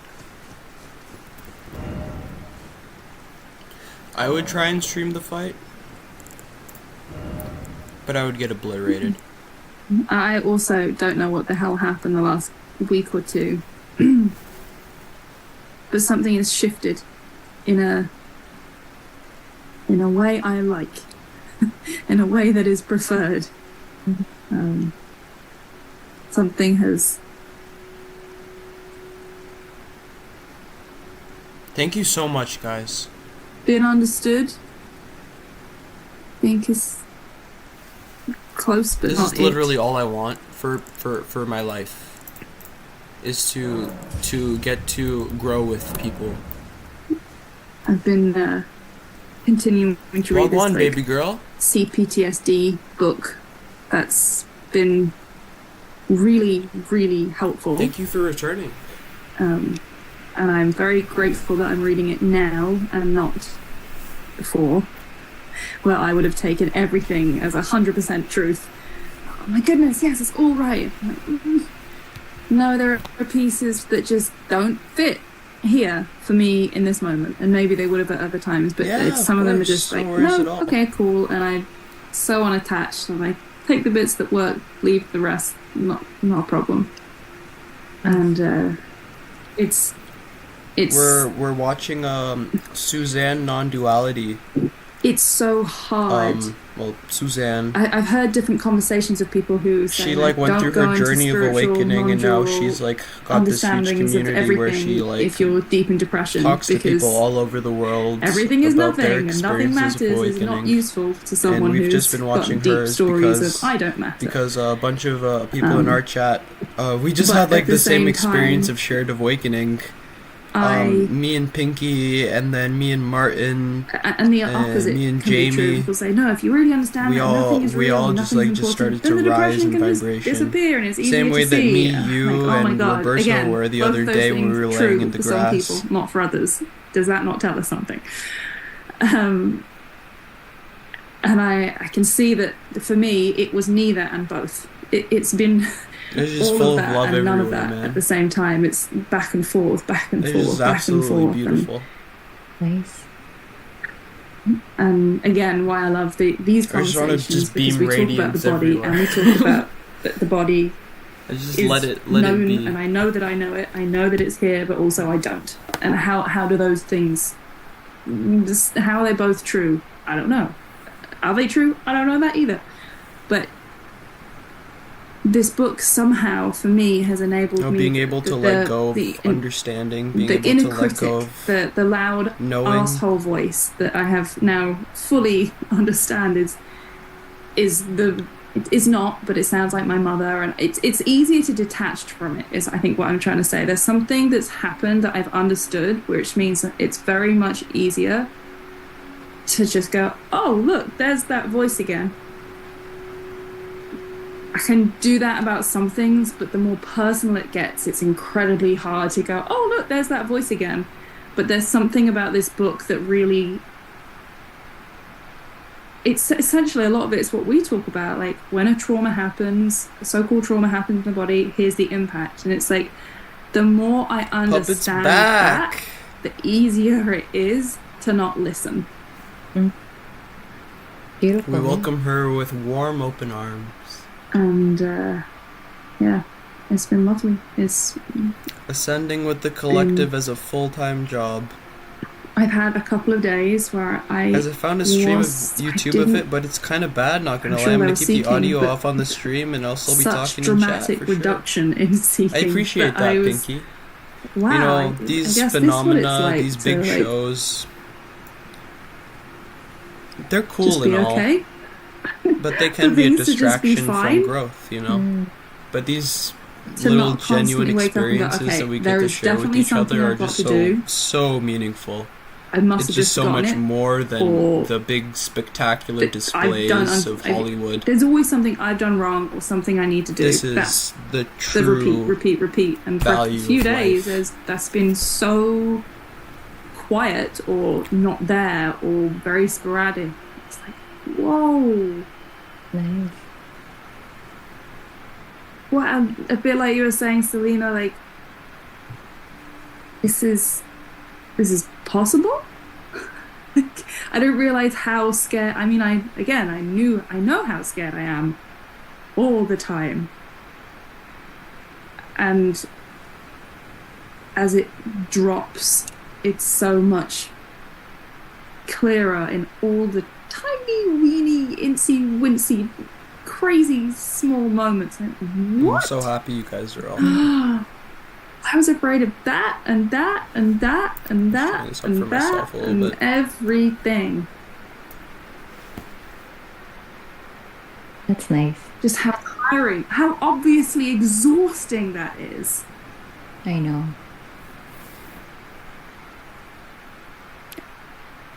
Yeah. And you see how innocent it is because it's like there was trauma in the body. Like, how can it let it go? It just eventually kind of just feels a little more safe, and then it just goes on its own, and then you see how much fear there actually was. It's kind of cool, like reading this book. There's part of me that's like, reading books. I know that I don't need to read books, right? I shouldn't need to read books. It's just happening. I don't need to read books, which is hilarious because that's a story too. Yes. Right? Like, Yeah. That's a certain way there's of another being. person who I heard say The that. whole idea of I woke up and I really looked at my to bookshelf and I reject realized it was spiritual all knowledge unnecessary is and I the didn't read any same of as this. like getting too So, obsessed with there we spiritual go. knowledge. There's a nice little belief that I can just tuck away in there. And I had to pull that one You straight can back just out. like No, you have to find the actually, middle way. I don't know Don't why get I'm reading attached this to book. I don't read it every day. Some days I listen to 2 hours of it, and then Find your enlightenment in fucking SpongeBob episodes, bro. I'm also not like studying it. You know, I'm not. Or a Jake Paul Same, versus which Mike would be Tyson okay fight. to do, but I'm not. It's I just, understand. this needs to be here. Okay, All of it and is that's one. There's like all Suffering these little comes from nuances believing one that part of the dream I take is so much more pleasure. real than another. There's so much like pleasure, relief But when you in pay full attention to anything, to be then spiritual. it becomes you don't holographic need and to you read see the books anymore, 'cause infinity you in just know, and you anything. know that you don't know. It's like, no, not that either. Mm-hmm. Exactly, yeah. And I think when people share about this stuff, it's about a momentary experience, but then it's always going to change. It's never going to stay like that.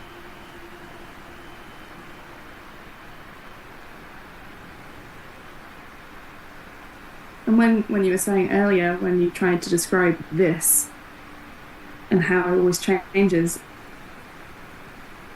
I was confused. Like, it's almost like I couldn't grasp what you were saying by when I tried to describe this, because that doesn't make sense. Nice. Like, it's just how like there's you have to grab at something to make it mean something, but there's nothing to grab at, so there's nothing Exactly. to mean. Yeah.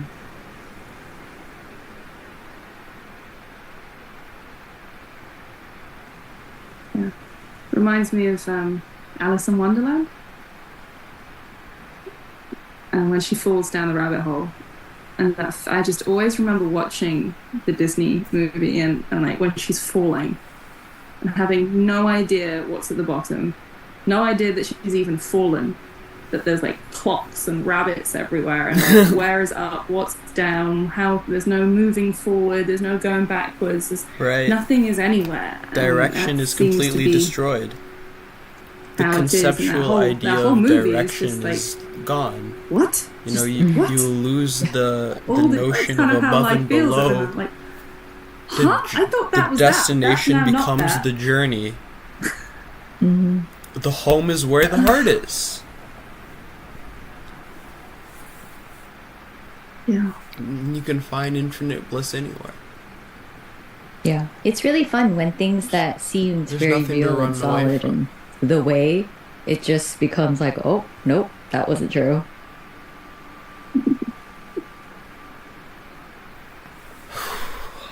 Is there any of those for you that you particularly remember or stood out or that made the biggest difference? I've never read or Alice in something? Wonderland. Oh my but God, I there were a definitely will. million. I don't know if I could, because it's constant. It's like I think what you just described happened 1,000 times. So things were seen like that over and over in different ways. But I mean, today I was just like, there was a lot of water in the sink that was going down all at once, and then I could hear it.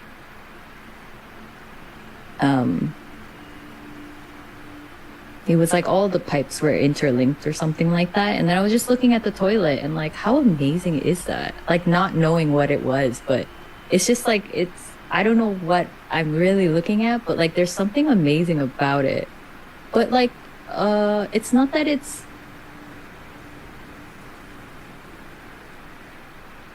yeah, I don't know what to make of it, you know? It's just, maybe it's seen in a different way. There are 2 Alice in Wonderland reason. books? I didn't know that.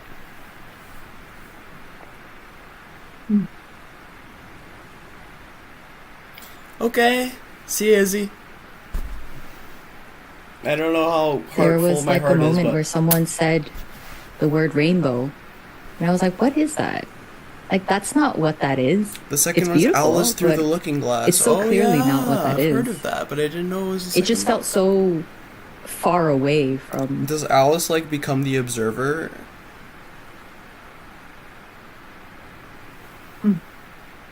Because to me, it sounds like this is all like a story of awakening. As many books are. The hero's journey.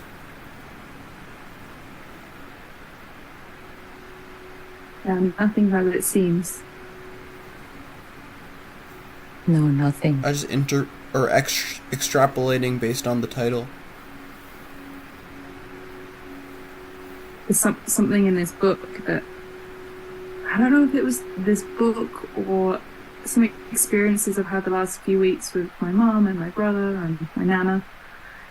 And I felt so Is this angry. why you- I have been feeling She literally angry goes and through a looking irritated glass. and just She so becomes much the eye? anger and blame and irritation. Ah, the breaking I of the can- I can just reflection, like feel Frank it Yang was saying. everywhere. The merging of the All duality of the the time, self and like, other. If I try and Perception and non-perception it becoming always one. ends up angry. Even if I try not to be, I couldn't not make it angry. This energy of irritation and anger just everywhere.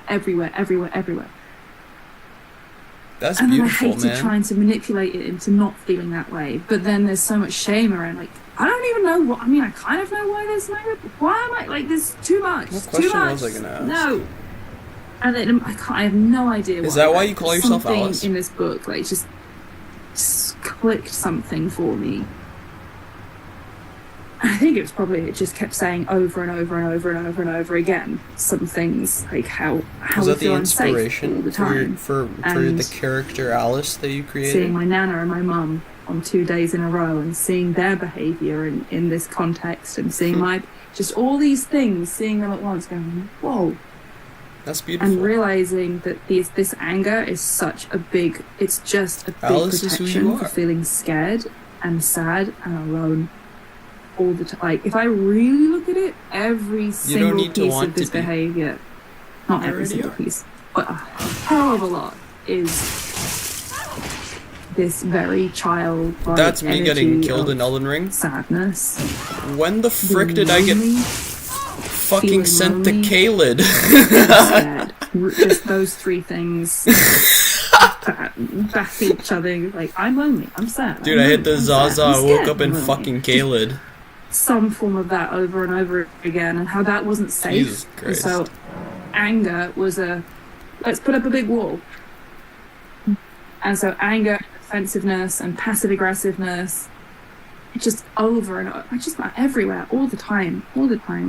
And a vulnerability, even though I can fake vulnerability or whatever, maybe not fake, it was authentic in what it could be. And that's really helpful to see that it's been really a true effort, a true, real, honest effort to be as vulnerable as I could. But there was this thing that I couldn't see, that wasn't supposed to be seen, that I couldn't get beyond, this big anger. And now, when I have these triggered moments, way more quickly I can ask myself, ooh, am I angry or am I scared?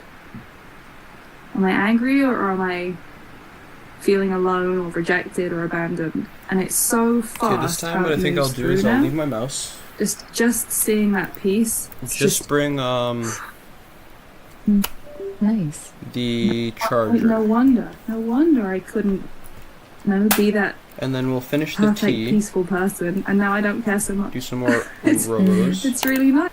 No, I'm sad. I'm really fucking Experience sad. infinite bliss. It makes sense that I'm sad. And This is if the my mum extinction can't hold burst me, then we learned fine. about in class. Fuck her. There's still some anger there, and that's okay. Makes sense that there's anger and there's sadness, and Alice doesn't I have a have safe space scare in the world what experience it others all think now, of her. She has and, the wonder like, it's of the world. that's But Alice I'm so started seeing that I didn't feel before. life Alice was not Life always that way. Alice fully was a work in there. progress. Like, it really was. How do I have the DXM magic? I'm Because I breathing allow deeper myself to again. wonder. I don't Like, run. without I don't run mushrooms, from or anything. I went happen straight to to, the but void. without I went mushrooms, straight I'm to the breathing goddamn deeper, void. I seeing things experienced more, I'm slowing hell. down, I went I'm through all of the bad really trips. present, I I'm less loved afraid the of bad being trips. I really loved them. vulnerable, I loved being the able to, demons. I like, embraced them. I honestly swallowed them close whole. and be okay. I accepted Like, them as so many me, things. My and I body, allowed them to the fuel stress me in my and body is burst reducing. I open can lift like heavier a at the gym a beautiful little bit. rose. So many tiny things that are making life go, oh, okay, oh. We are And it's awakening. this, I just feel like it's this incredibly cool, human, whatever that, like this human unraveling, There we gotta move but quick. also it's beyond, Or else it's the just computer will unraveling. There's this human unraveling, because I sit here, but also a bigger unraveling that I'm not sure would have, there's a story too, that I'm not sure the it's on unraveling, 2x it hasn't speed. happened, this part of the unraveling. Stop it. Well, yeah, I said stop it, and it literally paused. Now that's some synchronicity shit. I did not hit the pause button. What is happening here?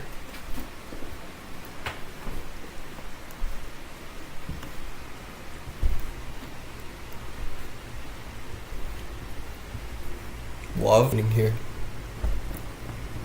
Truth. Beauty. Opening. Existence. Happiness. Joy. Evolution.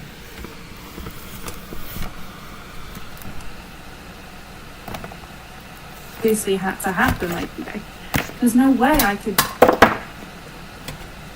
do. Hey, it turned on Words are all hard. that on its own as well. I know, yeah.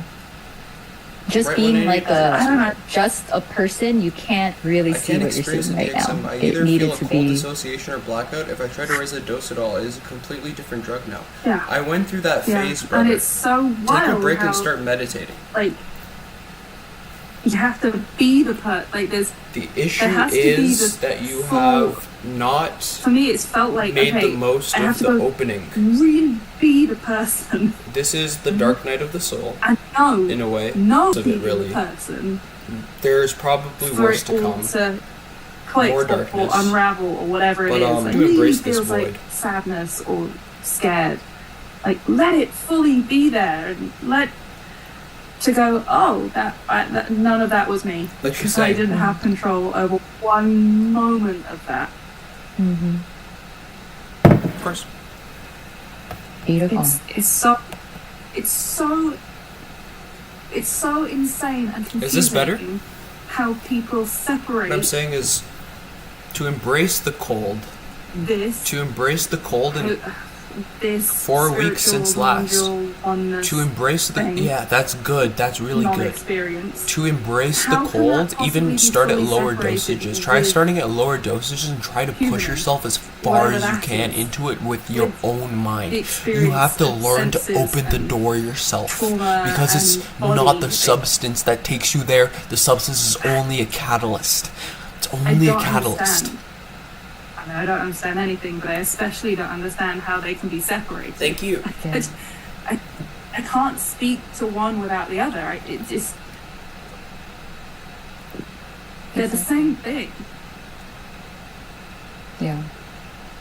And I think in like extreme, I don't know what's going on anywhere, but I think You have in to bring that extreme power back to your own experiences heart. where you really do feel like you're not the body, it could. I could see how it could become a thing where you are completely detached from the body, and then there are like you're just kind of hovering around somewhere. But I do think eventually, like, there is a coming back down into the body, and not that high experience is even needed at all. You should wait. Whenever you it was feel never the call to go back, you know, go.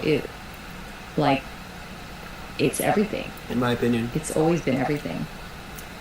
the And I'm second not you sure feel the if call, there's go. something in the human body Don't hesitate. where, because we're so conditioned to believe in The intention to be a face certain whatever way it is that it and think brings that we you. are a certain thing, understandably. Don't expect anything. Don't look for escape. Sometimes But if escape happens, embrace that. yeah, Embrace that's just your not the escape. full picture, because it is kind of all made up. But to see that Embrace it's all your made bliss. up, Embrace your can't see it suffering. from that Embrace place. whatever it is that comes. That just makes sense. You have With to kind of open see arms, that take there is something unknown as well. Just wait for the weekend. It is the weekend, isn't it? Friday?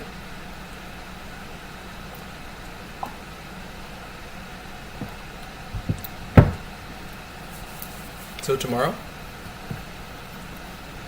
Just all unknown. Yeah, and then eventually it becomes all unknown. Yeah.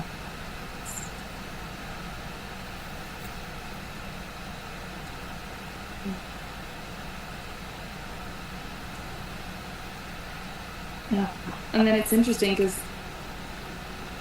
when I've seen people who speak so passionately, or what's the word? I don't know.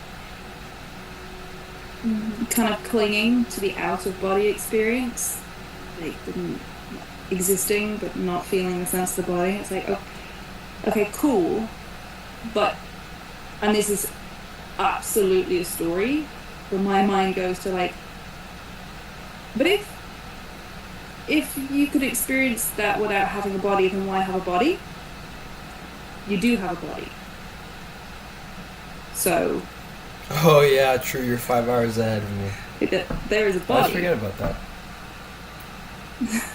And then, you know, people, someone told me on the, I think I told you last time, someone told me on the call, I think you'd really like meditation. I think if you meditated for a long time and you really had those experiences But of being I do out, think, out, like you say, I think you're really afraid like it. of the I think what you're telling me sensations is of that your you like body, being right? out of it, and Right? you don't. You seem even to though my whole have talk been thing is traumatized about coming by back to that your body experience and that you hard had experience, and that's the only thing I had to say was, alone yeah, but you in like the going ranch. out. So the people But who that maybe you seem that to be had that stronger about experience having out of is body not you. experiences You're unique. story, but maybe they're just avoiding the body as well. You know, to some, but it sounds like Totally. I mean, there's also a tendency for the person to want to escape the suffering. And in a way, there's so much, probably too much. Like, everything, spirituality is kind of saturated. Not all of it, but a lot of it is saturated with escaping suffering. Because that's how it's marketed. It's like how to get rid of suffering. How to end suffering. But that's not really how it goes. It's like, actually you get so intimate with suffering. That's the only thing that there is, because that is actual reality. And you see the non-reality of it, like you said, as well. But you can't get rid of it. You can't, like, just dismiss it, you know? You can't just dismiss it. it's like taking spiritual teachings from thousands of years ago, which are still perhaps worth looking at and listening to, but they were written in the time they were written in. And like we said, like anything you say is immediately moot as soon as it's said. Yeah. Yeah, and I'm not saying that meditation isn't beneficial for some people, and I wouldn't even call it meditation. It's just like being. Um, so fine.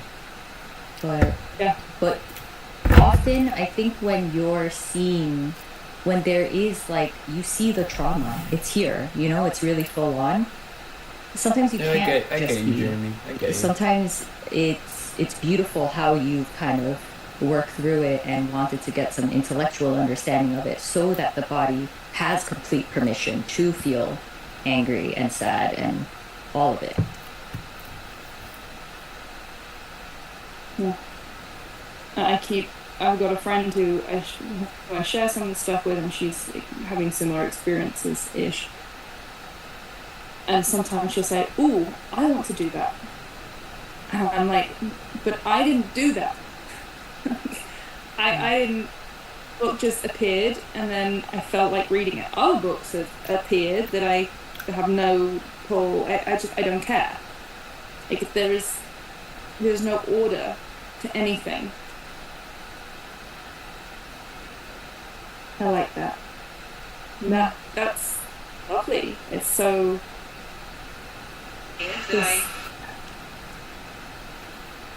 I want to It's say more of trust. the worry of going through but the aftermath, it's going more to like urgent care, putting others through that, or something worse than last lack time of trust happened. is gone, or mistrust. So in a way, has the gone, mistrust. and it's like obvious. She's speaking. Listen. It's Exactly. surrender. It's like a stupid word because it's you don't surrender. It's just what life when you don't effort to every time I try to say, yeah, look, the control isn't there, Yeah. and the mind Yeah. believes the control. Yeah, it's just what's left. Yeah, I mean, I think also this is where you see that the trust, distrust, and Yeah. that's the same with everything else. Yeah, all the opposites kind of just vanish, and it just is what it is. It's interesting because even though I said that about trust and mistrust, it hasn't vanished here. I can see the two extremes. I can see the two, and I might talk about I trust this person, I don't trust this person, but I can also see how that. I mean, trust is such a concept, like point to trust, that it's not real. What I really mean is safety, but what do I mean by that? Like, there's just a yes and a no, and where's that yes and no come from? I have no idea. Like, my body, maybe, there's intuition, like gut feeling, maybe. But Yeah, sometimes it's just, no. Yeah. And the logic comes, it's like, well, it's because of X, Y, and Z. Yeah, which you'll never really truly know why, but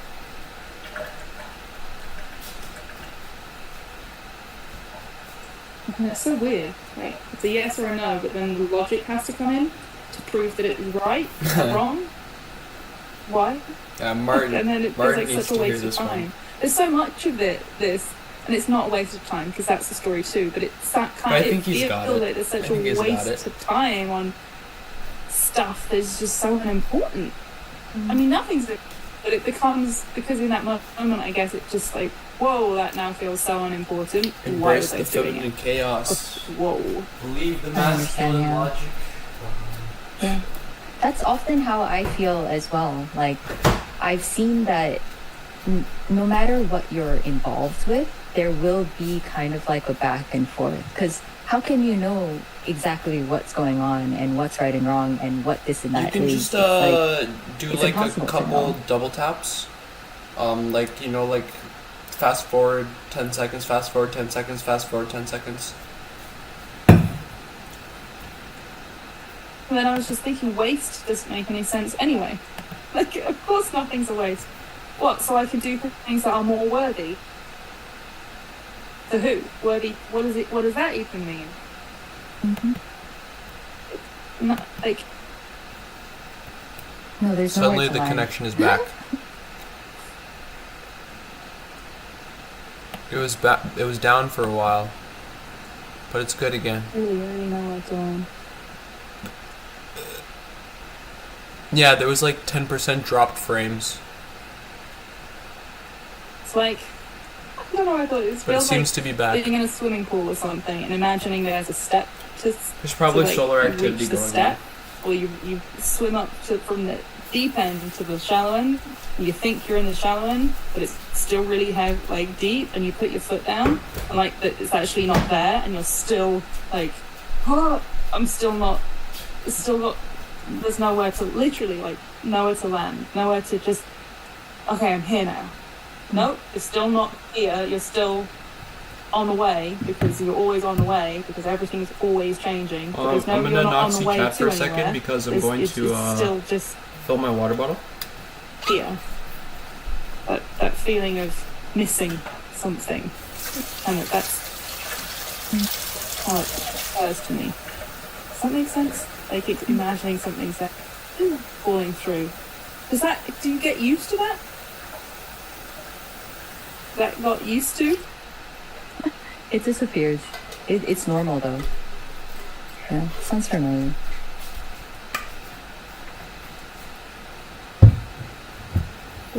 There was another little droppage, but it seems to be better again.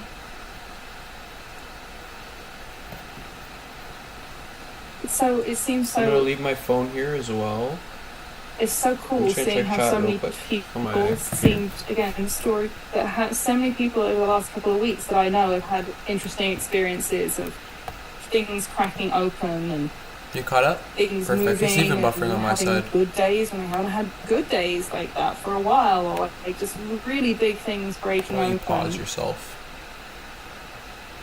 And to me, it's like, Don't worry about it. how does nature know that Exit it's this. time to lose their leaves? They don't talk to each other. They don't look at another tree and go, ooh, you're losing your leaves, I think I should. Like, there's no choice or thought or control, or it just happens. But it often happens at a similar time. It's really interesting seeing that happen amongst the people who are around Alright, me. I think it's all good. I guess I'm just another- gonna run upstairs to put my I water guess it's still bottle a belief and that tea it's something down, that sort of and then I'm feeds gonna come that back idea downstairs, get my that laptop. So you guys enjoy there's- the enlightenment this is all just while I'm happening. gone. I might use the washroom And even a little there is bit. them Actually, I think there is I'll use the no washroom on my second order turn. necessarily, but it seems like there is, and so I don't know. It feels like I'm a leaf on a tree.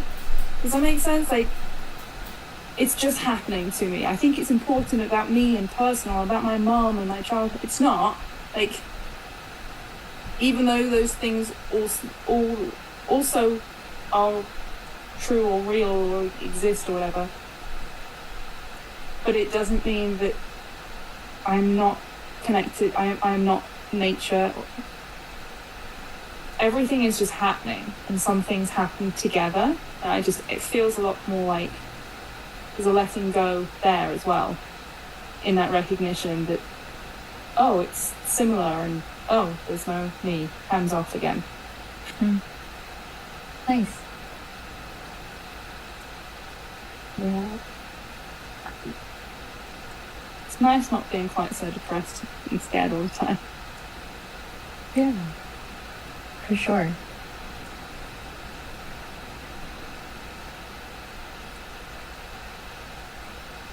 Yeah, thanks so much for sharing, Cleve. It's nice to see you. I'm glad you're doing well too. Thank you.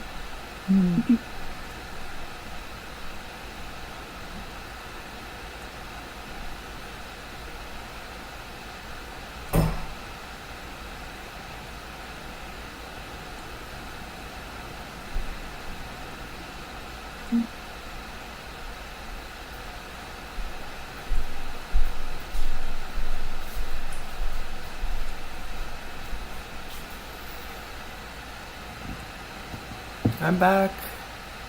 I brought back some dishes from my room, trying to keep things clean. I think we're at the end of the video. What I'm gonna do is hop back to Frank Yang real quick. Give me some more Frank Yang.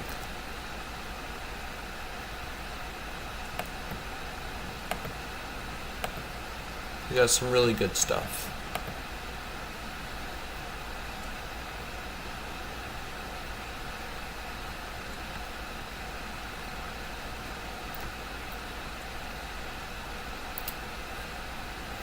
I really like this one. This one too. This is a short one. And it just shows like how everybody is an expression of source. With this consciousness work, if you're trying to like wake up to your true nature, you're fucking with the most powerful force in the universe. Bourbon Street, baby. So you better be careful. You either start it and you finish it, or you don't start it at all. Louisiana. Swamp people. I'm Jennifer Jones, the dance queen of New Orleans.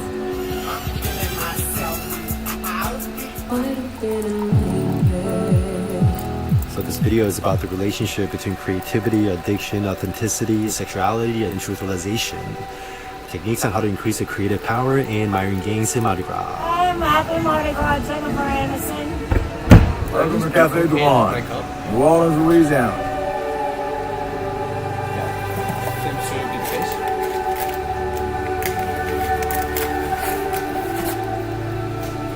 And that force of the universe isn't something that's like out there or something you generate. It's what it is. It's just the isness. It's everywhere. It's all pervasive. You have to like completely get out of the way and tap into it completely and just be absorbed into it and disappear into it. Making a documentary on the swans? Yeah, you're doing beautiful. This is your natural habitat. Civilization is kind of like a permanent flow state, but transcends in a way. Waste of money or completely fried my brain for good. Yeah, I think you made the right choice, man. Dissolve into love, where reality shapeshifts itself into this infinite brocade of aesthetic rupture. I think what you need to focus on is just coming back to your sensations of the body. Learning to not be afraid and trust yourself. It's that self-trust that's really going to make a big difference for you, I think. Because right now you're afraid, and I felt that same fear of letting go, that if I surrendered, something horrible would happen. You have to be that if I let go, you have that to inflate yourself like this the crazy worst parade case scenario would immediately consume great me. truth or to experience But it's something, not true. to become something. Just like shuffling through old selves. Selena was saying, that's more authentic. Like she felt the same way that you did. That there was this just looming darkness that was always there, ready to take you, and that surrendering would bring it right back. But you don't have to. Purify the mind, raise the consciousness, learn about the spirit soul. You don't have to New fear. Orleans, the birthplace of jazz. I feel it way down deep in my soul. It's every breath I take and every move I make. And it don't mean a thing if it ain't got that swing. And I always gotta say, the best town in VR is that old town. OAK all day. Red and black, baby. Ain't no place like the booth, man. Louisiana, here. Yeah. Alright, go upstairs one more time, I'll be right back. Love it here. Nothing like it.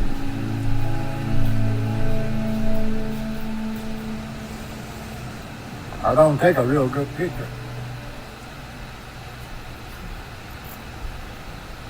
Been here since 1862.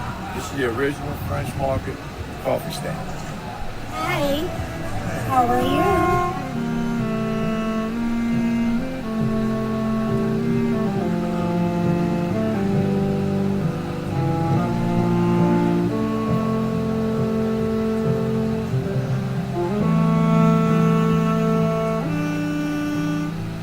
I took Frank to Louisiana because out of all his videos, I thought that there was one thing missing, and it was the soul vibe and the flavor that you can only find in New Orleans. Thank you for coming. Hey, happy Mardi Gras! Happy Mardi Gras.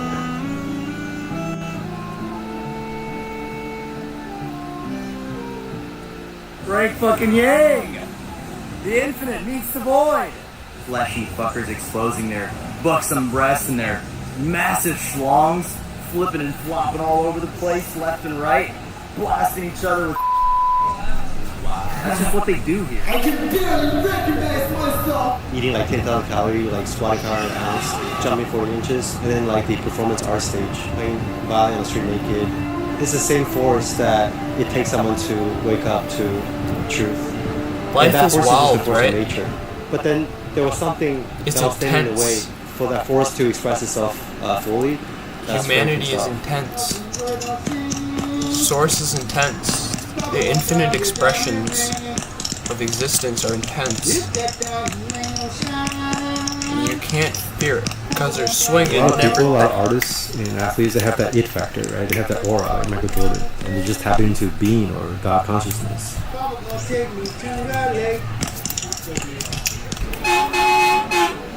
And they're tap dancing at the edge of the mind. That's why both the creative and the waking up process, the I awakening need to love, heal my mind. can resemble kind I of don't know if some did this or unhealthy did this or my brain itself this, but it feels weird. I think that this is an amalgamation of a lot of the traumas that have come from isolation through your life. I think isolation has caused this problem for you, really. It's kind of like Vegas. It's caused like a fear of the world for you. For sure. The deeper that you go into it, the more wild and crazy that it gets, and you'll never know what you'll see. That's why so many girls show their tits on Bourbon Street. There's a lot of French and Spanish influence because it was owned by France and Spain at one point. You have to embrace all of that pain. Allow yourself to be the loneliest person in the world. That's what I had to do the other day, and all I did was weep. I just cried and cried and cried. Luminous and boundless space of presence. I just couldn't stop crying. It's very stabilized. And it was out in the open too. I was walking home, just bawling my eyes out on the road. I walked my 3.5 kilometers in below freezing weather, just crying, cars passing by me, and just looking the drivers in the eyes with the tears in my eyes. And then eventually, because pleasure and pain are I actually made it home, at the same point. and I was still sometimes crying. It's very obvious, you know, like when you have a really blissful experience or a mystical experience, you like sink in a dark night, or even after you trip on MDMA or something, and then you have like a calm down. It's a big E. We live and lit every day. Right. It's 24 hours. The fear of people is the fear of yourself. When you stop fearing yourself, you will stop fearing people. They both people. happen through a contraction. The only reason why It's just a pleasure reflection. feels good is because the release from contraction to expansion.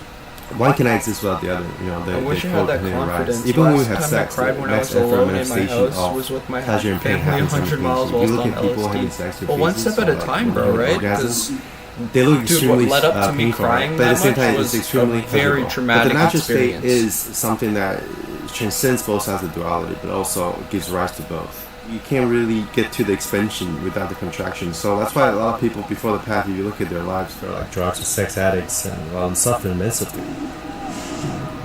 Something really Beethoven's deep Fifth happened. Symphony and the desire to obliterate yourself. Something that felt like a true betrayal of my It's driven trust. by the same energy, and its creative intelligence And it doesn't care how it expresses made or me weak. manifests itself. Creative You know? destruction gives rise to art, But it destroys brought me highs and down lows, to the roots and its of force myself. can also wake up to itself. Because I realized So there the was same nowhere force to of run, nature nowhere to go. spontaneously booms the flowers, blows the wind, drives the cheetah to hunt down a gazelle, You and then just let skyscrapers yourself and cars. sink. Fertilizes creative ideas And then when for you innovation, stop accumulates trying to with swim, enlightenment. you float. That same You know? energy edited and shot this video. All you have to do is stay still to itself. float. Is running through all the characters that it films, and you as a perceiver of this video is part of the same wakefulness. That's just awake to itself, without any distance or separation. A lot of people before the awakening, their drive is very strong, and then if you look at their lives, they actually have very strong egos. The important thing is that you gotta have an authentic ego. You gotta be very genuine about like what you're doing, or else you can't be in a flow into that space of spontaneity. So realization is kind of like a permanent flow state, but transcends into that. This is beyond space and time. See, if there's only the flow, even the river disappears. If there's even an ounce of authenticity on the path, you can't cross through the gateless gate. Jesus said you can't pass into the kingdom of heaven if you're not little children. So if you want to cross over to the abyss, in a sense, the most powerful force is innocence, vulnerability, and just total surrendering.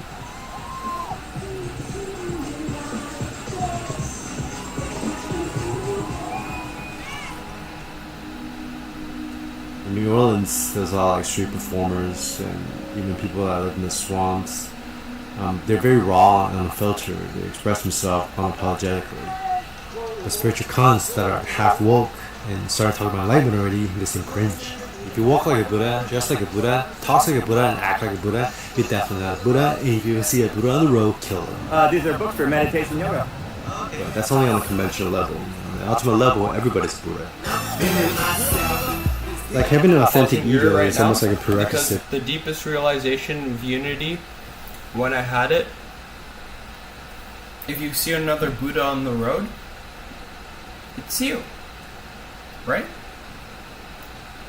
You're recognizing the infinity in someone else. And then what do you do when he says, if you see another Buddha on the road, kill it? It's because you're killing the projection. You kill the projection and you realize that you're one. That you're unified. You close the distance. When this struck me, I was spiraling through fractals of the enlightened masters. Just flying through colors, faces of pure blissful joy. It was one of the most profound experiences of my life. And the come down was rough because there was a lot of doubt. But because it was such an intense peak experience. But it stuck with me. It did change me.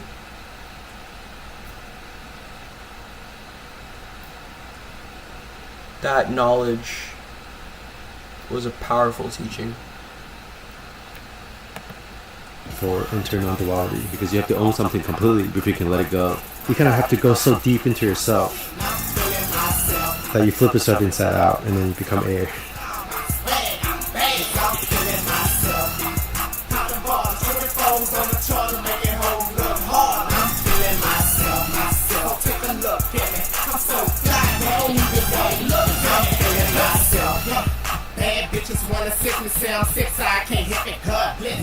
We have this thing called G. It's like a dance. And I'm feeling myself. I show slugs when I mug out. Bang, I ain't no blood, I'm a cub. And I'm feeling myself, yeah. And I thug in the club full of drugs, and I keep a hot gun. And I'm feeling myself, yeah. I smoke kill, I pop pills, I can whip my whole grill, I'm still. And I'm feeling myself. I'm on swamp people. You're on swamp people? Like the real swamp people? Yeah. Wow, so what do you guys do? We chase gators. Gators? Gators. How do you catch a gator? These encounters I always find physically fun and mentally challenging emotionally. Dive into that too, right? Embrace that. There's a book by Peter Rawson called The Genius And of if you Being. feel you need They're to escape, geniuses. embrace that Existence too. itself is genius. You know, how the fuck did this come to be? Keep on, keeping on. Always apply mindfulness, no matter the Your cost. natural state, it feels like you There's really no go through the whole failure. universe, moment to moment, while simultaneously matter. dying into it. Are you eating the shell? Oh my god, no, don't eat the shell. How do you eat this? So Louisiana is the #1 crawfish producer in the world.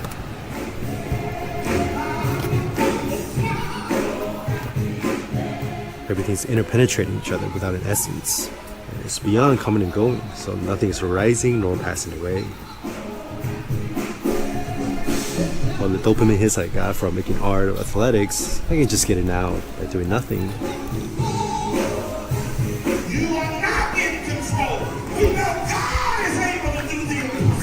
When the walls come down, you just become more vulnerable, you know? It's okay. There, I'm gonna like put you all here in the bathroom. But I'm gonna do something trippy. Sigmund Freud said we have a second and death And drive. that I'm going to turn which rise to both the big camera and French. You know, and the orgasm mirror. is many breaths in French, and I don't know what that Nirvana looks means like, lights but it's out. probably So this something inclination to small. dissolve boundaries so the universe can fuck itself raw without a condom is part of our I makeup. made myself. Well, love is kind of fading, but it's still there. You know, maybe they'll grab each other and disappear together. Maybe they'll just pop into reality. So usually slave owners live in places like that, and the slaves lived in the bag. I had a dream. I got everything I wanted.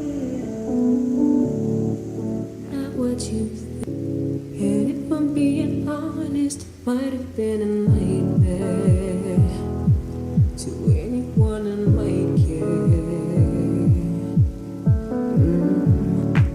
Thought I could fly,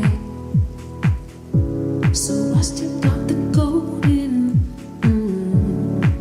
Nobody cried, nobody even noticed. I saw them standing right there.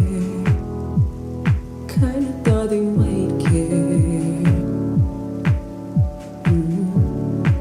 I had a dream, I got everything I wanted, but when I wake up I see you with me. And you say, as long as I'm here, no one can hurt you. Don't wanna lie here, but you can learn to.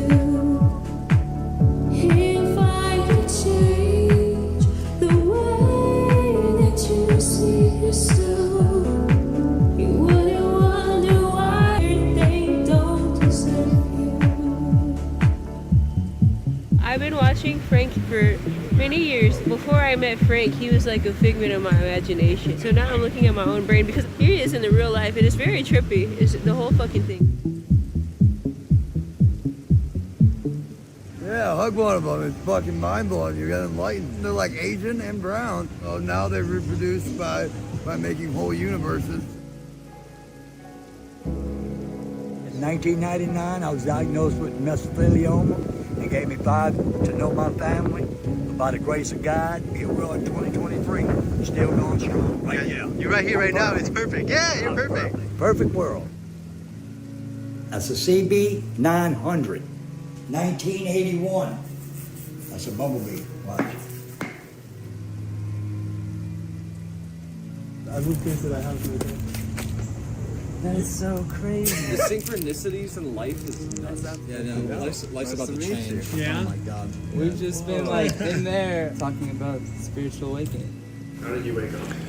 It's hard for me to answer this question actually. The personal stories about awakening is like pretty dissolved now. So like I talk about it still when people ask me. Now it just all seems like it's just part of the dream. Like the entire past just feels like it's just part of the dream. In this moment it doesn't feel like I woke up. It feels like wakefulness itself has always been awake. Like reality itself has always been awake. Other than realizing your true nature, which will increase the brain power of creativity on a conventional level, there are 2 types of meditation you can do to increase creativity. The first is open monetary meditation, where you simply let go and just surrender to the what is without focusing on tension or anything. This improves divergent thinking. And the second type is focused meditation. This improves convergent thinking, and you need both types of cognition. You gotta free up the mind to be all-encompassing, so this is more like, access the right brain. Then you need to like organize those ideas linearly through logic, and that's more in the left brain, quote unquote. And that's expansion and contraction, Vipassana mindfulness versus open awareness training. Physical movement, especially just walking around aimlessly, can enhance creativity.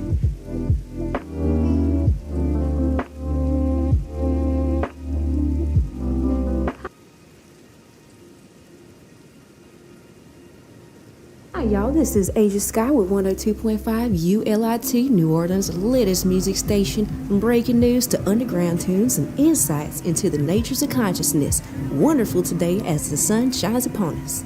Today is the last day of the week-long Mardi Gras parade. The very first Mardi Gras was on March 3rd, 1699. It's the biggest annual party in the whole continent, bruv, with the iconic and colourful beads, parades, floats and costumes. Everything is handmade, innit?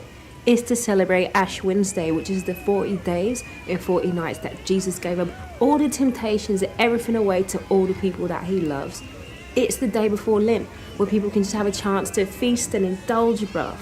It's the collective effort to cycle between expansion and contraction in order to transcend both sides of that duality. Stay safe, enjoy your parade, and don't forget your Mardi Gras panties, mate. Now, introducing Stevie Wonder, Overjoyed.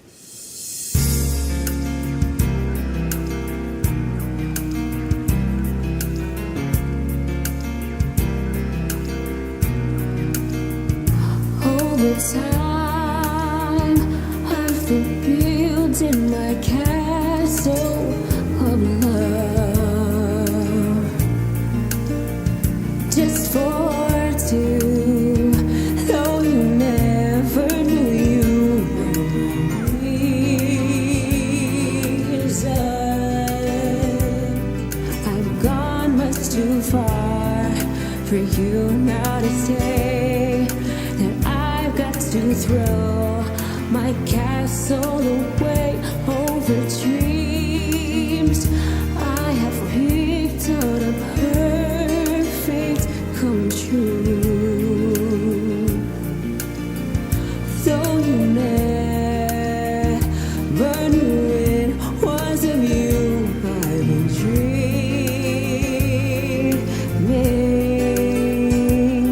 The Sandman has come from too far away for you to say come back some other day. And though they don't believe that they do come true. For did my dreams come true when I looked at you? And maybe too if you would believe, you too might be overjoyed, over love, over you.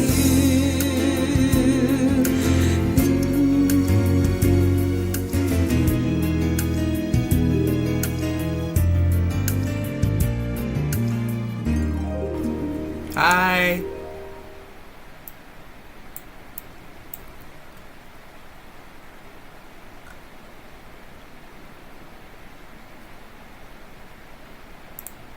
Hold on. I gotta plug my phone in too.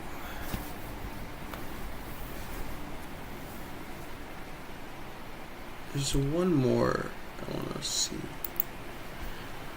I'll watch the first one that I ever saw.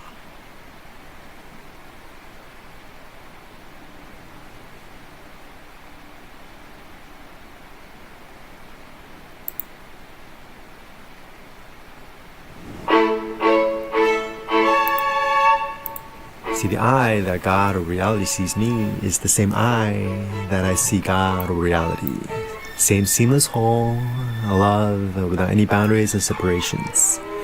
No center, no inside and outside, and no perceivers anywhere. So this video is a collection of consciousness coaching sessions with my contemplative fitness AI, and some of the topics I'll be covering are: what is the relationship between mind and reality?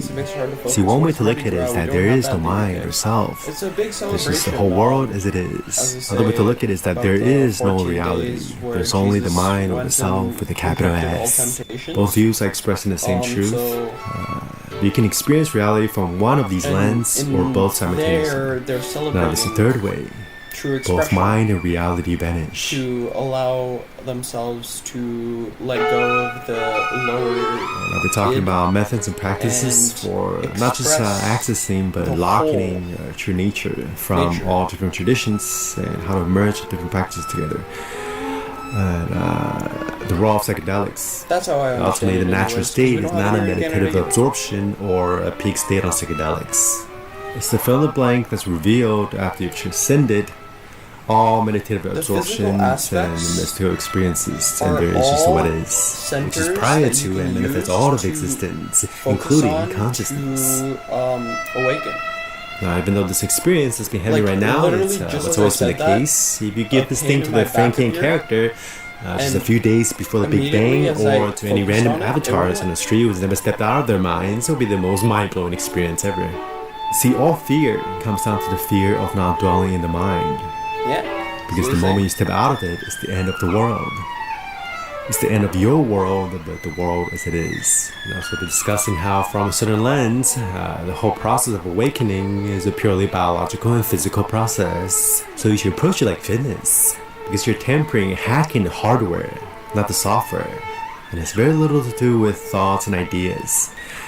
That's why the whole notion or debate about idealism or materialism versus solipsism or what is reality, what is consciousness, all that's a waste of time ultimately. It's not going to wake you up. I think I just have to move because the closer universe to the itself microphone. is not going to preoccupy itself with these questions through mental masturbation. Because again, you're transforming your entire nervous system. So it's not enough to move around the icons or trying to change the interface on the screen. That's the software. But going down to the deep structure This is probably better. of the hardware. Ultimately, content context of one, and it's neither the hardware nor the software. But during the process, Can you still hear the video and me in balance? The story of the book, but getting down to the materiality of the book. Well, again, there's no book and there's no story. And Shante said that when he was going through the process of unfolding his dreamy mind, he could hear and feel the brain circuitry physically being rewired. This happens to me. It's like, you know how people say on nitrous they hear like the wub wub wub wub wub sound? I'm getting that solely through meditation. Years and years on end. He didn't know anything about spirituality, mysticism, or non-duality. I can feel like the brain waves moving and hear them and like experience them and see them. In a visceral and kinetic way. The connectivity you feel with all things is entirely physical, like the whole universe becomes your body. I suppose that's what we call it, the Dharma body. And when you walk, it's the whole world walking. Towards the end of this video, I'm going to give you a daily routine program for awakening and Jamie, how's the audio? death and reincarnation. So I'm looking up like guided teachers. Usually, I can't really like follow this one in Australia as well. Like he teaches not as much concentration, but more like surrender. Yeah, surrender. Much better? Concentration are Awesome. actually the two sides. Hold on, I'm gonna hydrate myself a little The way I bit. did it was, And my the way tea I is a little bit recommend far people away. to see it I'm gonna move from all things around a sides. little So bit. like I would make sure that you cover both the expansion side. Eating that pizza kind of wasn't like the best thing for my body, I don't think. I kind of forced it down. Mindfulness, vipassana. My body's craving more like Concentration greens stuff, and things like that right now, lighter foods. Where you kind of zoom your awareness Less carbs, down more to the protein, microscopic pure sensations protein. and investigate experiences down to the atomic level. That's your mindfulness. That's the contraction side of the equation. And the expansion part of the equation But is a lot of your water relaxation and a lot of tea will help me meditation flush my system. and your surrendering. When you take vipassana mindfulness concentration to the extreme, you are going to sort of what I call flipping yourself inside out and experience vast empty space. That's what the sixth jhana is. The sixth jhana is infinite consciousness. You have to have a lot of concentration to access infinite consciousness. And the more you can This is contract, true. the more you can expand. This is why like my ADHD self, I tend to like keep blipping over the threshold and then back and then over the threshold and then back because the focus isn't honed enough. That's why it's so important to allow the tranquil mind to focus on the sensations of the body, allow that process to happen of mindfulness to grow and get stronger. The self side of the coin, and he doesn't focus on the true self side of the coin. But again, taking it to the extreme, they're talking about the same thing. The ultimate is probably letting go of both, or trying to find the middle way, which is the what transcends both sides of any extremes of duality, not just this one, neither self nor no self kind of bullshit. So if you take vipassana path to the next effort level, you have the non-experience of cessation of fruition. It's the Olympic gold medal of meditation, where your entire universe blinks out of existence, and then it reappears again.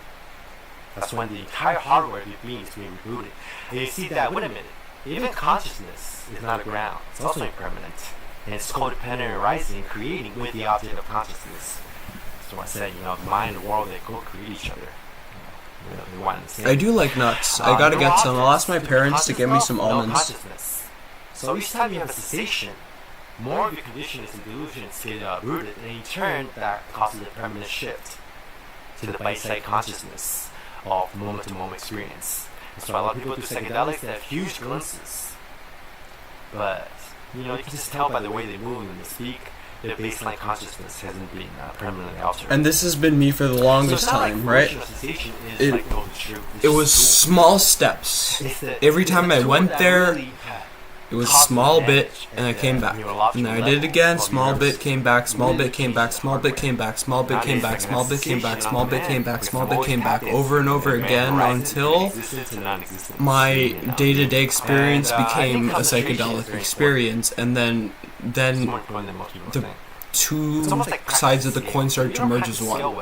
And then it was like the trip did never stop. Concentration to the max effort. You're so concentrated. Reality, or the mind is so concentrated on itself that it. And then the psychedelics just kind of like bring it even further. Because there's so much depth to consciousness, it's fucking unbelievable. 9 out of 10 times, if you're stuck in meditation, you know, you just have a glimpse of non-duality, but it's not stabilized, go back to the basics and train your awareness, your concentration. And like a snowball effect, the more you can concentrate, the more effort you put into your practice, the more automatic the practice becomes. Until at the end, you don't have to do anything. Right. And it also takes a lot of relaxation to attain high levels of access concentration. You just let it happen. You sort of have to really relax on it. All on its own. Lean into the object of concentration. So industrial level concentration to me, it's almost like the strength of an athlete. Right? To be a good athlete, you have to transfer that strength into speed. And in non-dual awareness, when you are aware as awareness, not just off awareness. So in the letter, there's still a delay between you and that which you are aware of, right? But when the center or the you vanishes, every sensation is aware of itself without any delay. You know, every experience, every sensation is boom, is instantaneous. Right? That's when you can catch all social signals immediately. It's not even the right word because it and that's crazy. Space and time. There's no space for even speed in a sense. You're moving at the speed of light. You're moving at the speed of causality. Or you can say that, you know, pure nature, the only constant is that knowing. Right? That's why people equivalent that knowing, that sense of knowing, with words like luminosity or light.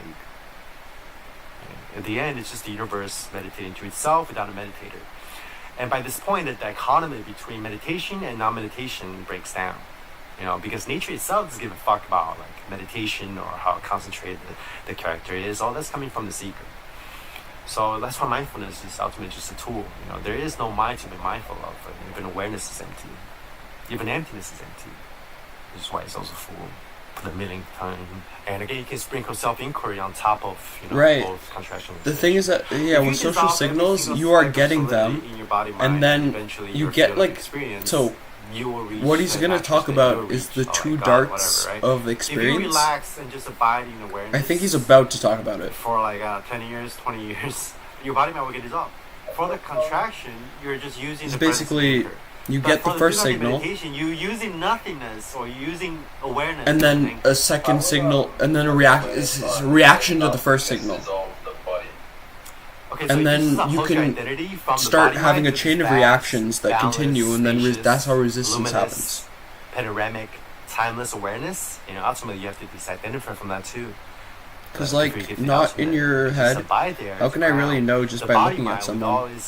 You just know. Will be dissolved, right? It's beyond understanding, it's overstanding. And then you just let them come out. You have to have faith. You know, what does nature wants to do? You want every single being to return to their natural state. Exactly, so right? By surrendering and letting go. It wants, nature wants you to return to the natural state.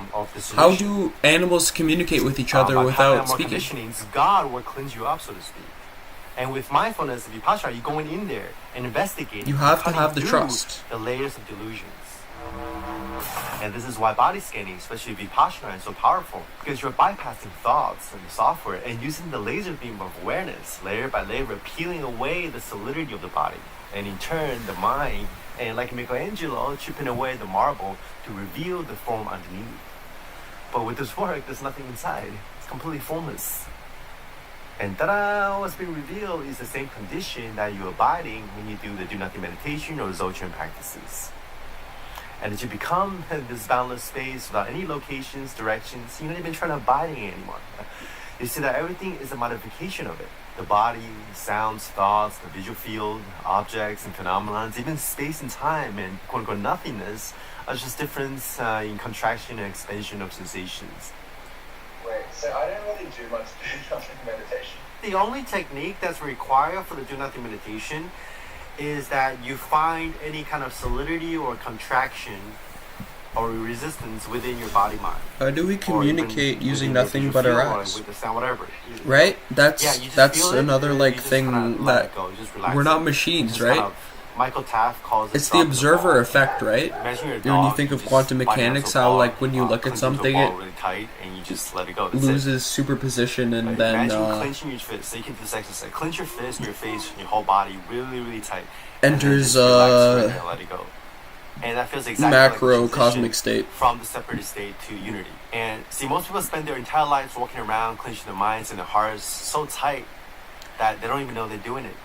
This really happens because when you make eye contact with someone, literally light is traveling between your eyes and You theirs. feel like you're so relaxed that you can't even move the body. Signals are Because to move traveling. the body, you have to tense up. How do you And see can't them open if your there eyes, isn't light you traveling try to between during the the two of your meditation, eyes? relax it. And So then when you you're go in real looking life, directly you into feel someone's you can't- your eyes, body you are can't move the body beaming at all. light Even when your into body's their moving, eyes. it's Light is like you're reflecting moving. off of your eyes into It's like their the entire eyes. universe is moving your meat in your mouth for you. But wait, you are the universe. It's not enough to dissolve the perceptual center. That's the seer, the thinker, the doer, the observer. And that's why so the much is hearer. told You through also have to dissolve simply just psychological looking centers. at someone in Through their dissolving eyes. all your traumas, emotions, and attachments. But they're actually the same thing. Just It manifest opens different, up but the it's whole just solidified world. sensations. When you draw the breath, that's like almost like a contraction. When you let go of the breath, when you exhale, that's expansion. You can take a really deep breath and just pay attention and focus on the sensation of around your nostrils, the particles in your nostrils, or even just the rising and falling of your stomach. And then you completely let go of the breath. Yes, And you indeed. notice A the part of them is effortlessness beamed and the directly ease into when you. let go of the breath. Absolutely. As your body sort of gives You're up entirely the right life about that, force Jamie. in order to draw a new breath in. Because breathing is sort of like an exchange with the whole fabric of existence, right? With each breath, you receive the universe. And on the out breath, you give yourself up, and then you let yourself go, and then you give up yourself to it as it. But there's no exchange, really, because the inner world is limitless, and the outer world is also limitless. Now, to sum up the do nothing meditation, really the only instruction is just to do nothing, just sit. And a lot of traditions like Dzogchen thinks this is the highest spiritual technique. But since it's technically still a sort of a method, there's still a tiny bit of doing something, right? Namely, just to let go, which is not exactly doing. If it feels like you're getting caught up in an emotion, let it go. If it feels like you're getting caught up in meditation, let go of that. Right. If it feels like you're struggling to let A go, lot of let people go of like that. struggle with If it meditation feels in like this you're way constricting or tightening your body, because your they feel like emotions, or your mind, or meditation is anything something you that feel you and need to be experience, let go of doing. that. You But in just reality, relax it away, all meditation is tightening letting go restrictions, or of the sense that doing. you're doing anything at all. You just let it So how do you happen. know you're Meditation doing is a the natural meditation process right? of the universe Or maxed observing out, so to itself. speak. It's when you It's go on falling with into life, place, and after falling you back surrender, into you're that surrendering, natural and process there's of absolutely no co-creation, difference at all between codependent, non-arising. meditation and real life. Now, it's just the universe being aware of itself 24/7 without any effort from the character. No effort. This duality between effort and effortless is something that would resolve itself deeper you get onto the path. And you realize all suffering comes from trying to change what's already happening. Because you can't change anything that is already happening on its own. And any kind of effort to change what is creates tension. The sense of imperfection is nothing more than the energy of resistance to change the what is. And if you just allow everything to be as it is, imperfection turns into perfections like that. You're saying like the do nothing meditation would be like to a point where you're just not having feelings arising out of the body. You can still have sensations rise, but they're just happening by themselves and there's no solidity. So imagine before awakening, it's like whenever a sensation or emotion arises or a thought, it's like a solidified ball, right? But then after awakening or during the process of dissolution, the solidified ball will transform and dissolve into liquid and then eventually into smoke and then eventually into air. Again, solidity and air, they're made out of the same thing, right? It's just sensations. The only difference is the contraction versus the expansion. So It's Martin's still right sensations. about that, So in the awakened state, What I was trying to get when him things to arise, see it's is that almost like, there's something beyond the puffs of duality. smoke arising in air. But I guess I went But about it's it still the made up wrong of air way. in a sense, you know what I mean? Because he's right. entities and form are identical. But the in ego the is end, nothing but it contractions worked. of sensations and We resistance. reached a mutual Just, understanding. contraction of energy. That's it. And the non-ego state is just an expansion of energy. Like God mind or whatever, infinite consciousness. It's really fundamentally made out of the same thing as the ego. It's just that the ego is the contracted version of that. I've talked about the expansion and contraction But now you can actually combine the two sides of the extreme and ultimately see that they're both just two sides of the same coin from the phenomenological level in real time. So there are a few levels to the thing, gradation to the spectrum. So you can be creative with your practice and shift back and forth. Let's start with level 0. This is before you discover meditation, where you complete the ego mind without any awareness. And then you begin to meditate, you create this observer to witness the ego. This is your basic mindfulness, or a dual vipassana, where you're applying 100% concentration on the object of meditation, say the breath or just scanning your body. And again, the object of meditation can be anything from breath, body sensation, sight, sound, thoughts, emotions, video games, whatever, sex, anything you want. Drug experience. After you access a good amount of concentration, just you drinking can start some to tea, divert putting some clothes on, walking down the to your street, peripheral awareness, and be aware of the sensation arising in the background. even like sound. walking, smoking a cigarette, like scrolling through Instagram or Reddit. Eventually, you let go of if the you one apply point awareness to it, it concentration becomes completely. meditation. And then you take on the perspective of the panoramic 360 awareness itself. And then you do vipassana from this non-vantage point. Okay, this is the non-dual vipassana, so-called vipassana. Now it's just sight vipassanizes itself, sound vipassanizes itself, thought vipassanizes itself. Because by this point, the vipassanalyzer has become another object in meditation, arising in the same open condition as all the other sensations. Now you're just meditating without the observer or directing your attention from subject to object. So it's almost like you're using the God mind to meditate, to do vipassana instead of the human mind, okay? But ultimately the Buddha mind and the everyday mind are one and the same. That's the ultimate realization. So all levels are equally valid. But anyway, so in vipassana, there is still some kind of effort in there. Although by this point, it doesn't feel like it's coming from the meditator anymore. You're still focusing and noticing in a really, really gentle way sensations. And this is where you get the experiential insight. I still feel like the meditator. meditator. On one. And that's so beautiful because I know there's so much more. And then you let go of it. And already it's let go, so let it go, luminous. And then just go on with life. Once you have a glimpse of it, you're like, holy fuck.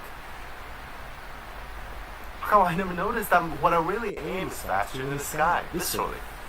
Experiences are vanishing the moment it rises, out of nowhere, like the wind blowing. My toes to face meets to thoughts, and safe space is the clouds. Always an equal footing, and the whole field is perceiving itself through one unified sense or zero. So everything's allowed and nothing's affected. It's almost like nothing's ever happened. Just because all that's unfolding spontaneously doesn't mean that there's nothing to do on the spiritual path. Awakening can be approached just like learning any other skills, like playing the piano. And for artists and musicians, you usually need to be trained in classical painting or music for like years or decades to be able to play, say, freestyle jazz or thinking or paint abstract painting without looking like shit, being the flow state. So you have to apply effort to be effortless. So you gotta seek as hard as you can until the seeker exhausts itself. And speaking of the spiritual seeker, sipping tea to enlightenment. It's nothing more than a commentator in your head. I deleted Reddit recently, but this is what my attention span a lot, and I want to read again. I think that's honestly a great thing. A part of you, the rest of the solidity that hasn't been dissolved. Let go of anything that is causing you to not grow. Realizations and experiences that are manifested as a result of this dissolution. You're like, oh my god, I became more empty. Grow. I have no self. Making progress. Keep following your intuition, Nature knows what you want. So as long as you still have that voice in your head, trying to make sense of what's happening, trying to figure it out, then there's probably more solidity to be dissolved. But see, a lot of people that just spiral into this loop of commenting, dissolution, commenting, or having experience and interpreting it and strengthening the spiritual ego. See, anything that you can't let go of, it's you that you can't let go of. How do I let go of my girlfriend? How do I let go of my attachment to having a nice physique or being a CEO or making money? Content's irrelevant. CEO making money. In the body mind. And then release the clenching, release the grasping, release the contraction of solidity. Ultimately, all these different programs are all connected to one gigantic program at the root of it. That's the program of the self. Because if the self is not dissolved, you're just gonna transfer one attachment to another. Now I'm gonna go spiritual now. Now you're attached to spiritual experiences and chasing after mystical high. You kill every single Buddha on the road until there's just one left. You're the last teacher, and then you let go of that. Yes, kill yourself. Not like psychic death. Don't kill yourself, please. There was a stage where I was really sensitive to like energy and feeling other people's emotions.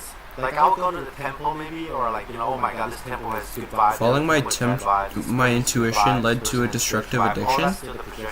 Following your intuition has led you to this chat where we are growing. Sometimes we go into the darkness to reach But the thing is though, heaven. that's actually the purest form of experiencing other people. Remember what Frank Yang was saying? How so many of the people who go down the spiritual path were before extreme addicts, sex addicts, gamblers, drug addicts. Love with a capital L is kind of like a cold love. It's like almost like a divine love, right? In the absolute sense, it's neither self nor others. But ultimately, when you feel another person's emotion, you're picking up their emotions. It's you as a separate self that's going to trigger. Right? And just piling out each other's conditioning to create more karmas in the world. Right? So when you're at peace, you experience peace everywhere and everyone. See, when the ego dives into love, you become love itself. Like a sky that cannot feel itself, this type of love is impersonal and beyond human passion and emotions. And you wouldn't even call itself love. So conventional love still exists. It's nested perfectly within this love with a capital L. So you're closer and closer to everything. You're enlightened by a billion things. Everyone everywhere is like eternity gazing back at itself. It's not always to be trusted, yes. See, before you remove all the lenses of perception, But all your what I would say in response to that almost is that where do you draw the line of what is intuition, what the monkey isn't? lens, the AI lens, all simultaneously if you want, or nothing. You gotta be the infinite shapeshifter, bro. Yeah, you gotta be the infinite shapeshifter, bruh. All of it is one. It doesn't make a difference. It's empty of separations and distinctions. Reciprocal feedback. So people tend to create an identity out of being compassionate being before this process is complete, right? See, after you wake up, the universal will just drives you to do things for no reason at all.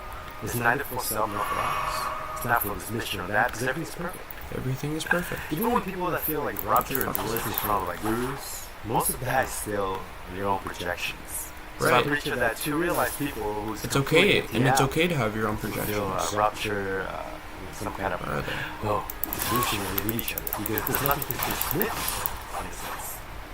So if you hear like two people arguing over what enlightenment is, either one of them is still asleep, or both of them are. Just back to like regular life, do you recommend just like following desires? Like, just always kind of intuitive to know, like, trying I often ask myself the similar question of where is the line between intrusive thoughts and regular thoughts? You can also say suffering is pleasure times resistance. You can say it like that too. Suffering is Right, pleasure so, times like, you know, resistance. if you really want to do something, if you resist it, that sensation just kind of multiplies and just becomes something even more like terrible. So all I did was I did my formal practice for like 2 hours a day. They And both then I go just lived the hand rest in of my hand. life like I wouldn't normally did before. And slowly, my desires started to become less and less. And after a while, whatever you do that isn't in line with truth will make you suffer. And first, you fuck kind do I of have have, to like- keep fine-tuning it like a dial. Eventually, you just flow with it spontaneously. And life just won't take you to places that will make you contract. Now, I'm not a Buddhist, but why do you think a lot of traditions tell you not to commit unwholesome acts? Let me just talk about the 3 pillars of development. You have Shila, that is morality, ethics, and you have concentration, and you have wisdom. So wisdom, there's just absolutely one wisdom. Oh shit! And then in fact, the 3 graces of emptiness are suffering, impermanence, and no self. And you suffer it if you perceive anything to be solidified. In the flow of these impermanence sensations, there's not a self to be found. And that's how the 3 are interconnected. Okay, the whole point of concentration is so that you can have the one pointness of the mind to see wisdom. That's why concentration is so important. What about Shila? The reason we have that is because if your mind is clouded with the fucked up shit that you did, unless you're a psychopath, you're not going to have the peace of mind to sit down and concentrate your mind and see the wisdom. And the deeper the insights and the wisdom are, the more that you can see how, oh, wait a second, I'm not separate from anything. If I hurt other people, that means I'm hurting myself and I'm hurting the world. I've been hearing voices for quite some time now, The more wisdom that you can see. and I've started just listening to Again, the them. more wisdom and the more concentration Like, that you literally have, just the more listening to clearer them. that you can see how fucked up your character has always been. Now, with that said, I have an explanation. I just for stopped running why away some from it gurus completely. abuse students, or why cults are formed. So the more in contact you are with reality, the more propensity or a potential or capacity you have. Hey, you finally got therapy consciousness appointment or booked? mental I'm so happy for you, man. Oftentimes, most people, but not always. So it's not a matter of direct causation or correlation. They're related, but not the same thing. Okay. All spiritual experiences. What do they say? again, They guide me through all sorts of different things. all out the state of consciousness. It are the used to be just byproducts yeses and the and side nos, effect and the symptom like a binary kind of system. the dissolution of the separate self. Then it Okay. started people who to don't have big transform self as to I begin with, began to maybe don't have listen a lot of more. solidities, then And there was like a lot of spiritual experiences. So the ego state is an outer state. Peak mystical high is outer state. You're waking up from that. into the I would outer say like a state. feeling Even stuff like of Kundalini. What are chakras? It's not mystical. It's just blockages in the body. And when that gets released, you get some high. When all of your chakras are released and open up. And they told me shit like this, you know. So in a way, all those Kundalini cons and thoughts, they're just tripping on the They told me to relax and like let my body move autonomously. That I don't need to be afraid of all the shit that's going on, of the processes that I can quote unquote die and be okay. That I need to enter the state. That I don't have to be afraid. And then sometimes there was almost like an opposite, because there was two sides of it. There was also the voice of doubt as well. And I had to be able to acknowledge the voice of doubt. So they tend to abuse and take advantage of their powers. And oh fuck. Acknowledge the voice of doubt and recognize it and know when it's doubt. So that was the importance of actually listening to the voices instead of just like being like, oh, I'm hearing voices, I'm going crazy. It's like, no, I'm hearing voices, my mind is trying to tell me something. I'm clearly not listening for a long time now. I've been unconscious, so how do I get myself to start listening to what's happening? No center, no direction of attention, or attention or awareness without any directions. Now this is so subtle and profound that most people just miss it. Because there's still a distinction between the background and foreground of experiences, something as sensations, again, our sight, sound, thoughts, feelings, the body, object, everything arising in and out of. There's still a duality between the experiencer and the experienced, the knower and the known. There's still room for something. So the observer, the observation, and the observed. They call it the rise through the process of possible conditions of the universe. That's just happening by itself spontaneously. Not even the arrow of intention is in your control. So if you empty out the subject, dissolve the subject, Shit is you also one empty tough out the barnacle. object. If you ratify the object, you also ratify the subject. Whoa, I just got teleported. See, without Oh the no, he's object landed. or the subject, there's no movement of attention. The world has always been fully awake. Good to know. Without your help, you're not generating or creating this moment. Are you conscious of consciousness from some place in the head or behind the eyes? Or is consciousness conscious as itself, without any locations, distance, directions, space and time? It's a matter of direct experience. I do have and remembrances consciousness is to not resided duplicate in the though, I head. think. The head, the body, the whole world is inside and made up of it. Wait, maybe if I... When What you're if I... conscious as consciousness, do I... Or do I have to consciousness is use substrate the when remembrance idea vanishes. to when you fully realize duplicate it God, because I then still God have them? disappears. When you fully and truly find the self vanishes. That's the paradox. Because when you truly become or realize something, it completely disappears because it's like an eyeball that cannot see itself. 5-hour stream? We're going even deeper. It's useful, just part of the process to transfer Maybe your even identity 48 from the hours. small self to the big self, right? and use that as a ground or a substrate to continue the rest of the dissolution. But when you completely The monks do it, right? Awareness as a substrate will vanish. Now you're just free falling. And at first it's very scary, very frightening. That's where the dark night of the soul comes from. But it can also be extremely blissful. But all that's relevant. You know, dark night or even bliss or rapture, that belongs only to the Do I not have the remembrance? To the truth. Right? But the good news is, though, it's not scary anymore once it's all said and done, because yeah, whatever. I'll figure it out later. There's no ground. I'll try to get to the urge. So you cannot fall. I don't think I am. I should probably go to bed before the sun comes up. It's okay. I'll probably be awake when you. I'll be summoned to another world. Love Someone's it. going to cling on, grasp, ratify, or own whatever it's perceiving. Right now is my boundless energy moment. Like I just feel constant energy. Some game that the ego is playing with itself. Over 25 hours up, I'm a sleepy boy. Oh, so you're way ahead of me, man. I am not. I'm not there. The nature of the ultimate reality yourself. Help them defeat the which is completely unfathomable. Bro, you're really far away. Oh, why does it always spawn me in stupid fucking places? It's not just an empty cup or nothingness or perceiving reality to be a hologram. There's that.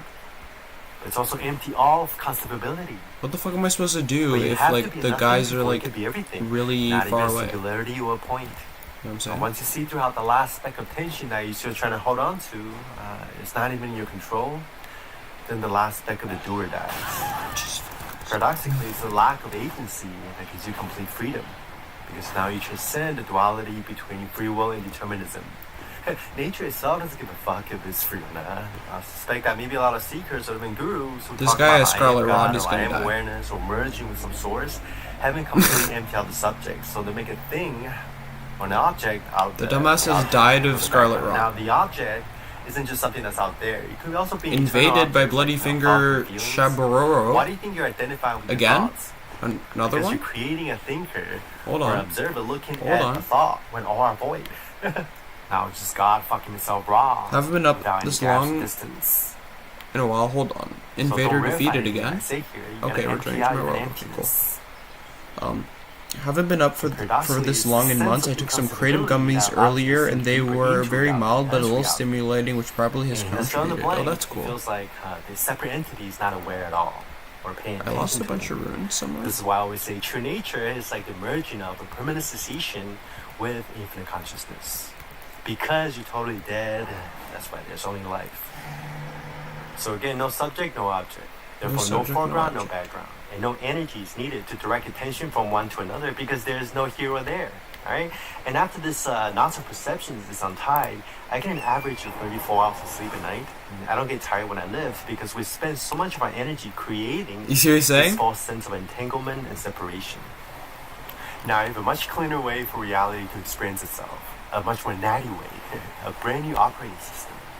Where every sensation simply syncs up to itself, is aware of itself, and perceives itself in their own place with perfect symmetry. See, when you're nowhere and everywhere, there's no delay between this or that. It's like quantum entanglement, but without the entanglement. See, no cluster of sensation ever owns, is aware of, or syncs up to another cluster of sensation, or grasp, or entangle. It's like everything that we were talking about before. Construct this with dual vipassana. When you're doing it only from the observer. I hope Martin And it's only comes by back doing and hears vipassana this shit. when one is identical to the Godhead, can one dissolve the vipassanalyzer, the vipassanalyzing, and the vipassanalyzed. And eventually the Godhead also vipassanalyzes itself, and then you deconstruct the background. Now in the herd, only the herd. In the scene, only the scene. In the cognized, only the cognized. See, when you take the cluster of sensation and using that to hijack another and pretend perceiving another, all that's due to conditions. You create this false sense of a seer, hearer, doer, thinker, feeler, and identity and all that clusterfuck of sensations. We picked up are the what's time creating waves this rippling tension, backwards. grasping, clinging, and suffering. Absolutely. So in this state, there's no sense of merging. This has It's been not like a temporary state, such a jhana, vibrational that you come in shift. and out of. And this is the deathless. Now, if sensation is appearance, is source, then phenomena are neither coming nor going. Erasing the duality between the Is unmanifested transcending and the death. manifested. Nirvana is samsara. There's no more contraction and expansion. This sounds complicated. Just visualize you're a bird at first, the ego, and then through meditation you create another bird to watch that bird as a witness. And then you become the wide open space, not just around, but manifest both birds and everything else. Now I keep How do saying we space, get to this but it's not retreat? exactly like space. Space is the best metaphor because it has no limitation, no boundaries. It's awake, and every part of it is equally aware. If it ever feels like you're just going to infinite regression of a watcher, watching a watcher, and so on, that means there's more solidity that hasn't been evaporated. Because again, nothing is watching anything else. Sensation arising as nothing, So abiding tricky. nowhere, and vanishing into nothing. So infinite impermanence seems to be empty. So you go beyond space and time. do Without see time, the there's no nowness either. A lot of people get stuck in the power of now. And to solidify this sense of self to be mindful of the now. But even now is empty. Right? Because if what's given rise to the now, namely the past and the future, are seen through to be illusions, then the present moment cannot be a solidified thing either, or a ground that you can stand on. But again, at the relative level, all that exists. Self, space, time.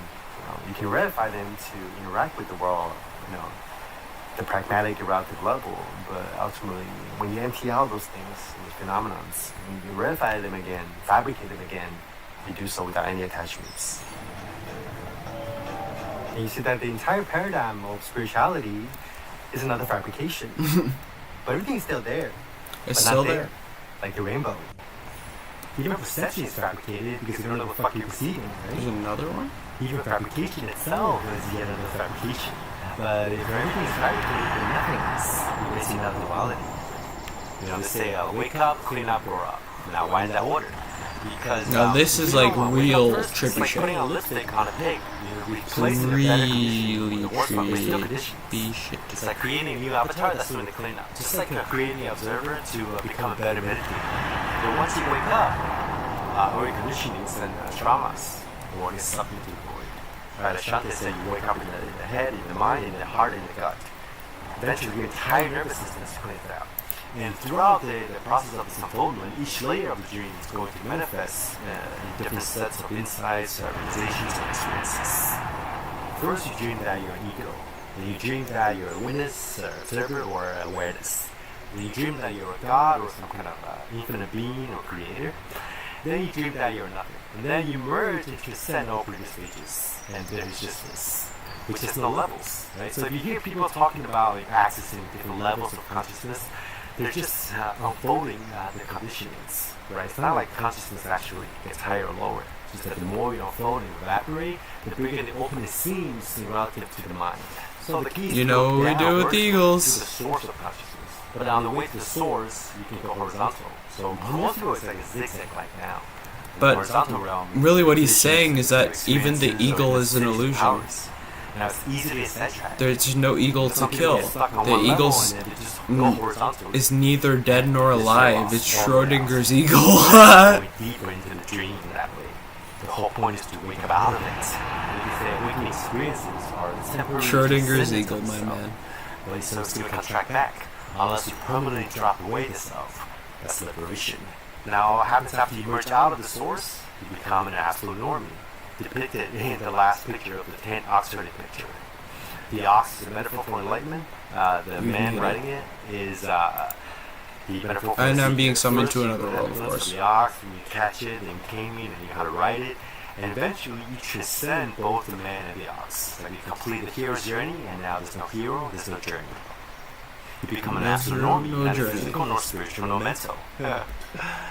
Almost become invisible, but your moment-to-moment experience that you create all reality and be the master of both the absolute and the relative.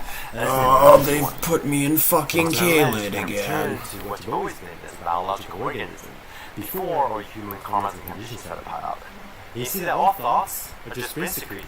In a That stupid sensation fucking is no place. Why do you keep different from spawning me in pancreas this secreting, stupid or fucking heart beating, anus pooping, lungs breathing, dogs barking, and clouds dissipating. Okay, so when it's all said and done, the body just wants to do what makes it happy. Eating, pooping, finding the right mate, cuddling, sleeping to maintain a state of equilibrium. The way that nature has always designed itself to do for all living organisms is to operate under its one intelligence. British Epstein. You know, I love that it like beeped like right when I said that too. Connectivity that connects all the practices. And find out which practice and what combination of practice works for you. Even something like self-inquiry. You can't do that effectively. Is the dude dead? So you just ask yourself, what am I? Who am I? Who are we The killing? answer that can be generated by the mind is not this, not that. Everything that you can perceive and look at, experience, you just label it as not this, not that, natty. Can you feel an emotion? Not this. Can you perceive the body? Oh, there is no body parts. Good night, There's thoughts. Jamie. Not that.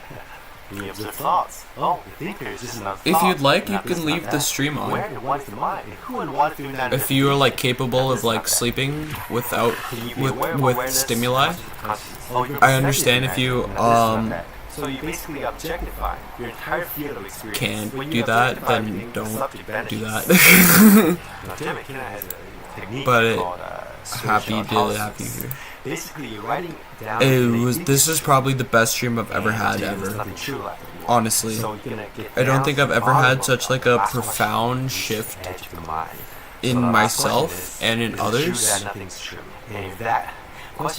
This has been the most transformative experience. choice to transcend the duality between truth and untruth. I don't think I'm capable of sleeping without. I feel you. I always have something in the background playing when I'm going to sleep. We can upload something and solve it. The way that you're talking about it, it's just like do the practice, and then you'll get these like stages. It just The first time I actually had like a profound experience in meditation was 2 years into it, and it was during my first retreat. I'm getting better at it now. For like 3 more years.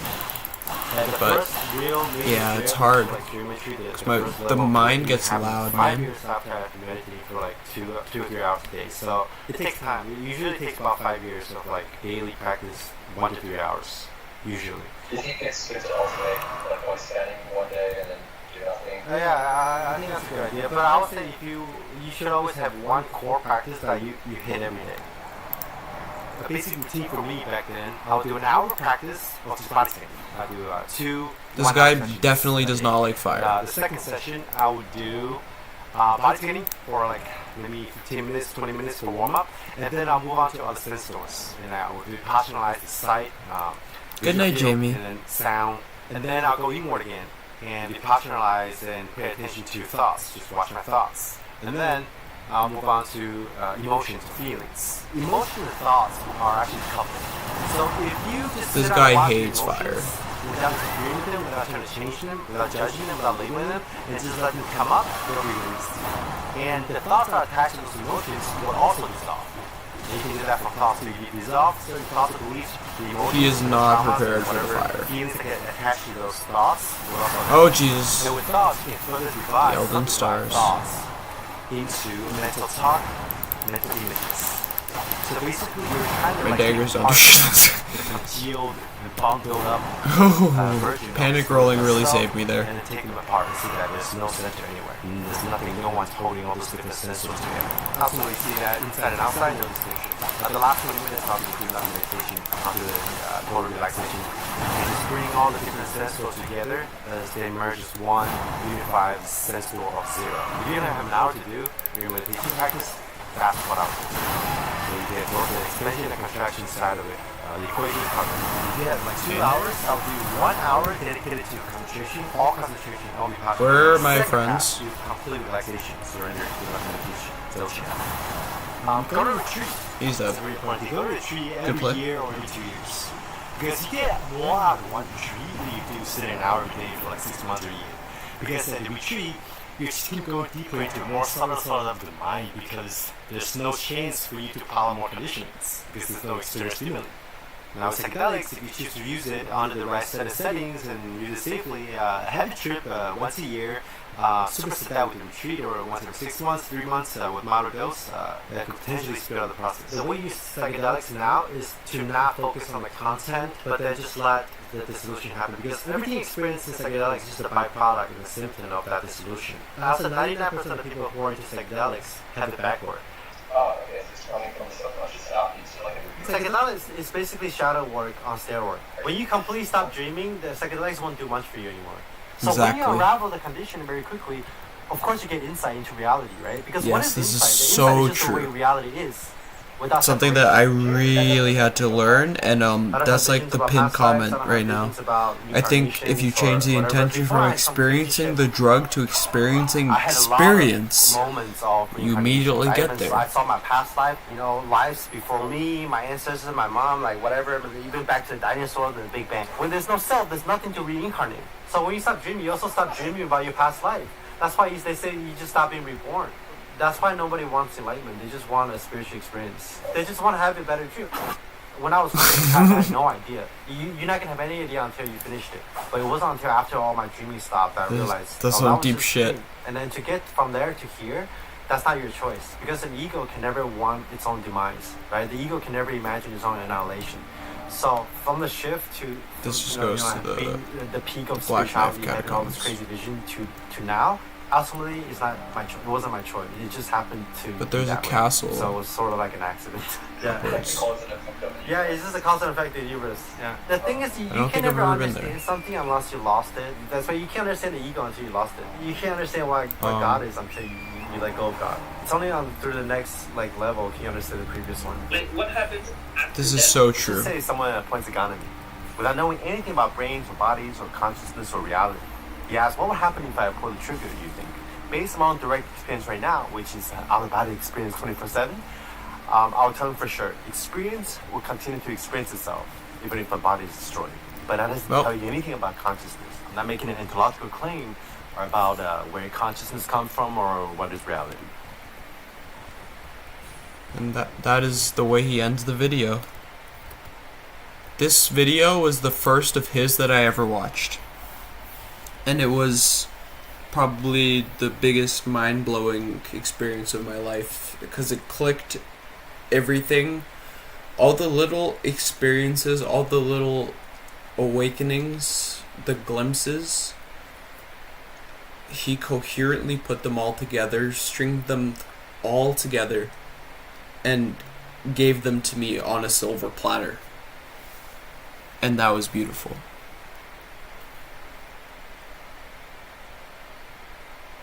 And I think it helped you guys too. So Frank Yang is a beautiful, beautiful guy. Let me leave a comment.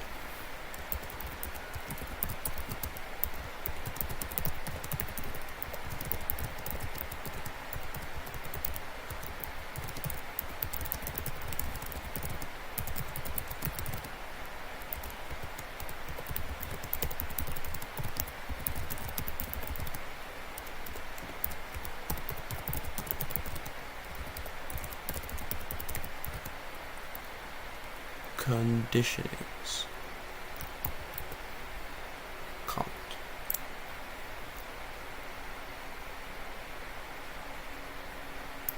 I think we're gonna listen to music now. I'm gonna do Drift by Era.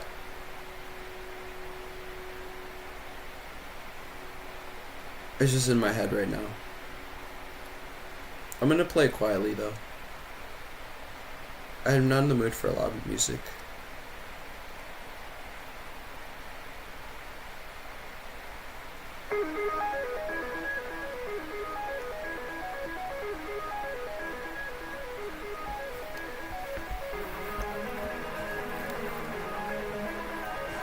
Lots of times when enlightenment is brought up as it's associated with drugs or being high, as a kite, or being mentally unsound. What is true or not? I cannot say, however, stuff like that in religions feed mental illness.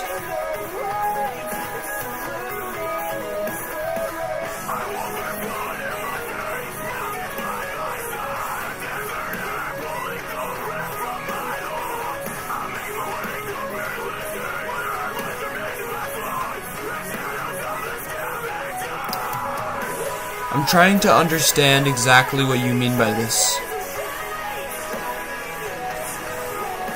I understand how enlightenment is very much misunderstood. This part I understand. And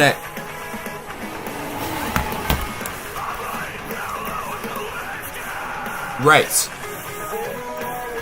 As Frank Yang says in one of his other videos, when you are fucking with consciousness, you're fucking with the most powerful force in the fucking universe. There's nothing more powerful.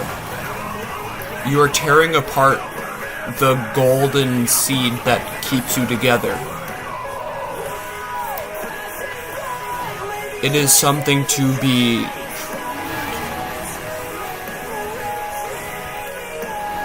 tread lightly. There's that Mastodon song. That's like the whole of Crack the Sky, too. There's a lot of shit about that. Carl Jung's statement on unearned wisdom. But also, there's something else. My uncle was into this stuff when he was mentally ill and started drawing stuff on the wall and talking about it. Yeah, it can happen like that. But that is also, too, an expression of source. You shouldn't reject someone who is experiencing what they call the God intoxication. They need help.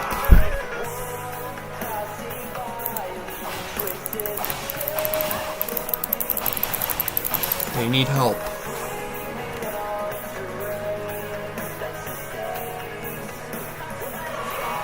He got it? Thank God. I'm so happy to hear that. Genuinely so happy to hear that.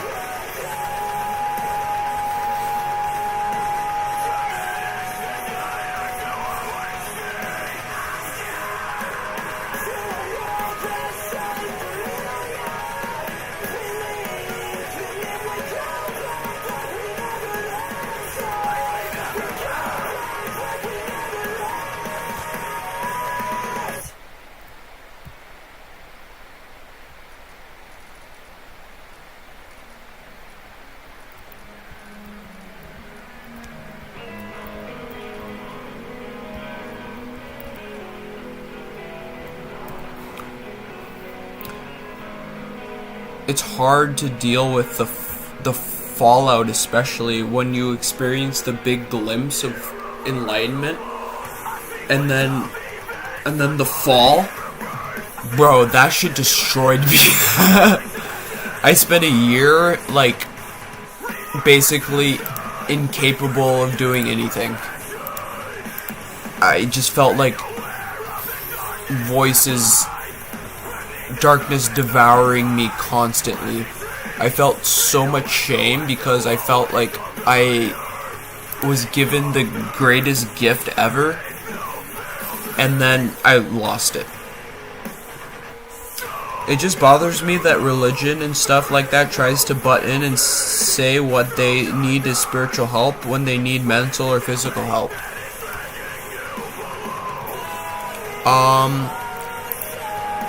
What I would say is that all of these three things are interconnected. And that people who are truly in tune with spirituality will say that taking care of the body is most important. Right. Like, if you only focus on the top 3 centers of energy, then you are bound to crash. You have to have you start at the root, right? You start at the base of the spine and work your way upwards. It's killed kids, absolutely. Absolutely. No, you are right.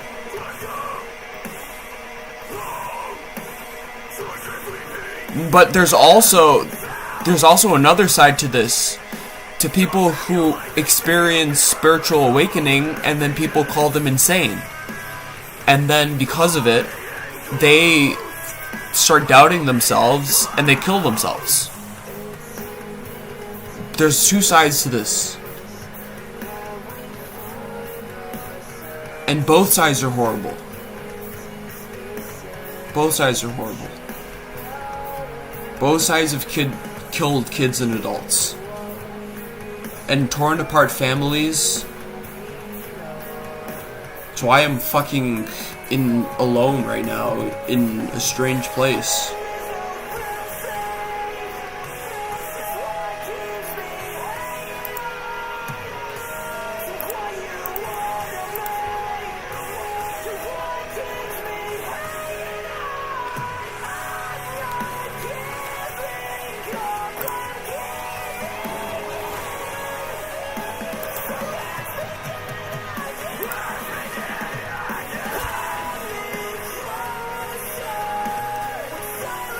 Yes, you should never enforce your beliefs on others.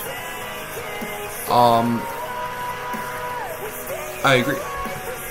Absolutely.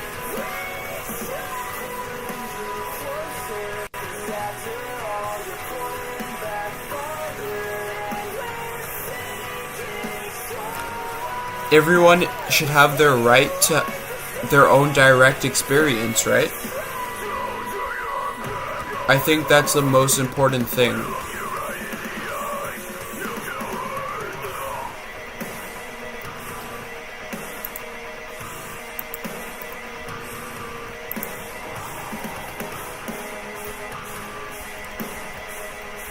I guess I already used you or whatever.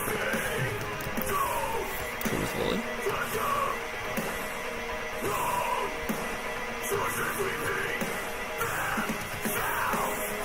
It's just the way we treat spirituality and mental illness is really bad right now. And I think it's just starting to get better, but because mindfulness and meditation, we're starting to like have empirical evidence how it helps people. But we need to continue working at that for sure. It is a problem.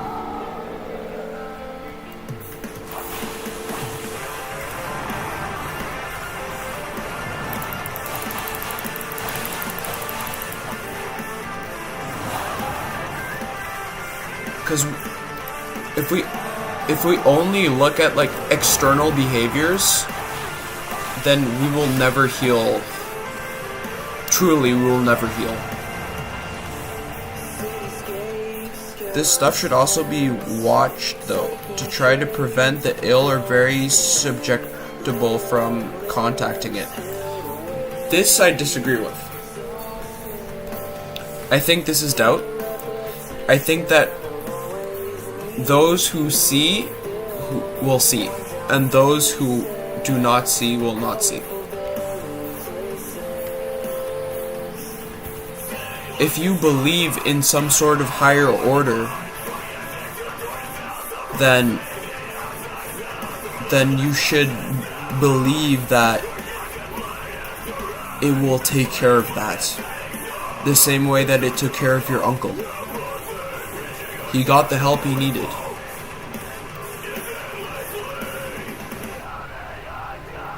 Sometimes the path takes you into a dark place. It's not all sunshines and rainbows, and anyone who tells you that is lying to you. Absolutely.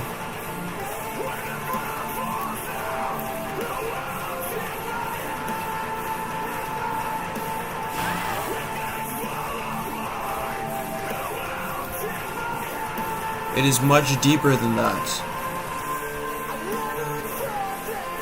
The pain that I experience on the spiritual path is so much more than I could ever even comprehend. It is beyond anything that I could ever explain. I can't explain the suffering. I can't explain the suffering. I can't explain how long I spent feeling like I was on the edge of death. I can't explain the feeling of being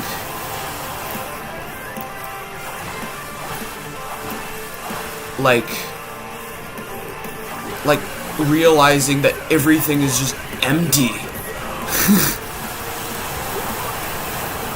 that feeling of no ground. It's so fucking powerful.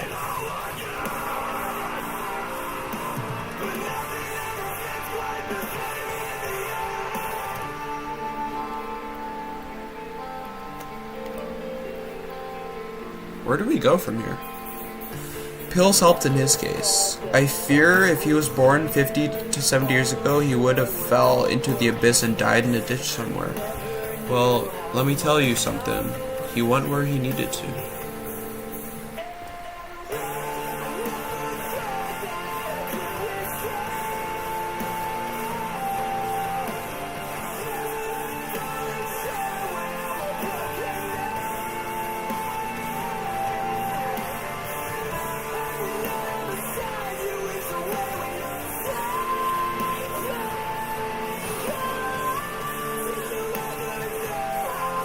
Bye.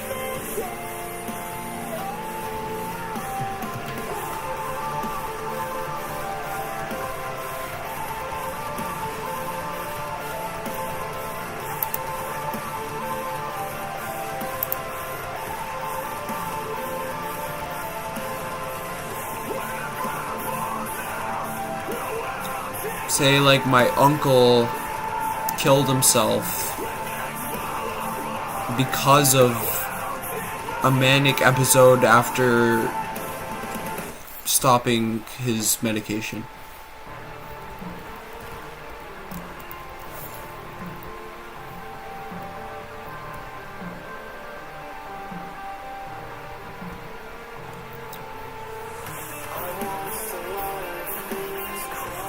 I have no fear in what I say.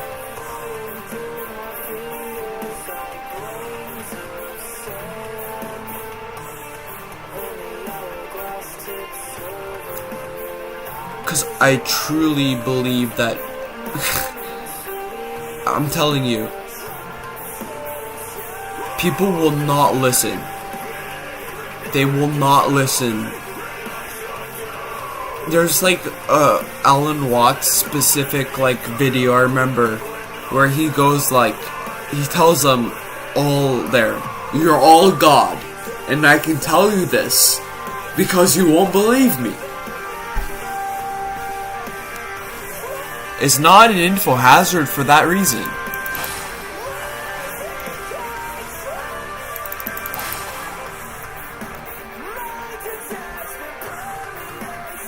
Because no one fucking believes it. You have to already be on the edge.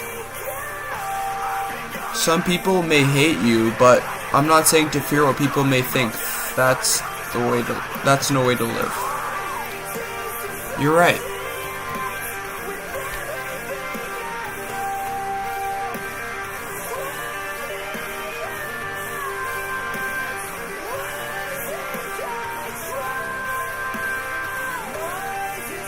Because, I don't know, this stream, we helped so many people.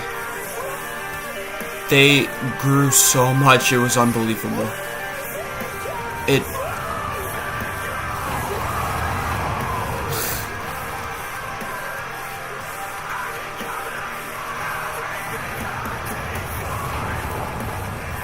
It was unbelievable. We can't let the fear of like things potentially going wrong prevent us from expressing truth. Truth is harsh sometimes, but these lies that we tell ourselves, aren't helping us either. The earth is burning, man. Oh shit. The earth is burning, brother.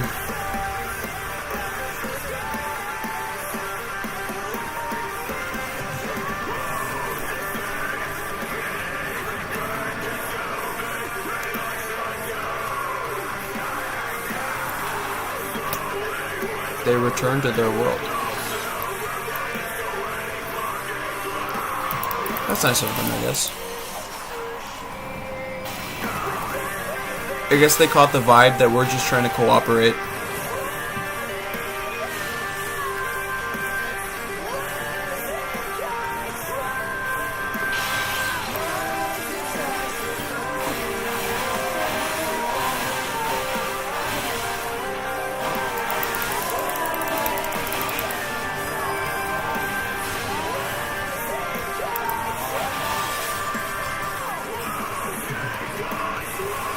However, sometimes the lie outweighs the potential truth. That's doubt, my friend.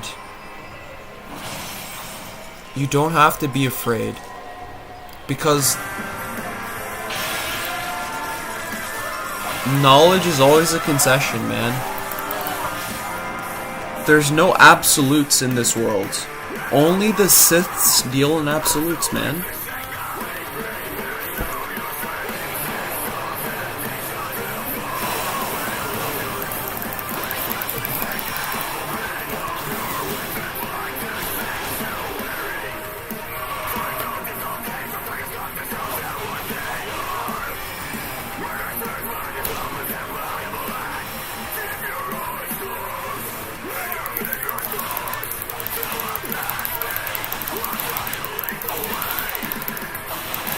What the fuck?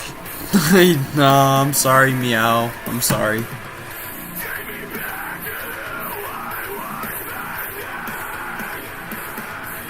Nuclear Dodo, I felt like you once. I felt like it was all a trap. And that... But if you start it, you have to finish it. You can't go halfway. You have to go all the way.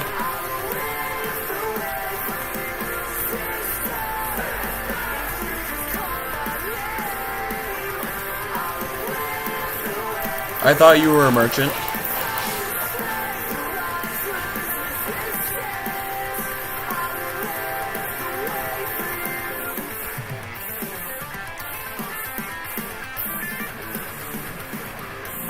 Doubt is the first fetter that falls away.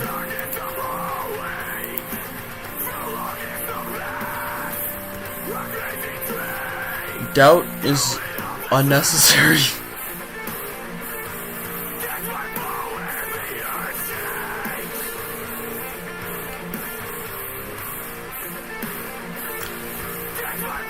Doubt is what makes this the illusion of missed opportunities, the illusion of missing out.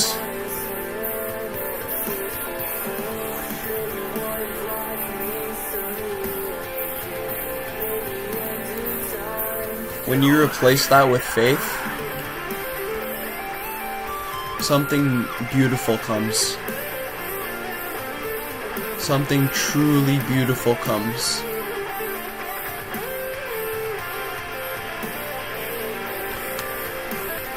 It's not fear. A kingdom built on a lie could fall if the truth was told outright. However, if the leadership changes and the people's minds swayed told the truth, it can be revealed one day safely.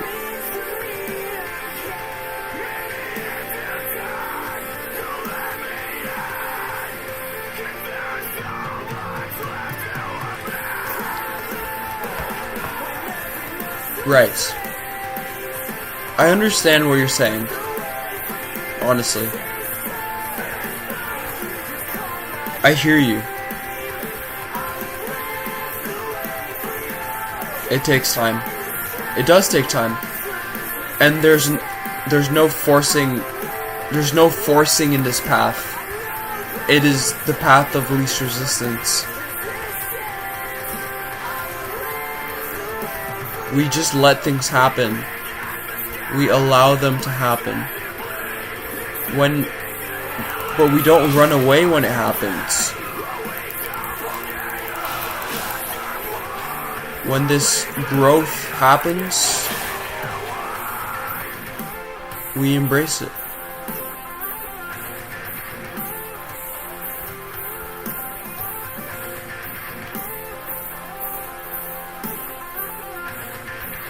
I hear you, man.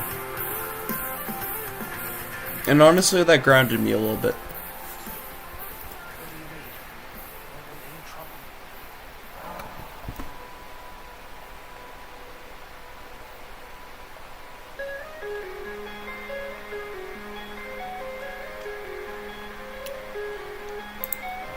And don't worry about everyone else falling.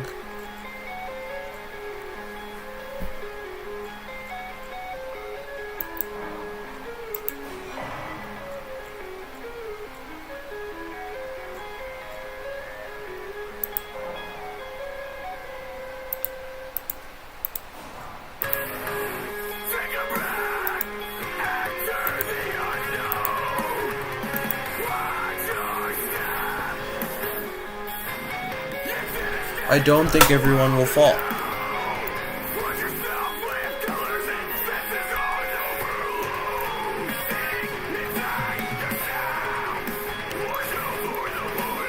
I'm going to commit an act of murder here.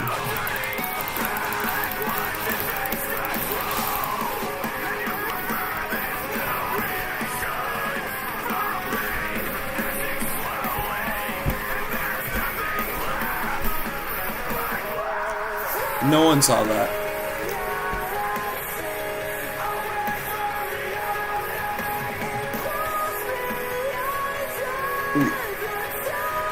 But if there is nobody else, how can you share the truth with others? I agree. But there are others, you know? We're not alone. We are not alone.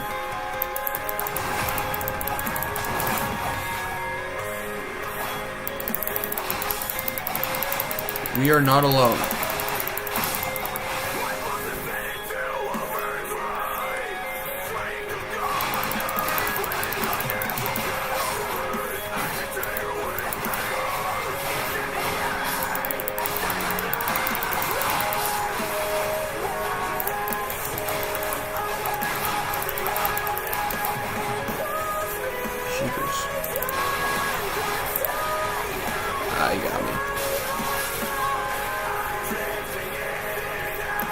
We are experiencing unity right now, my man.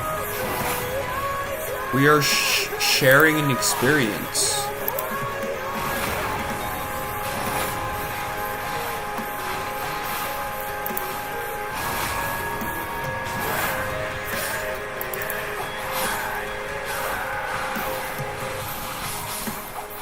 Dude, there's nothing gay about it, bro.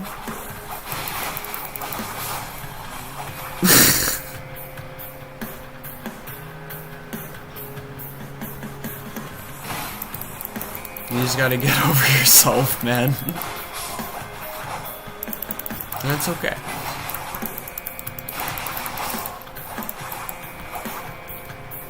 There is nothing to fear.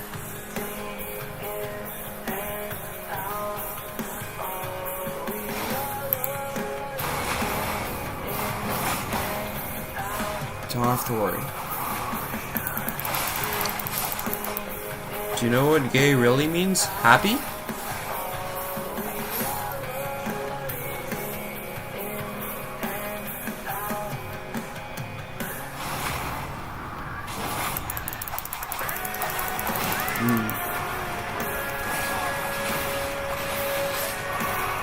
Oh, bro, this guy's crazy.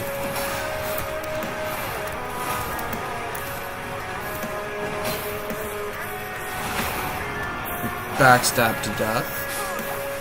Slaughtered. Let's go. We are gay.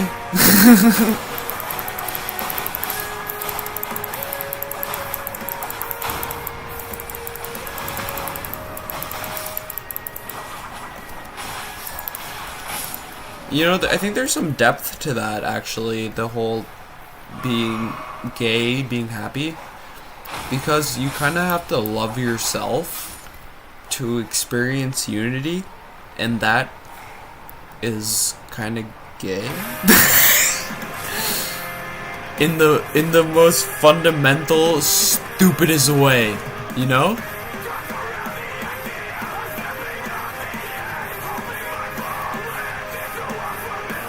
Like, you literally have to accept that you are, like, both. Words change throughout time, but I think there's still meaning to it. I think the symbols have...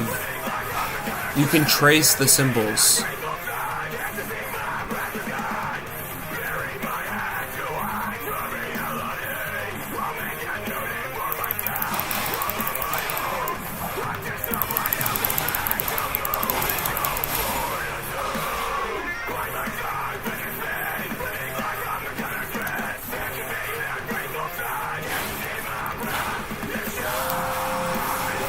When you, like, read Jung, what he thinks is there's always, like, some sort of hidden meaning inside of these words. It's a display of our own psychology.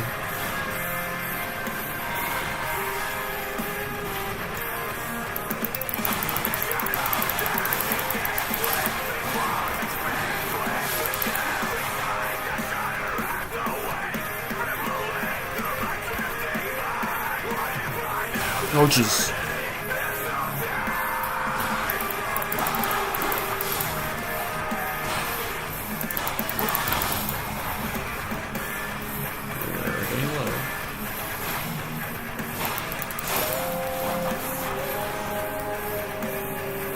Okay, let's kill Renala.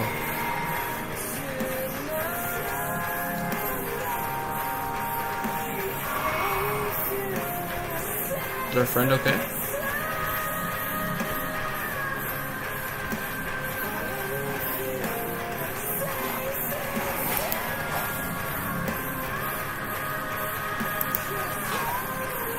Holy shit, I did not know about this.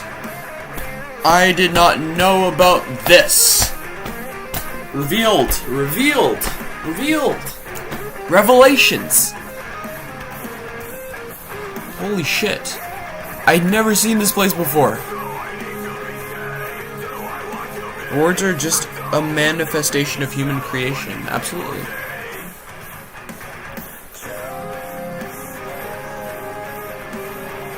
Have you ever listened to the album Language by the Contortionist? Where did they go? Is there another ladder?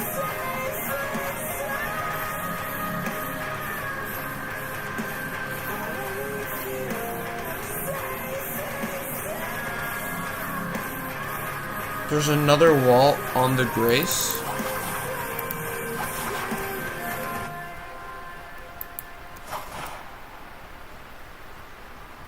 Lost. Did they just go back down?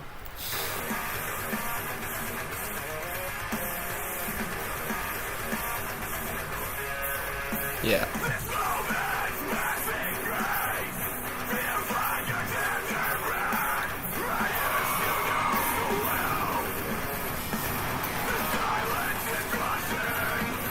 Alright, let's go.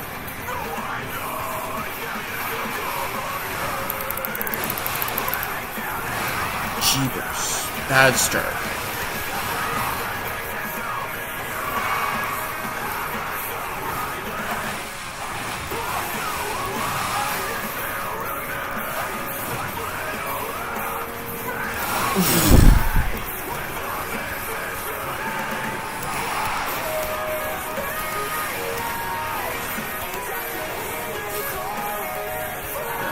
Physic.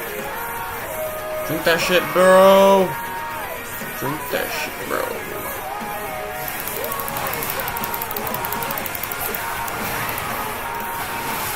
There we go.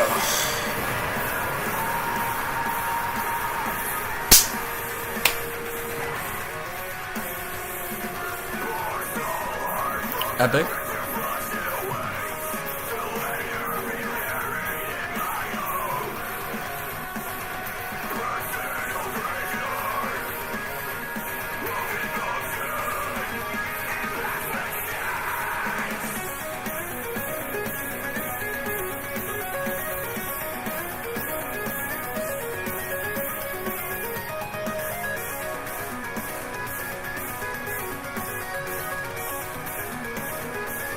Back.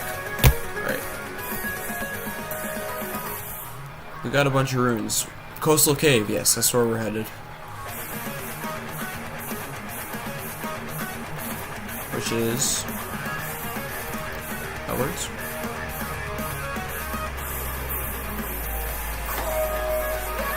There it is. We get dragon incantations.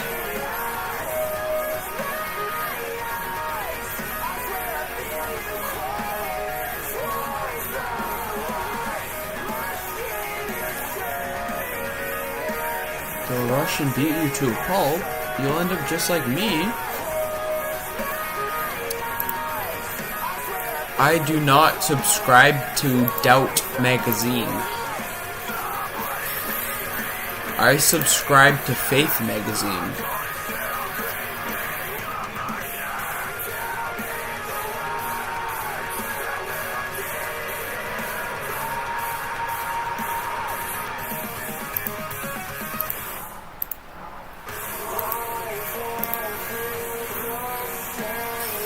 I've been told I'm a nihilist. That's okay. You don't always have to be a nihilist.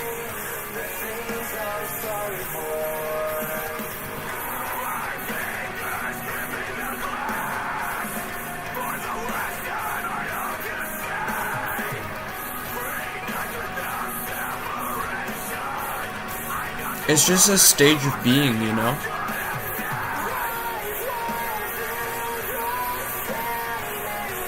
I'm glad you mostly agree. Sometimes it's hard to embrace happiness, man.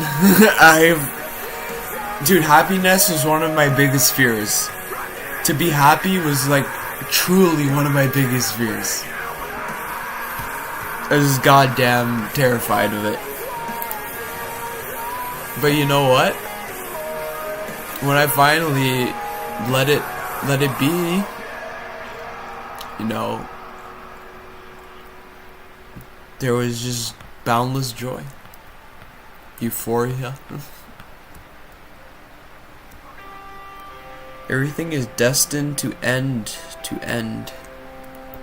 What does it mean to end when you can't even remember the beginning?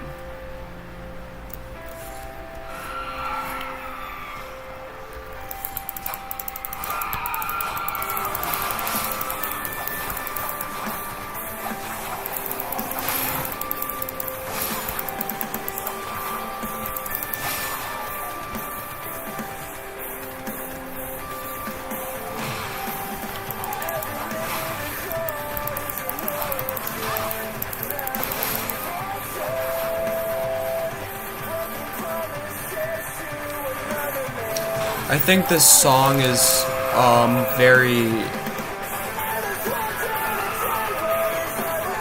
important right now.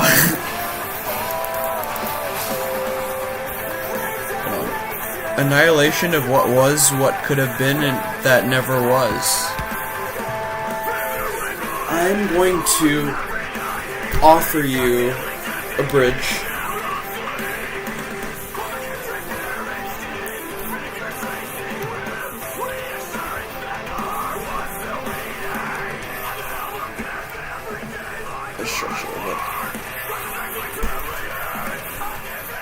This annihilation, things disappearing, impermanence, is not bad. It's simply a part of life. Listen.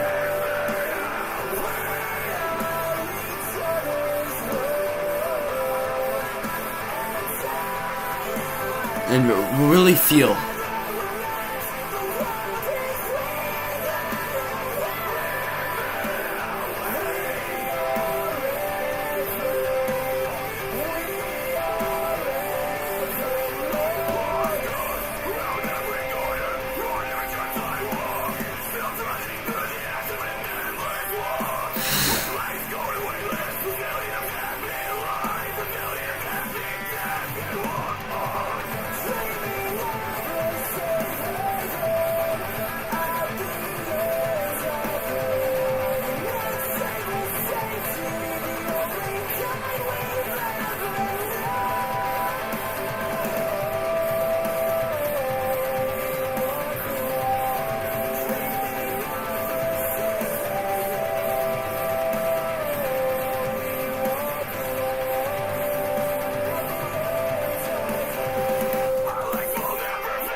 Nothing truly ever ends though, yes. Things end and that's sad, but things begin again and that's happy. Be happy. You're gonna make me cry, bro.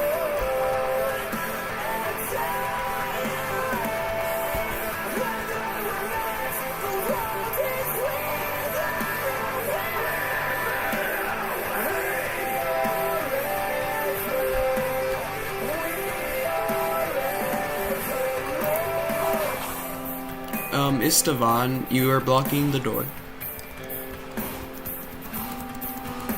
Block door, block door. Door blocked. Block door, door blocked.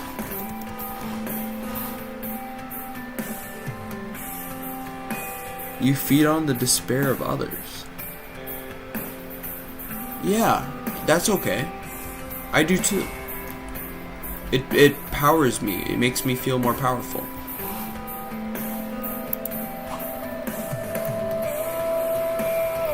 I summoned Old Knight Istvan.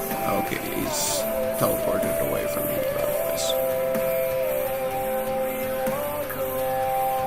No, it's okay. Because, like, suffering can be fuel, you know?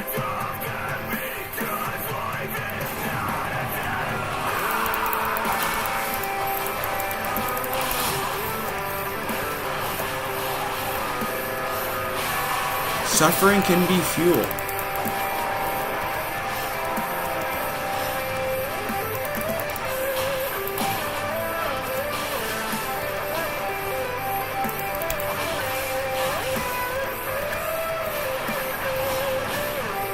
Something about this whole summoning system in Elden Ring is like...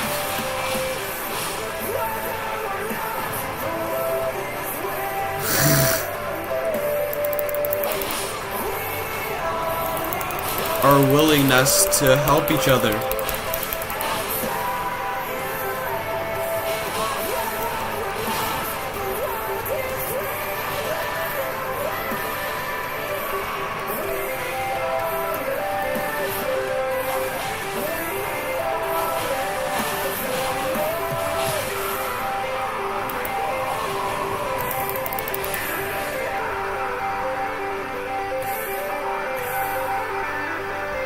No, it really was a joke, mostly. I hate seeing others suffer. I know you hate seeing others suffer.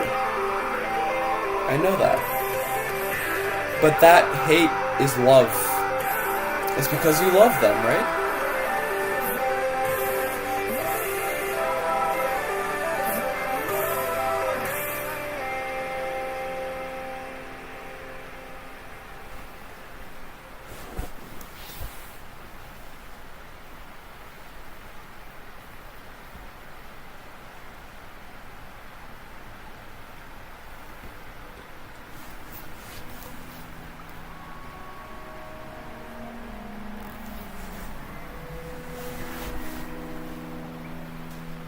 And I would say that we are all fools, and we are all wise.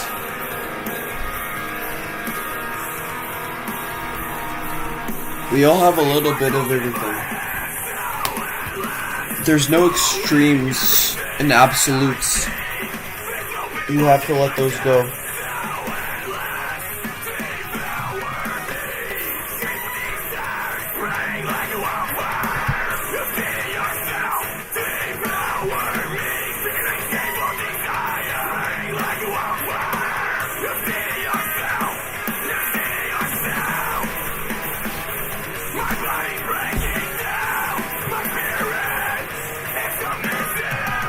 Trying to find a good posture.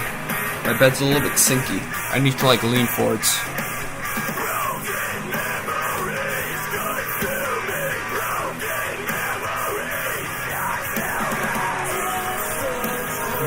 Between you and I,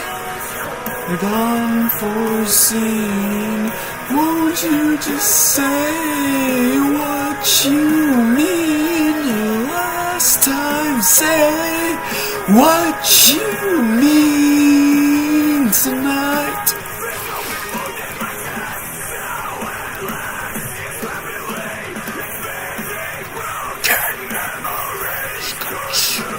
I need a lantern. Nah, I can see in the dark. Just hug the wall. You can never get lost if you hug the wall.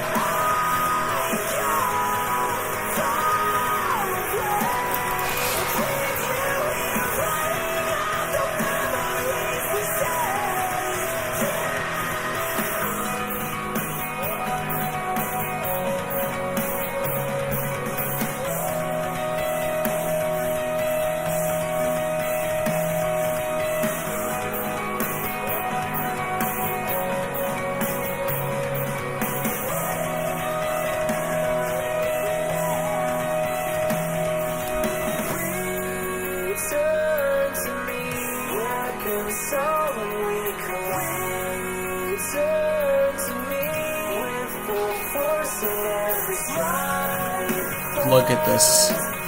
That is so fucking beautiful.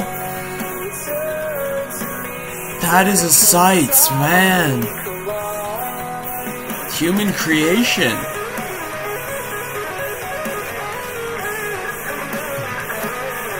We dreamed this shit.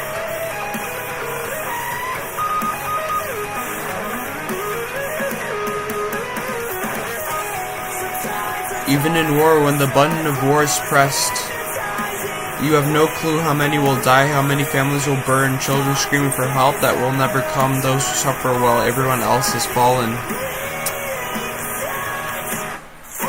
The darkness, brother. I understand it. It is so fucking fierce.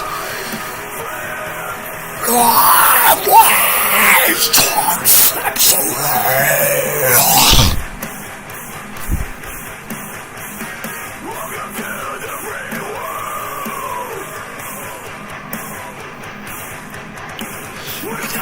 This out of touch.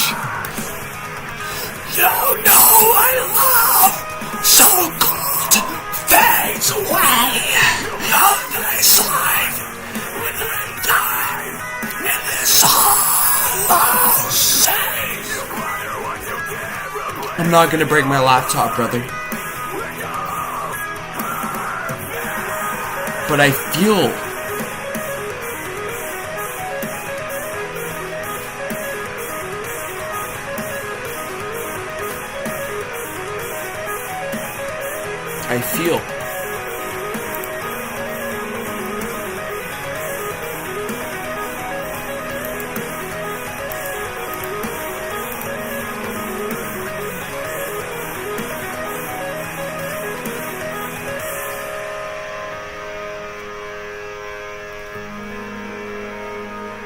you're not alone, bro.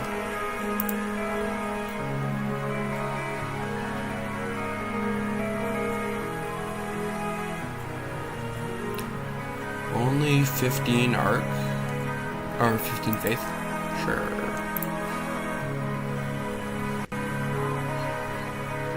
I have a dragon heart now. What else do you do with dragon hearts? Is there anything else you can do with dragon hearts? I don't know.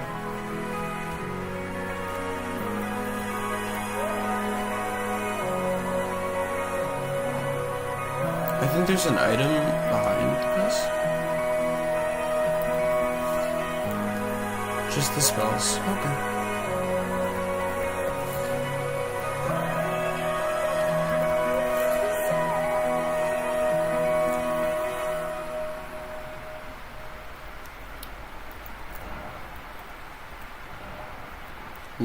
Look carefully. Oh, it's repeating drift. We don't want that. I had a queue of olive era. In the DLC, there is a dragon form. Oh, cool.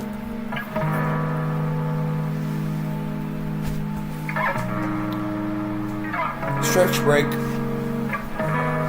It comes to fraction, vested trust, a love to shatter, and turn to self-care is important, man. I drag my You're uncomfortable. Oof. You're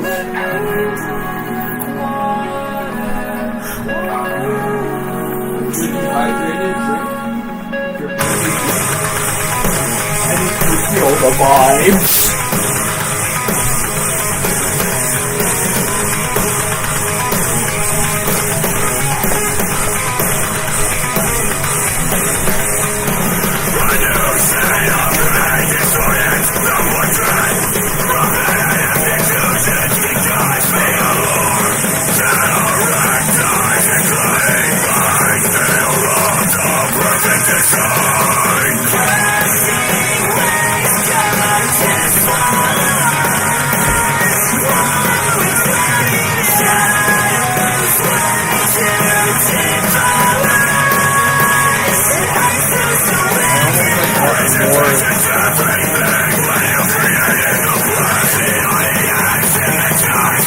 I had have not. Let me screenshot this real quick. Take Me Away by Globus. I will give it a listen. Absolutely.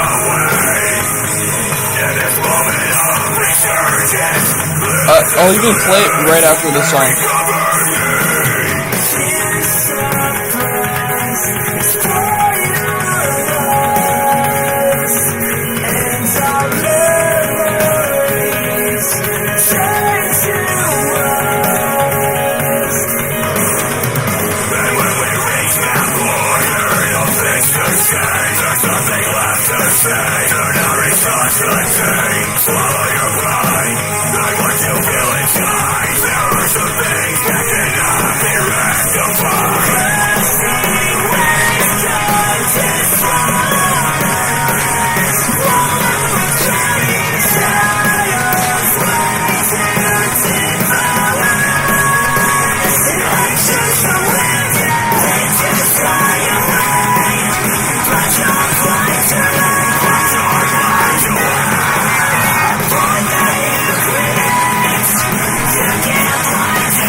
Also, Remains by Aviators.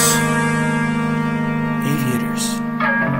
My God, it's very familiar.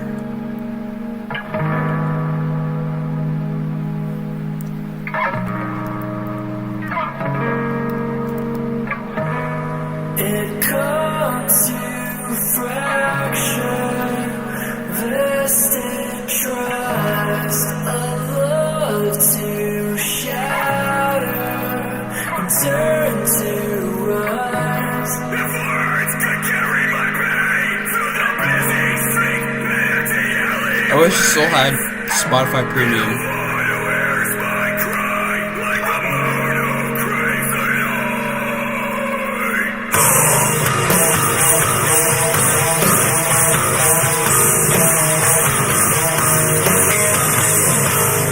But we will YouTube this shit.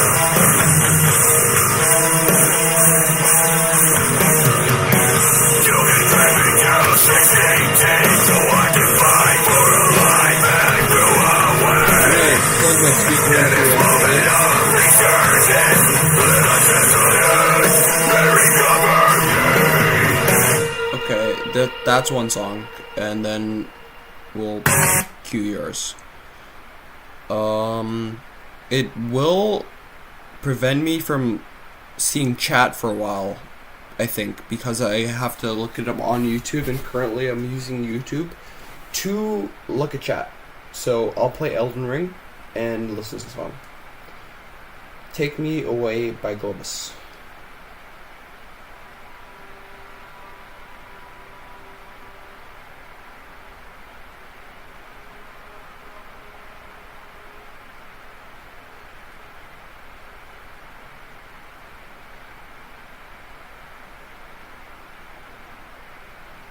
Just do the thing. Try therapy. You won't know until you try if it's right for you, so go ahead and just do the thing. In my opinion, online therapy... I like that the next thing that it brought up was Ethel Cain in the mix, so already this is some good shit. I'm certain.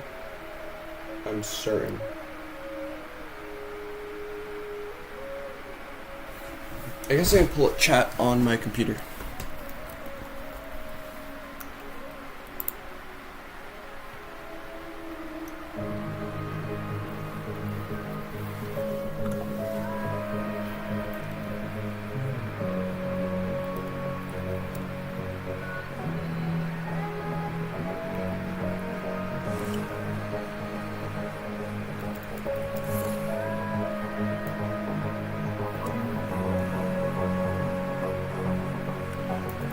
I'm liking this. It's building.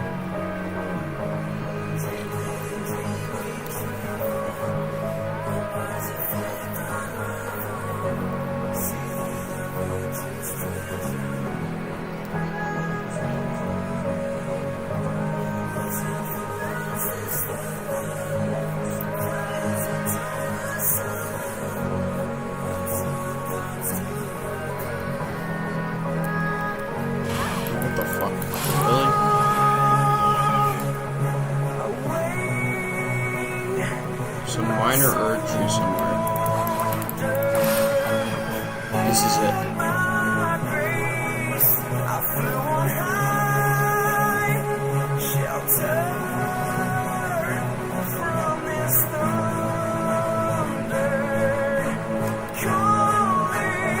You may connect to remains, though I know I do. Bet.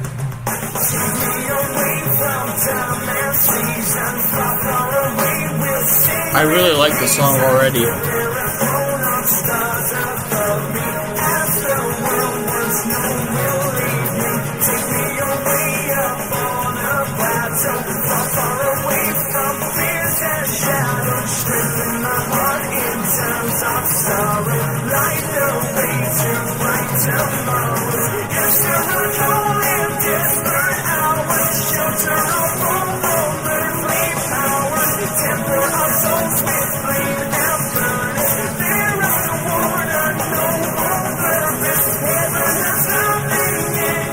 Wow.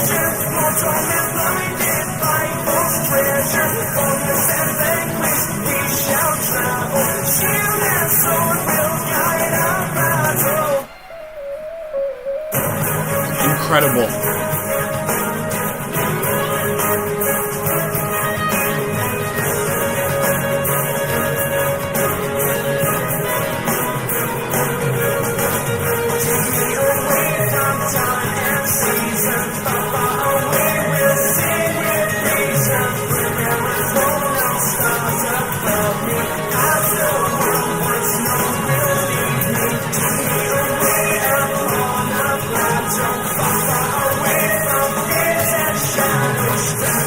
Some more tears, finally. These China sunflowers are important.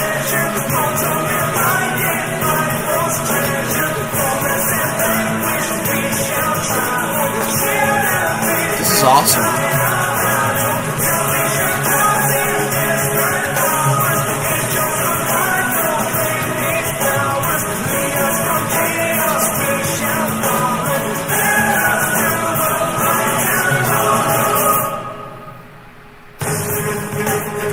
Oh yeah.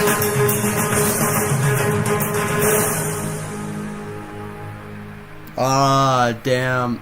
They got me with that last little bit. I'm gonna have to listen to the whole fucking album. Yep, you took me. Well done.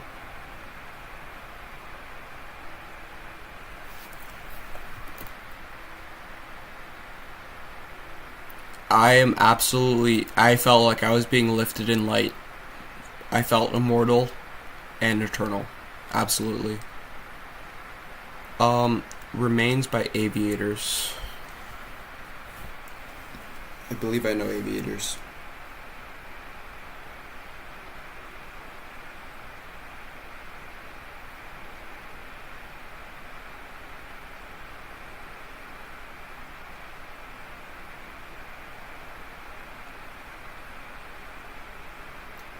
Holy shit, they made Lies of P songs, maybe?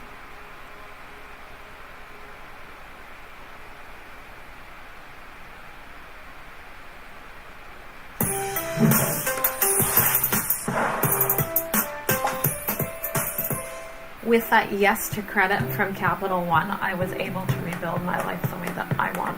Like I'm proud that I can Souls-like send out- inspired songs?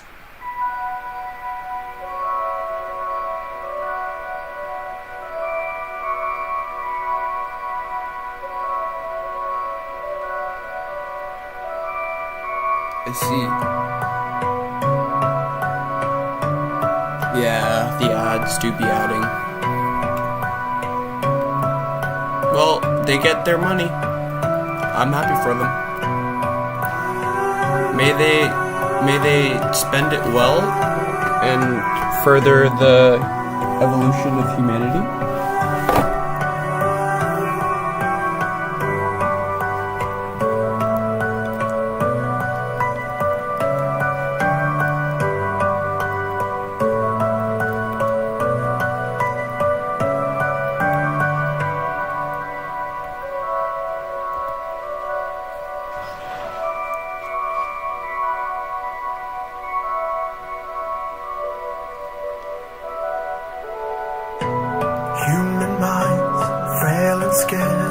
freed by death, and death is fair.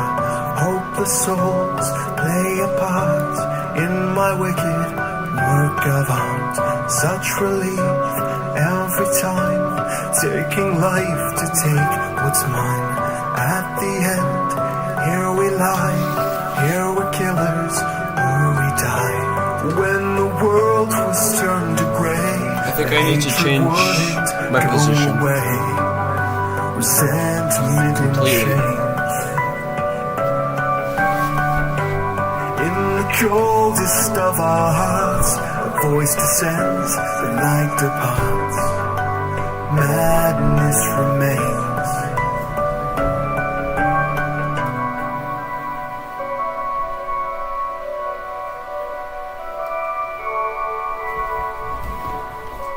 Yeah. Whoa, that's just the sound of the can cracking. That's felt like me. That shit felt real. I thought that I cracked. It's a need here in dust. Kill the world that stole from us. Take your place, let it be in my crimson symphony. When the world was turned to grey, the hatred wouldn't go away. Sentiment and shades. In the coldest of our hearts, a voice descends, the night departs. Madness remains.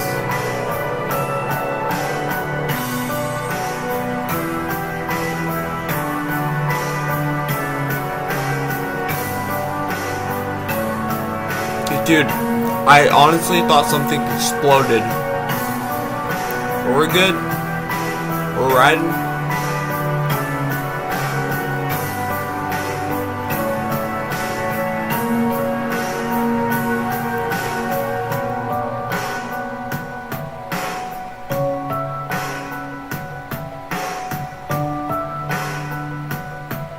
Grace has already been touched.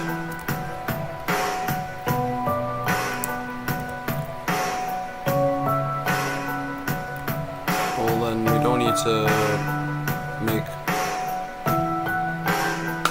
much haste. We just need to go. Feel it in my bones. I need to be your God. I need to strike you down. When order disappears, The hip opening is happening. and madness took control. The conscience in me drowned.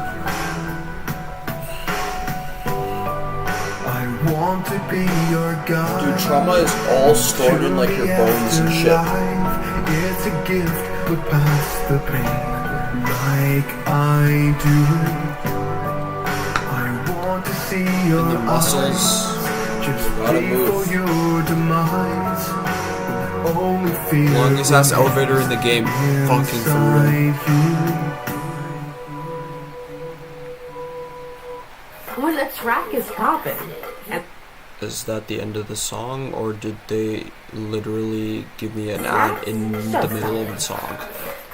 If they gave me an ad in the middle of the song, I'm going to be very irritated. I guess I'm gonna laugh. I laughed. It's hilarious. Really. They did indeed give me an ad in the middle of the song. Yeah. Epic.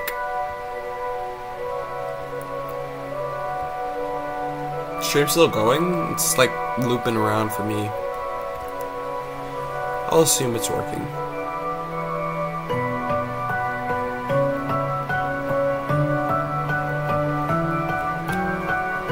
I think can I touch the horned remains?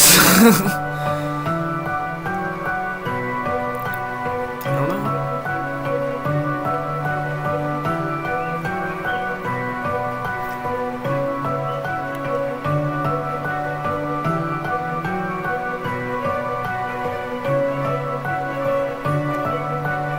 Yep, it's glowing.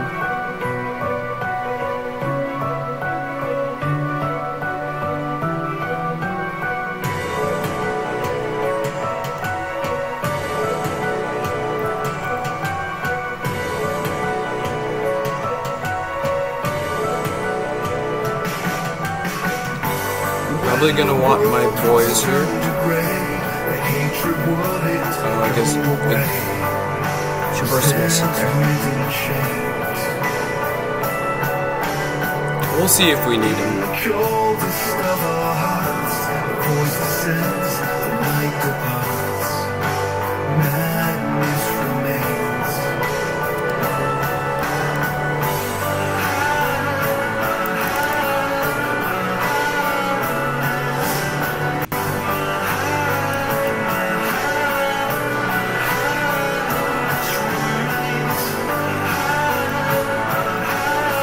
Okay, you got me. Well played.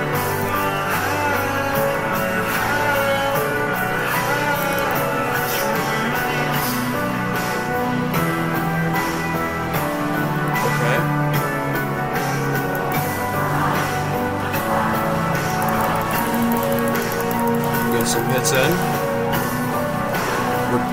Remove. Okay. Reset. Focus.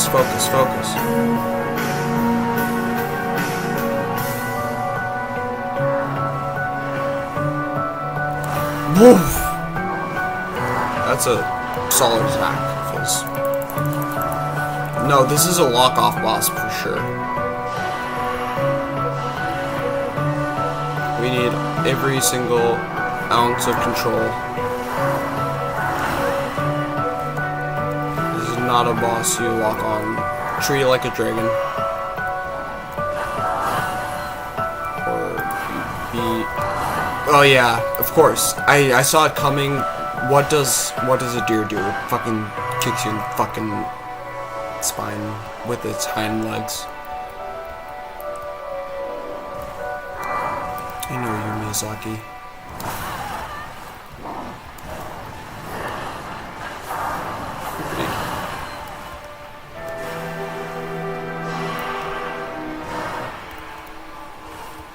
Hold on, I would like to return my stream back to the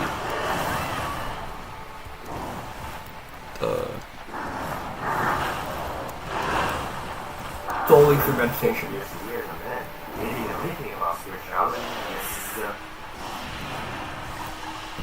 Okay, we're back. It's inspired. I feel like you might like this one because it talks about the human psyche. Looping. It's inspired by the serial killer Fallout 4 Pikmin. It's crazy how much you can like literally just hit the spacebar and survive. I'm not looking at the screen. I'm just panic rolling. Yeah, there it is. That was a very, very long time for me to just continually walk in a circle and hit the spacebar. That was crazy. Oh, yeah. Hip opening. Yoga. Evil Damon Deer.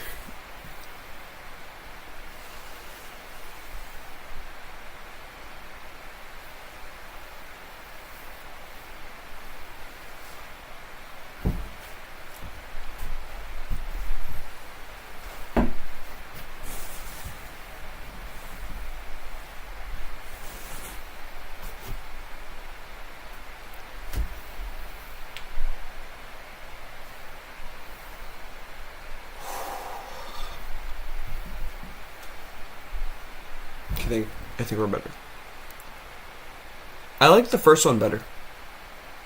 The second one was like missing. The first one felt like it came straight from the heart. The second one felt like it was conceptual.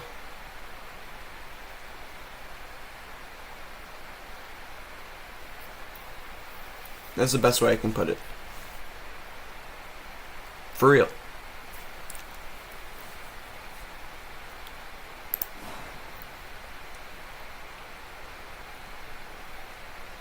I am going to continue the era.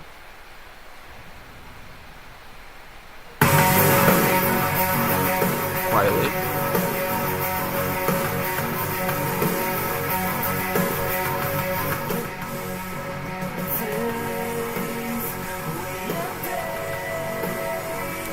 levels makes you not care. It gave me like an experience of like courage, you know? I guess not caring is a kind of courage.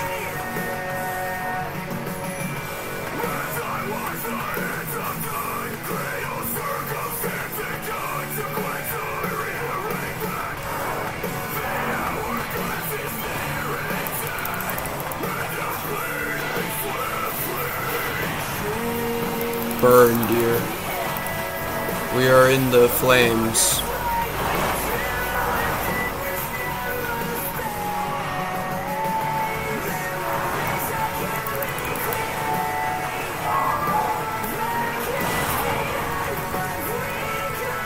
The second one, I mean, the first one makes you feel elevated.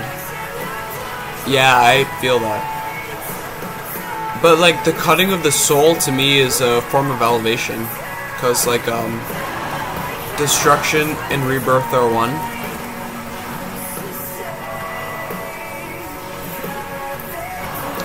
That's like a very Dark Soulsian philosophy, if you really look closely.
This guy is pretty soft, I'm not gonna lie.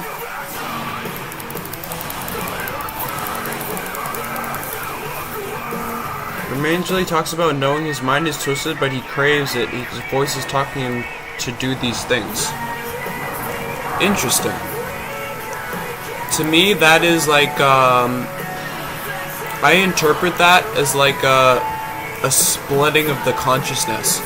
When one is unwilling to accept the darkness within, then it becomes an autonomous entity.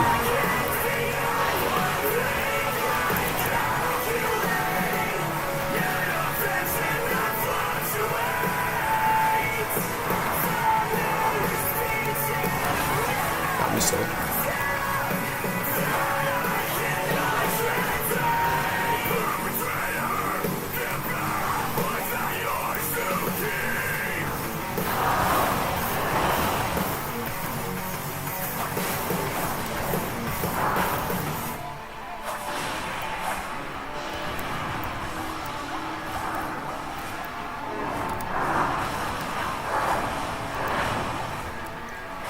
We do have a little bit more hope.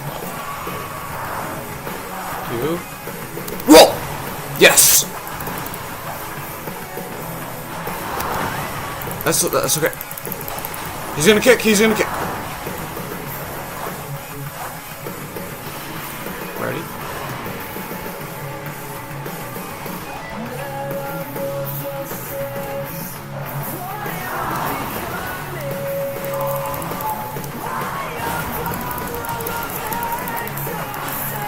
Yes!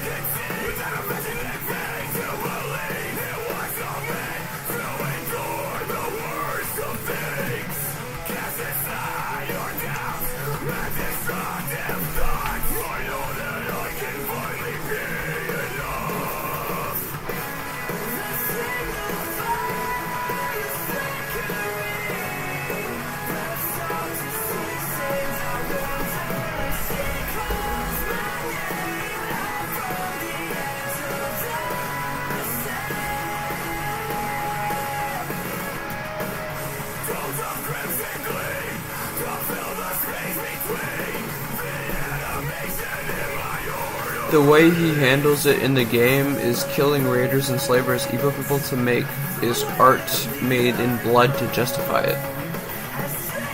That's a interesting perspective that it provides more context for sure.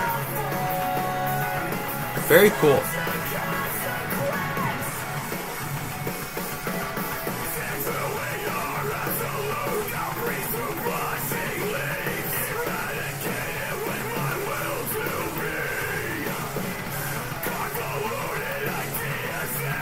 Am I stupid or is there nothing here?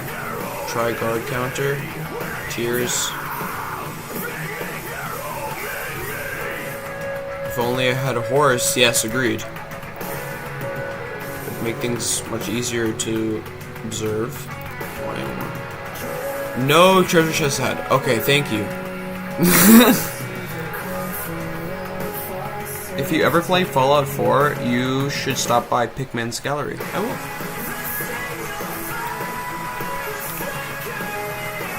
I'm getting more into dark games.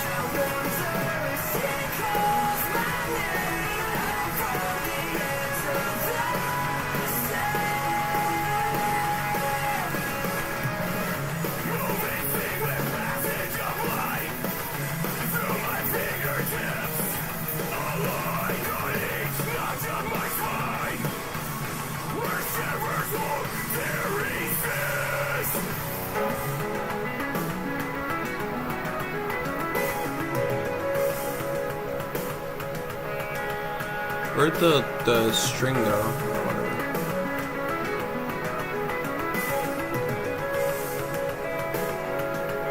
We're going this way.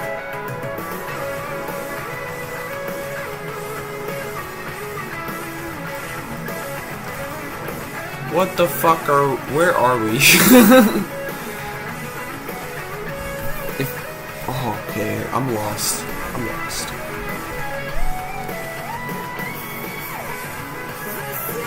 We entered through this way.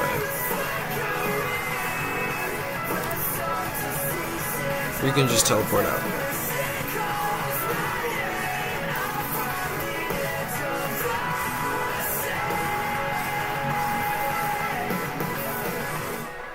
True.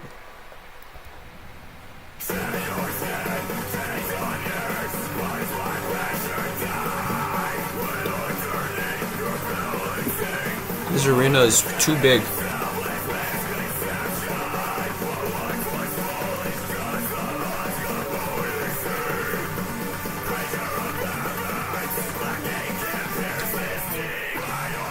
Hold on, I'm just gonna take a 5-minute meditation break. I feel a little bit overstimulated.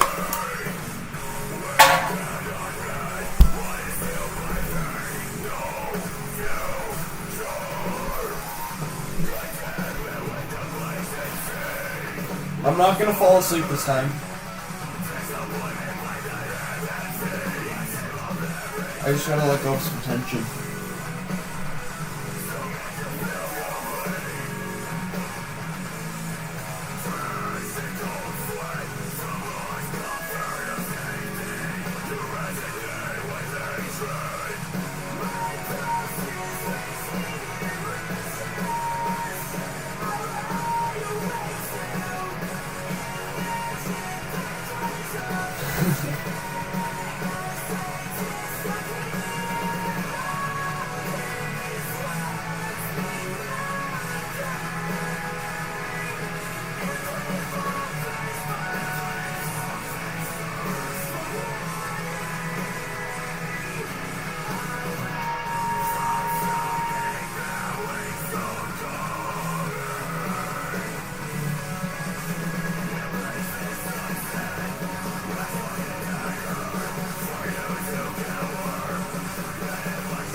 I hate the other deers. There are a lot of deers. Deers suck. Except in real life, they're pretty cool. They're pretty chill.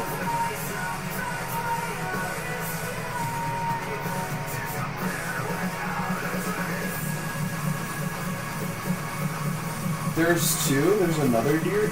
Yo, you're so right. And then there's also like the Crucible Knight and the fucking the fight with the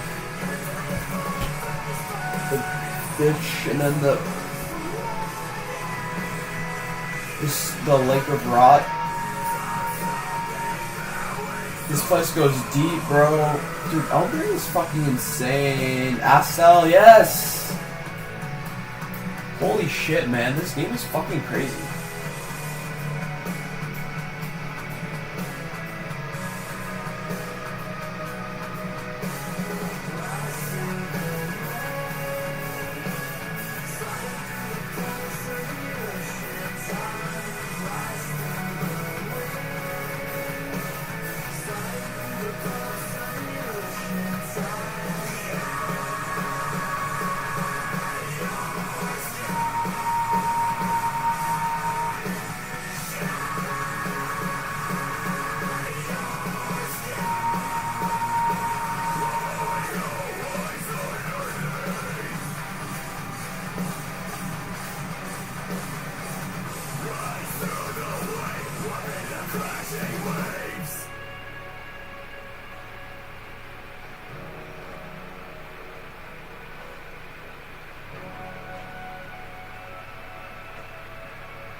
I am melting.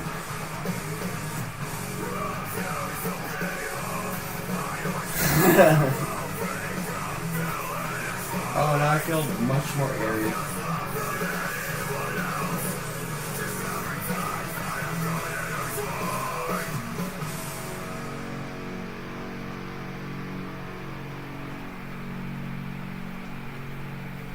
I feel like smoother liquid. Okay, this song is not part of the album. I put it in the queue because it's fucking awesome earlier today, I think, or yesterday.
Yoga literally is like one of the most like connecting things of all things.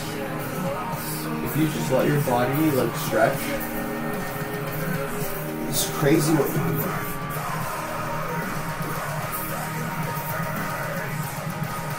Allow your body to move intuitively. It knows what it wants to do to feel better. You can heal so much of your pains.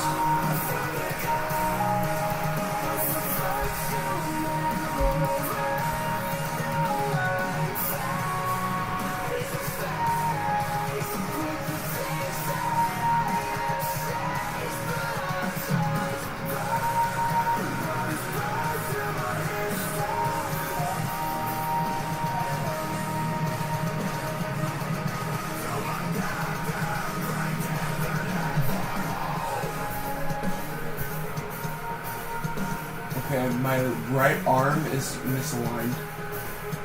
My left arm is pretty good, but there's a kink in my right arm. Let's see if we can fix that shit.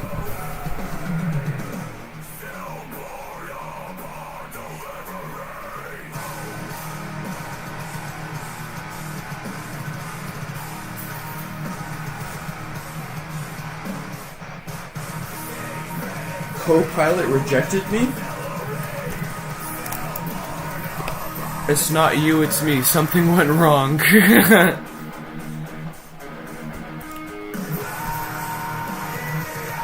I take that as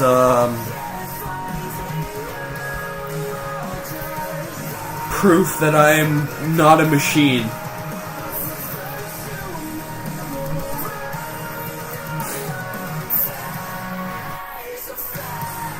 I'm beyond.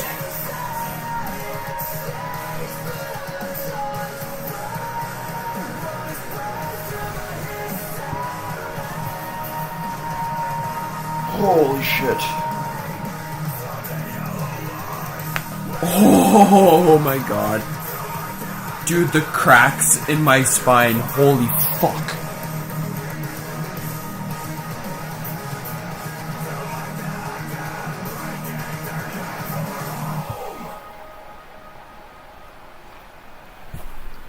Unbelievable.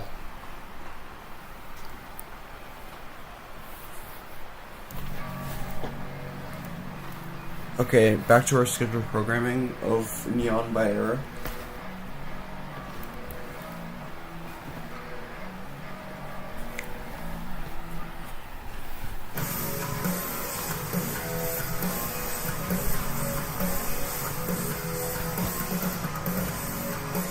Okay.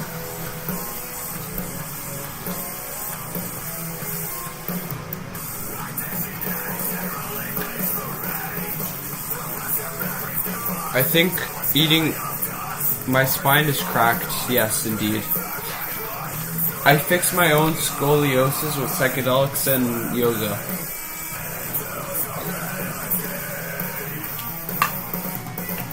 One could say nature healed me.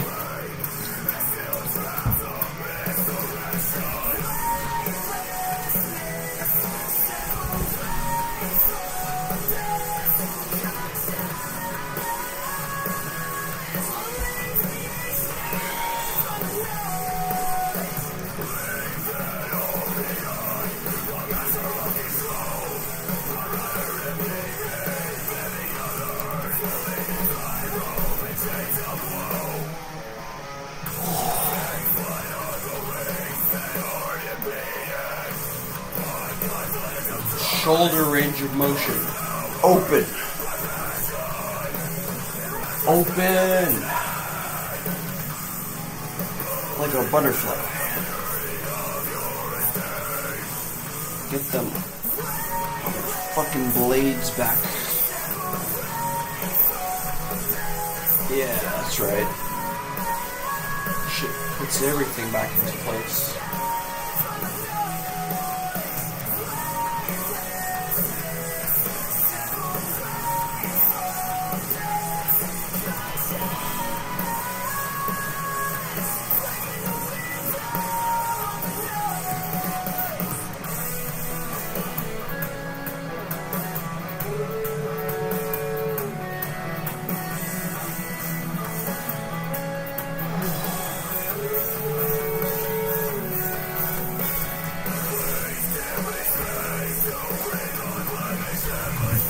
You just scared me for a second, thought you were drinking bleach.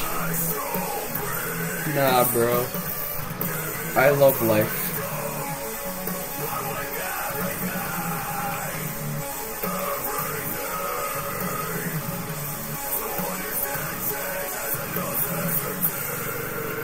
Life is eternal, life is everything, life is all I want to be.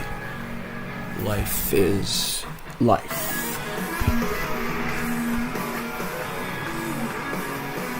Alright. Where did our can go? Our can is like the radiator for our laptop.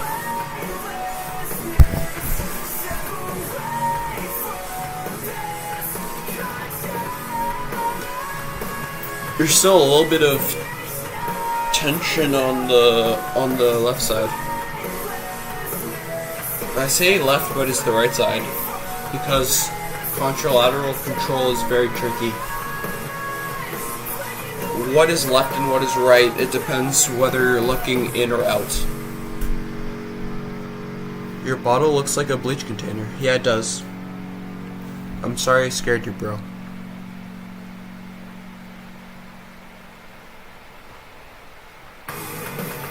But you don't gotta worry. I'm here for the long run.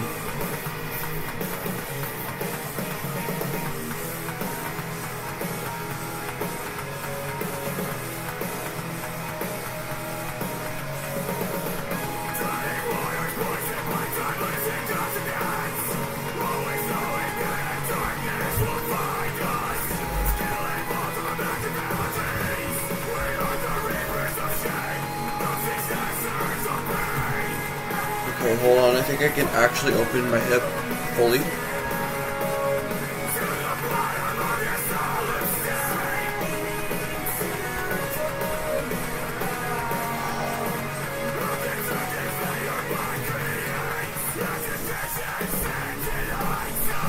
Startled me, I wouldn't say scared.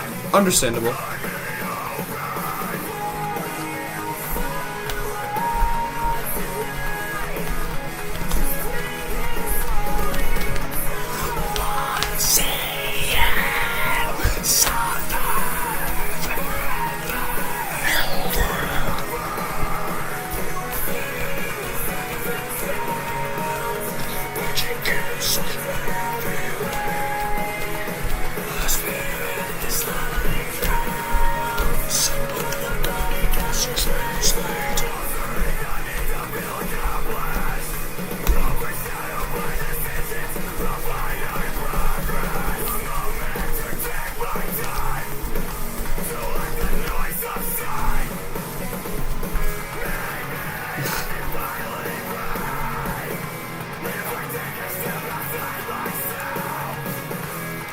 Groovin'. Yo.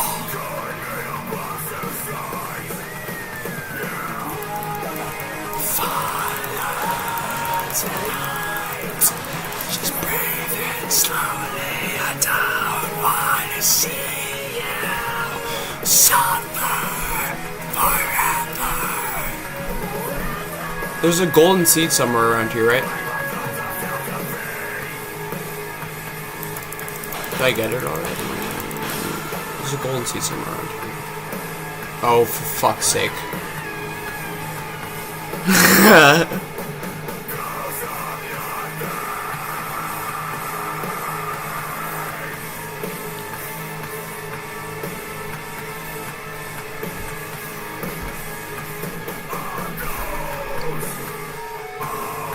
There's a cliff?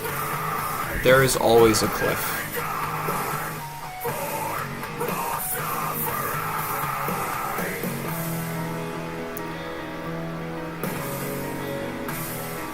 Is it just me, or have I never seen this, like, before?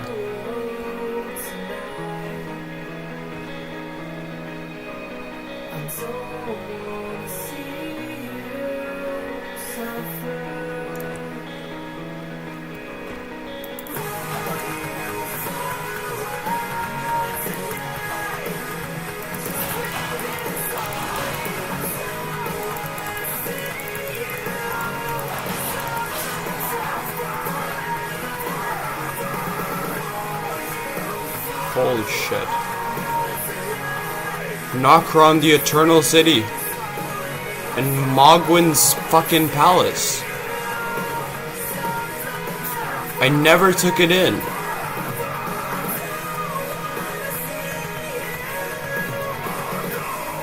That shit just fucking obliterated my brain. My brain has just been fucking obliterated.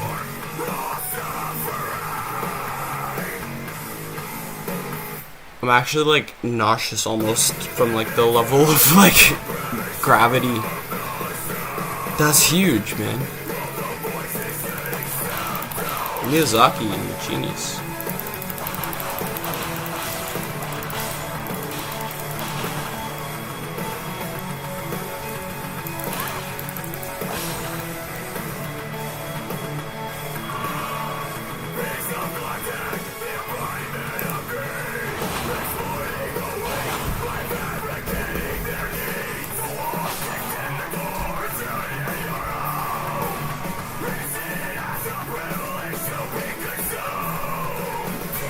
there's like a slight kink in my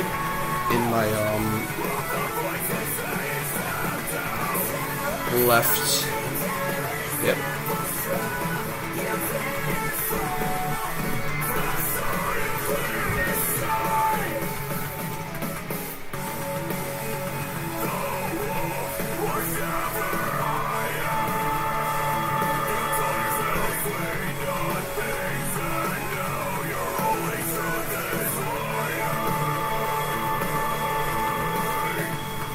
I think that's about as good as we can get right now.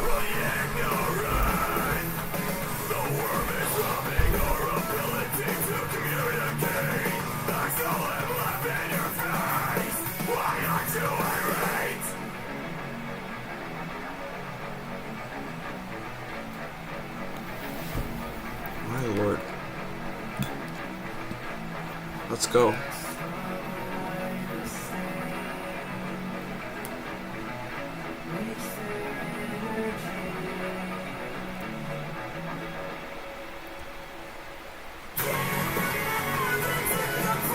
Ooh, a portal.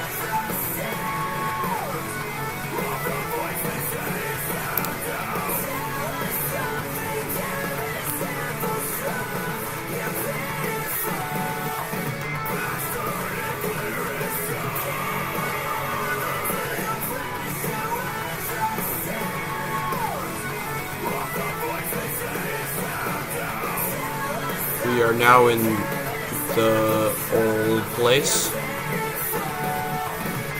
I would like to go back to the new place.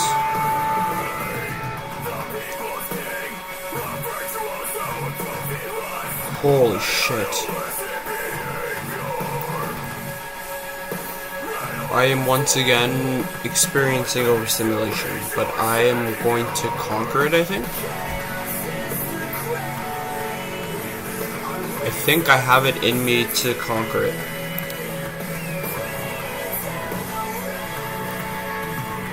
I think I can swallow all of this energy.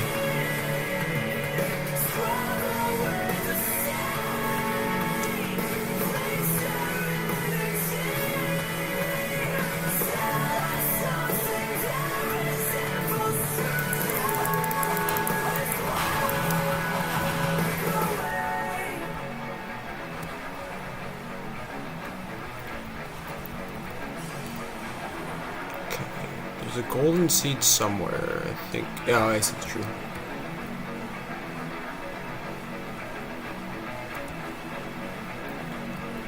Another flask will really do me well.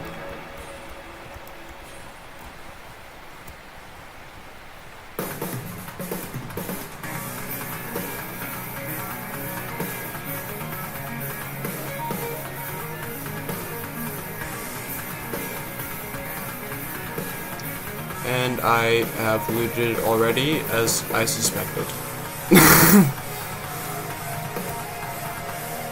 I did feel that was the case.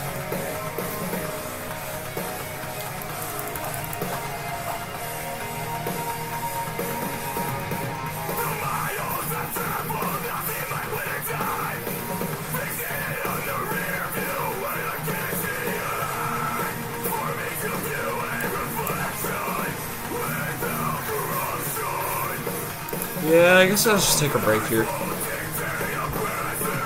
I'm pretty conked out.